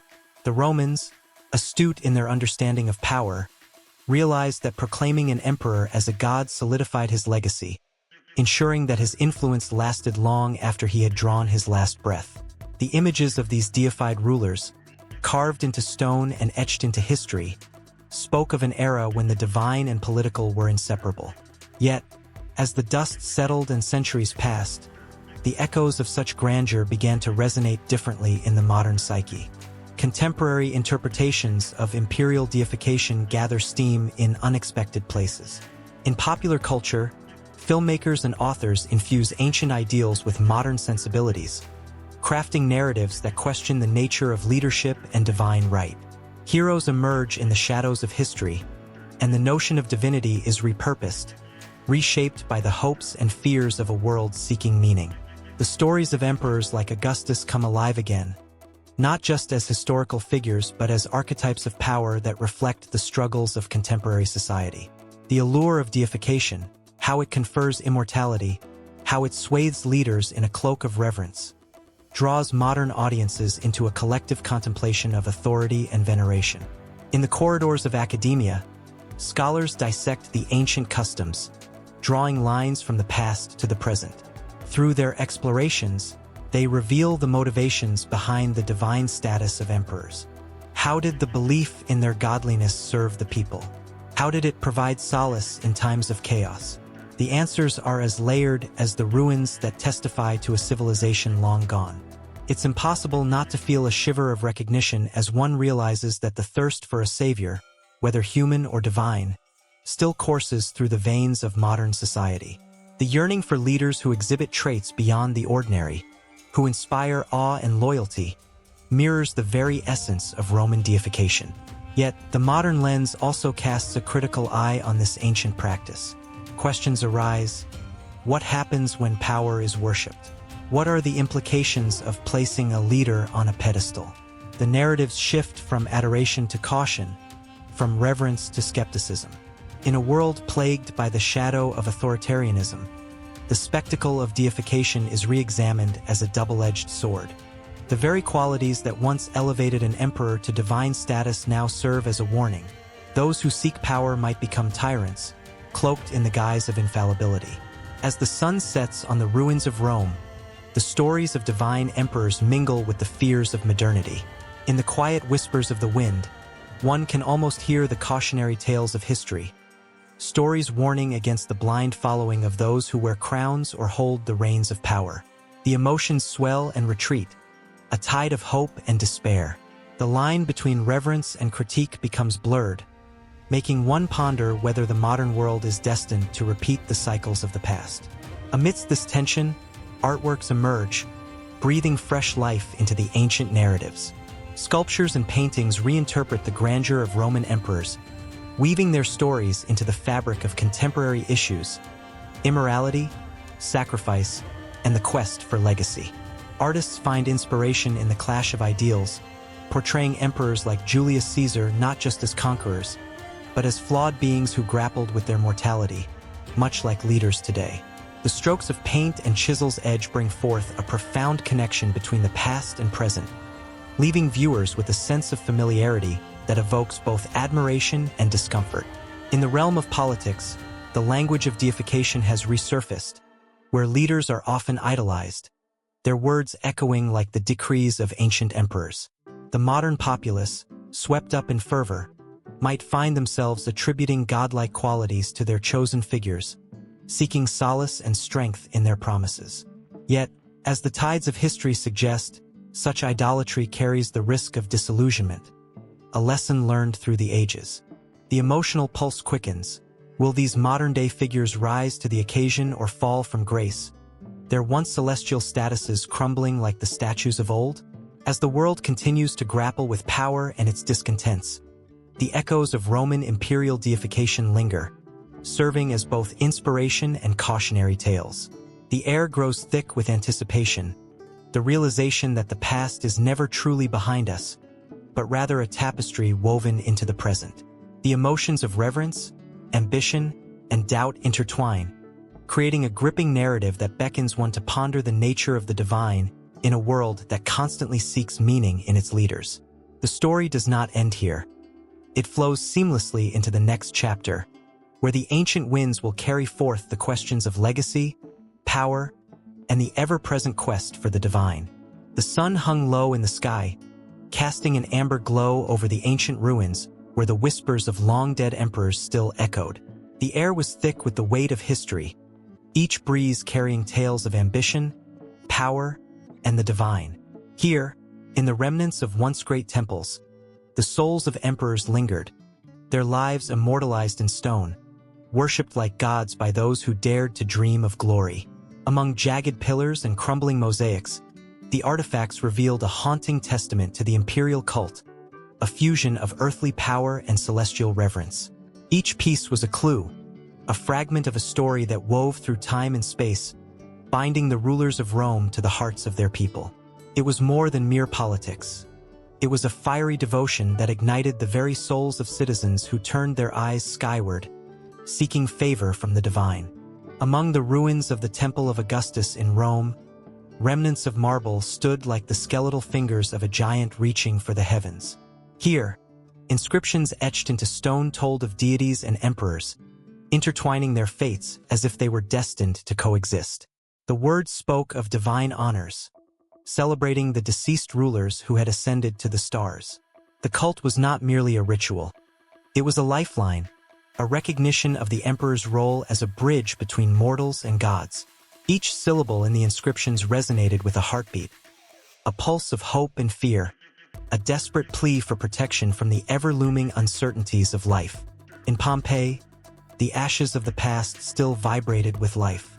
A shrine dedicated to the divine Augustus stood as a testament to the fervor of belief.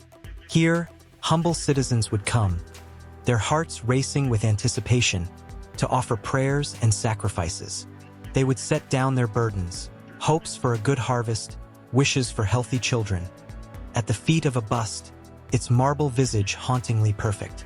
It was as if Augustus himself watched over them, whispering promises of prosperity and protection in the sacred silence of the shrine. The evidence of the imperial cult was not confined to grand temples. It found its way into the very fabric of everyday life, revealing itself in coins stamped with the faces of emperors and inscriptions that echoed through the markets and streets. As merchants traded their wares, they carried with them the weight of divine endorsement, a reminder that their fortunes were tied to the favor of those who ruled.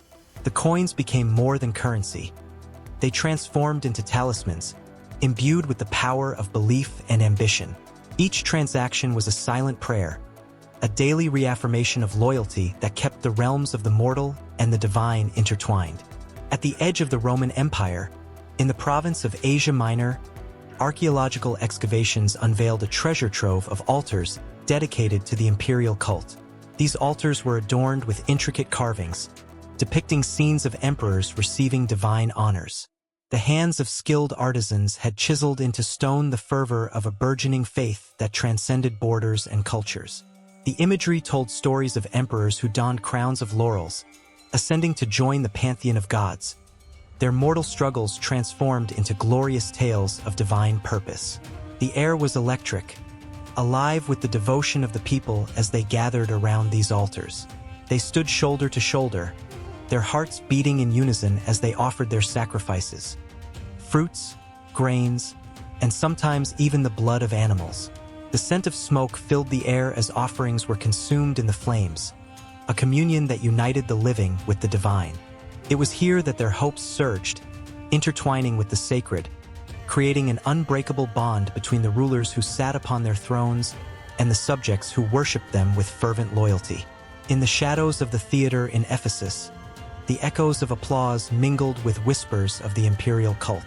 Under the stars, spectators watched grand performances celebrating the lives of emperors, their stories unfolding like epic tales. The actors, adorned in elaborate costumes, embodied not just the rulers but the very essence of divinity. Each play was a ritual, a dramatic reenactment of the emperor's virtues, teaching the audience the values of loyalty, bravery, and reverence. The crowd roared in approval, their cheers a cacophony that filled the night, an overwhelming wave of emotion that bound them together in shared belief. Young boys and girls were among the rapt audience, their eyes wide with wonder, absorbing the tales of gods and rulers like sponges. They watched as their future was written in the stars, believing that by honoring the emperors, they too could forge their destinies. The imperial cult wove its way into their very beings, embedding itself in their hopes, dreams, and fears. In the quiet of the night, the ruins spoke in hushed tones. The stone structures bore witness to the fervor of the imperial cult, whispering tales of faith that coursed through the veins of ancient Rome. Each fragmented statue, each weathered inscription, held the memory of a love that surpassed the earthly realm, a love that sought to bridge the gap between man and God. The emperors were not just rulers. They were deified figures, their lives a beacon for the lost, a source of comfort in despair.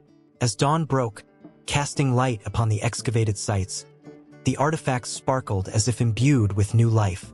Each discovery breathed fresh air into the age-old stories, igniting new passions among historians and archaeologists eager to piece together the rich tapestry of history. The layers of time peeled away, revealing a narrative that pulsed with urgency, a relentless quest to understand the bond between ruler and subject, the divine and the mortal. The sense of mystery hung in the air, as every stone unturned brought with it tantalizing questions. What drove a people to worship their leaders as gods? What fears and aspirations lay behind the rituals and sacrifices? The archaeological evidence was more than mere remnants of the past. It was a vivid testament to the power of belief, a reminder that in the grand theater of life, the lines between the sacred and the secular blurred, creating a drama that engulfed all who dared to participate. And so, the tale continued, woven into the fabric of time, urging the curious and the brave to seek out the echoes of faith that still whispered in the shadows of history.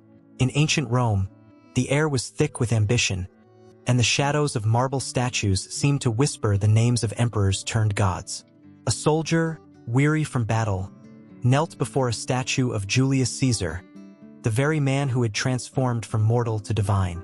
The flickering torchlight danced upon the polished stone, casting shadows that twisted and turned like the complexities of power itself. Caesar had been more than a ruler. He had become a celestial figure, a beacon of hope for the weary and a terrifying specter for his enemies. His deification was not merely a celebration of his victories, but a testament to the divine right that would ripple through history, shaping monarchies for centuries to come.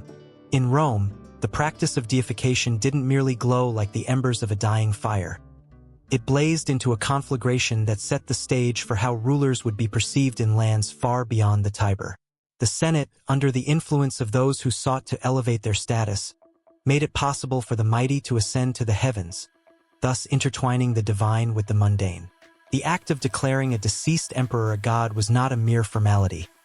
It was an old ritual, rich with emotion, resonating with every citizen who felt the weight of loyalty and fear. Citizens kneeled, hands trembling, as they offered sacrifices in the smoky temples, believing they were bridging the gap between the earth and the heavens. This was not just a pantheon of gods. It was a pantheon of kings, each one a reminder of the power held in the divine narrative. As centuries passed and the empire crumbled, this notion of divine kingship didn't die. It took flight like a phoenix among the ashes. In distant lands, where new kingdoms emerged, rulers mimicked Rome's legacy, hoping to capture even a flicker of that divine essence.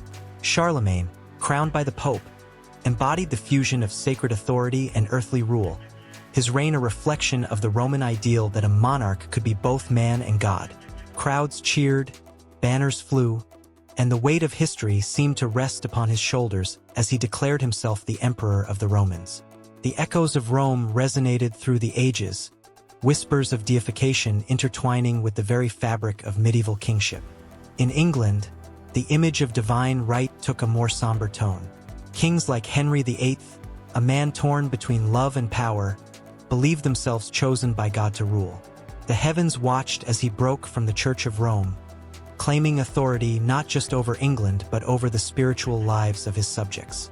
With each decree, he danced on the precipice of divinity, wielding his power like a sword, one swing away from both glory and ruin. He was a king, yes, but in his heart there was the echo of a Roman emperor, a belief that he was above mere mortals. The crown weighed heavy on his head, and the cry for eternity rang in his ears. Meanwhile, on the other side of the Channel, Louis XIV of France embraced the sunlit allure of divine monarchy. Approaching life as though he were a modern-day Jupiter, he declared, "L'état, c'est moi. I am the state." His lavish court at Versailles shimmered with the life of gods and goddesses, opulence woven into every fabric, every meal a feast fit for deities. He basked in the glow of his own glory, believing the heavens themselves had anointed him. The connection between earthly dominion and divine favor had never seemed so close, and as subjects bowed before him, their hearts filled with awe and fear, the line between man and God blurred even further. Across oceans and through the tumult of empires rising and falling, the reverberations of Roman deification continued to permeate the psyche of rulers. The British and French monarchies were not isolated cases. The echoes reached as far as Russia, where Peter the Great stood before his people, a colossus in a land that had known the weight of centuries. He sought to modernize his nation, yet in every proclamation, the ancient whispers returned. Each decree bore the weight of divine expectation, a reminder that he was not just a ruler but a figure of destiny. The scent of incense lingered in the air as he cast himself among the celestial, believing that his reforms were ordained by the gods themselves. Even in countries like Japan, where divine ancestry was a sacred tradition, the influence of Roman deification seeped through the cracks of time. The emperors, believed to be descended from the sun goddess Amaterasu, held a sacred bond with their people. Yet the whispers of Rome beckoned in the distance, hinting at a new narrative where divine right intertwined with the very essence of leadership. The struggle for power, the yearning for legitimacy, and the desire to transcend mere mortality echoed within the hearts of monarchs as they sought to cement their legacy. In this kaleidoscope of history, the fabric of deification was woven stronger, creating a tapestry of divine authority that stretched through ages and cultures. From the marble halls of Rome to the gilded courts of Europe, the allure of being seen as more than just a ruler continued to captivate powerful men and women. The tension of divinity and humanity simmered below the surface, each monarch grappling with the weight of expectations that came with their crowns.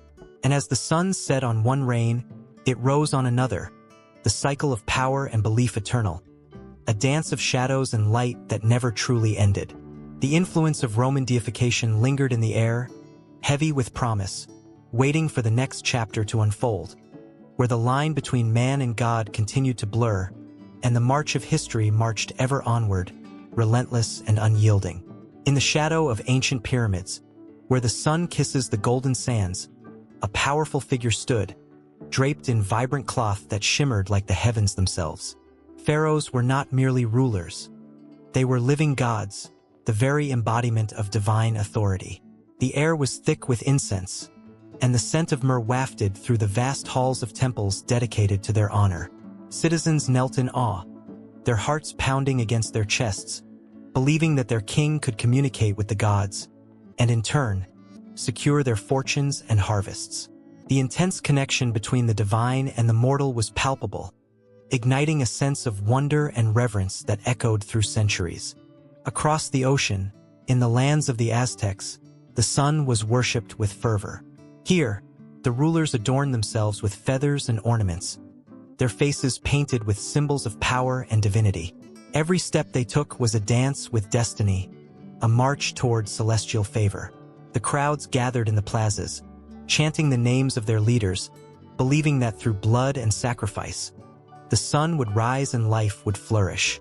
The drums of war and celebration resonated through their bones, a rhythmic reminder of the divine right they claimed to possess, hinting at a cycle of life that intertwined their fates with the cosmos.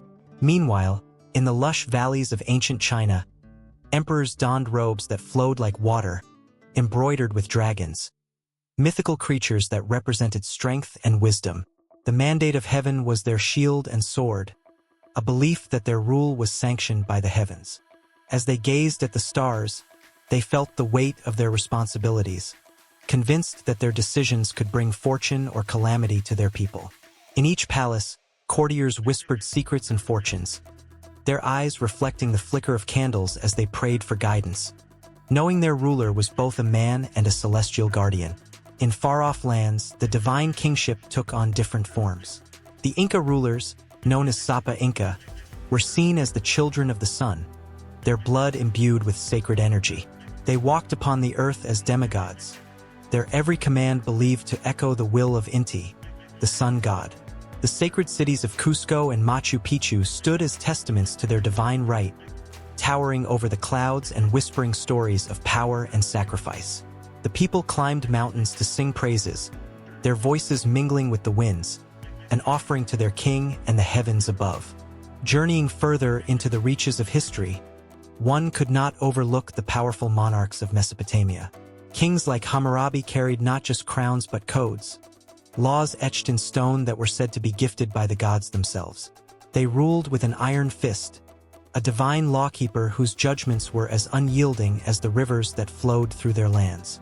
In the marketplace, the citizens would gather, their hopes and fears resting in the hands of these rulers, who wielded divine power with a blend of justice and fear. Every decree was a prayer, every decision a celestial mandate. Even in the realms of the Norse, where gods roamed the skies like thunderous storms, kings were seen as the conduits of divine will. The sagas sung around flickering fires told tales of heroes blessed by Odin, inspiring warriors to lay down their lives for the glory of their rulers. The presence of the king at the head of the feast was no mere formality. It was a sacred bond between the mortal and the divine, the living embodiment of honor and pride. As the mead flowed, so did the belief that their king was not just a leader but a protector, a chosen one destined to lead them through the chaos of existence. The complexity of divine kingship weaves through cultures like an unbroken thread, binding them in a tapestry of shared beliefs and emotions. Each ruler, whether draped in silk, feathers, or the simple garb of a common man, carried the weight of their people's hopes, fears, and prayers. The air crackled with anticipation in crowded temples and grand halls, where the very act of ruling transformed into a sacred ritual. The connection to the divine was not always clear-cut. It ebbed and flowed like the tides, sometimes bringing prosperity, sometimes despair. In the vibrant heart of Africa, powerful kingship traditions emerged, echoing the themes of divine right. The Asante kings adorned themselves in rich gold jewelry, symbolizing their connection to the ancestral spirits. Their authority stemmed from the belief that they were the earthly representatives of their ancestors, mediators between the living and the spirit world. Communities would gather, their hearts beating in unison, as the king would perform rituals that honored the spirits, ensuring protection and favor. Each dance, Every chant resonated with the pulse of history, a reminder of the legacy they cherished and the future they dared to shape. Amidst all these strands of belief, the story does not end. It merely transitions, hinting at the conflicts and transformations that would challenge and redefine the very essence of divine kingship. The whispers of discontent rise from the shadows, and the stories of rebellion begin to brew, as the tension between divine authority and human will starts to surface. The emotions run high, igniting the hearts of those who feel the weight of their rulers' decisions, urging them to seek their own path. Where once kings stood tall as divinities, now the flicker of doubt begins to cast shadows on their reigns, beckoning a new era of questioning and upheaval that lies just beyond the horizon. The air was thick with incense, curling tendrils rising from ornate braziers as the sun dipped below the horizon, casting an otherworldly glow over the grand palace. In this sacred space, where marble and gold combined to create a symphony of opulence, the whispers of the people floated like the smoke, weighted with reverence and fear. They believed their emperor was no mere mortal, but a living god, a divine entity whose very breath shaped the fate of the nation. It was an intoxicating myth that wrapped around the hearts and minds of the citizens like an iron chain, binding them to the unyielding power of the throne. With each passing day, the narrative of the deified emperor grew stronger, fueled by the glowing reports of the court scribes. They chronicled miraculous events, how the emperor healed the sick with a mere touch or summoned rain to quench the parched earth with a wave of his hand. These tales, spun from the threads of imagination, took on a life of their own. Yet, even amidst the glamour, shadows flitted along the palace walls, hinting at the darker truths simmering beneath the surface. The emperor sat upon his golden dais, adorned in robes of silk and jewels that caught the light like 1,000 stars. His gaze swept over his subjects, reveling in their adoration. They bowed before him, their foreheads kissing the ground in a display of devotion that bordered on madness. The air crackled with an electric intensity, a symbiotic relationship between the ruler and his people, where faith melded with fear. He had become their sun, their moon, a celestial being whose will dictated the cycles of life. But as the stories persisted, so did the questions that lingered in hushed tones among the populace. Whispers of dissent, of desperation, flickered like candle flames in the dark corners of the city.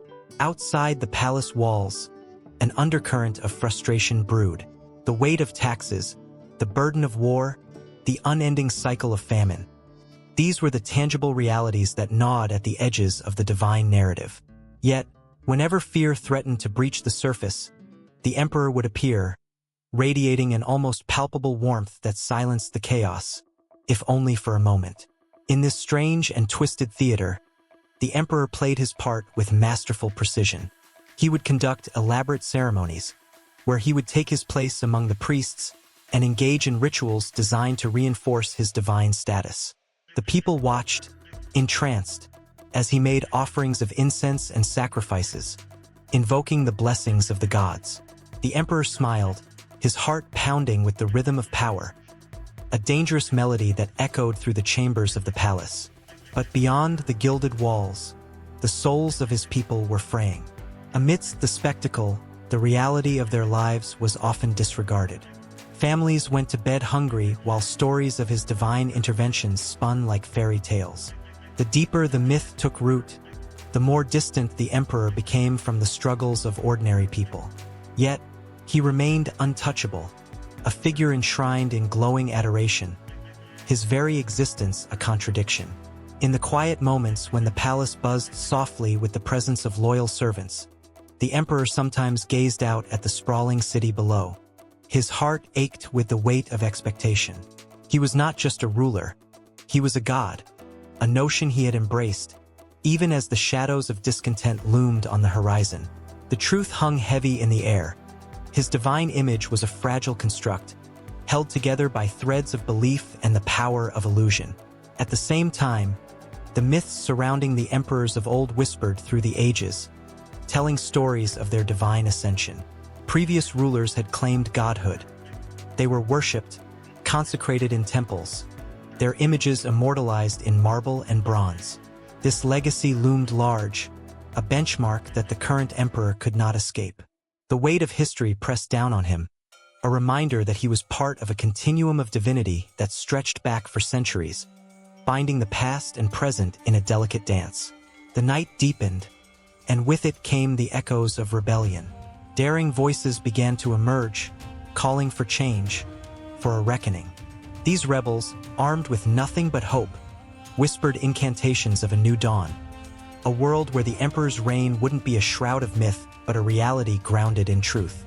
Their resolve ignited a fire that crackled through the streets, a flicker of light against the oppressive darkness. Yet the emperor remained oblivious, wrapped in the cocoon of his divine facade, convinced that a few gestures of benevolence could silence the storm brewing outside. Each day he would greet the crowds, adorned in his imperial regalia, and they would chant his name, a chorus of devotion that filled the air with a tension that was palpable.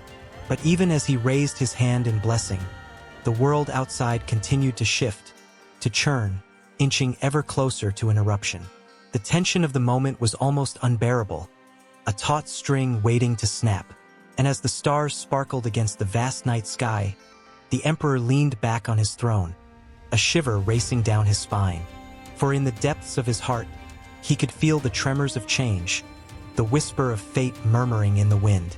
The myths that had sustained him were beginning to fracture, and with them, the very essence of his divinity. In an instant, the air crackled with an electric charge, a moment suspended in time, an impending collision where dreams of deification teetered on the brink of reality. The myth of the deified emperor was about to confront the raw, unfiltered truth of humanity. The stage was set, but the script was far from certain. In the shadows, the rebels gathered, their hearts pounding with the rhythm of revolution. The winds of change howled, ready to sweep through the corridors of power, beckoning an end to the gilded illusion and the dawn of a new era. In the flickering light of a campfire, shadows danced across the faces of those gathered around, their eyes wide with wonder and fear. They listened to stories spun from centuries past, tales of emperors who ruled with an iron fist and a divine aura. These men were more than rulers. They were gods among mortals, their legacies etched in stone and whispered through the ages. The air thickens with anticipation as the stories of their greatness unfold, igniting a spark of reverence that seems to transcend time itself. Consider Augustus, the first emperor, who shaped the very foundations of a vast empire. His image, a blend of mortal and divine, emerged through statues that captured the essence of a god. Carved from marble, he stood tall, a beacon of power and majesty. The people adored him, not merely as a leader but as a celestial being whose blessings were vital for prosperity. His ascension was celebrated as a divine event, reinforcing the belief that emperors were not just men but godlike figures destined to guide the Roman populace. As the stories continue, the name Nero slips into the conversation, igniting a mix of admiration and horror. The tales of his extravagant feasts and tragic downfall evoke shudders and gasps. He famously sang while Rome burned, a moment frozen in time, illustrating the thin line between divinity and madness. The idea that such a ruler could claim a divine right to govern leaves the listeners unsettled yet enthralled. Did he truly believe himself above the gods, or was it all a facade to mask his insecurities? The ambiguity fuels the flames of curiosity, linking his chaotic reign to the very essence of humanity. Flawed, ambitious, and tragically beautiful. The campfire crackles, the heat pulsating, and the stories shift toward Vespasian, the emperor who donned the humble garb of a commoner to rise from the ashes of civil unrest. His reign marked a return to order and stability, a beacon of hope amid chaos. The people revered him for his practicality, yet they also whispered of divine favor guiding his hand. The notion that he could be a bridge between heaven and earth enthralls the listeners, leaving them pondering the complexities of power and divinity. How could mere mortals grasp the weight of such power without losing themselves along the way? Then there's the audacious Trajan, celebrated for expanding the empire to its greatest extent. His victories were hailed as gifts from the gods, his military conquests turning him into a living legend. Statues of him adorned cities, each carving a testament to his almost divine prowess. The excitement in the air becomes palpable, a reflection of how these emperors shaped not only the landscape of Rome but also the very perception of power and divinity itself. The tales blur, time and space collapsing as the listeners envision the emperors. They stand before them, regal and powerful, as the line between history and myth begins to dissolve. Yet, as the night deepens, the air grows heavy with the weight of another name: Caligula, infamous for his erratic reign. His declared divinity sent ripples of fear through the empire. The stories of his madness send shivers down spines, raising unsettling questions about the nature of godhood among men. Was he a puppet of the gods, or did the gods play at being him? The audience grapples with such thoughts, the tension thickening in the air. Each story, each emperor, weaving a complex tapestry of ambition, power, madness, and faith that has echoed through time. As the flickering flames begin to die down, the conversation shifts to the lasting impact of these emperors on art, literature, and even religion, their godlike images immortalized in frescoes and writings. The whispers of their deeds resonate through popular culture even today. Films, novels, and art continuously resurrect their stories, reshaping them for new generations to ponder. The audience, now enraptured, can feel the pulse of history beating within them, a vivid reminder of the legacy left behind. The intensity peaks as they discuss the modern perception of these historical figures, how their godlike depictions influence our understanding of power and divinity in contemporary society. The emperor's narratives find their way into popular culture, transforming into archetypes that captivate audiences on screens and in pages. The allure of their stories, both grand and tragic, reflects our own desires for greatness and the inevitable fallibility that comes with it. The tales are a mirror, inviting introspection about the nature of authority and the human spirit's undying quest for meaning. The stories draw to a close, but the fire remains, a smoldering reminder of the power of these narratives. The audience is left not just with echoes of the past, but with a question that lingers in the air. What does it mean to be a god? What does it mean to wield such power? The line between man and God blurs, leaving a haunting resonance that refuses to fade away. In this moment, as the embers glow and thoughts simmer, the legacy of Roman emperors transcends history. They become more than rulers. They morph into symbols of humanity's eternal struggle with power, ambition, and divinity. Their stories, rich with emotion and complexity, continue to pulse through the veins of popular culture, connecting ancient Rome to the present day. The campfire may dim, but the stories live on, entwined with the very fabric of human experience, waiting to beckon the next generation into their eternal dance of power, divinity, and the quest for greatness.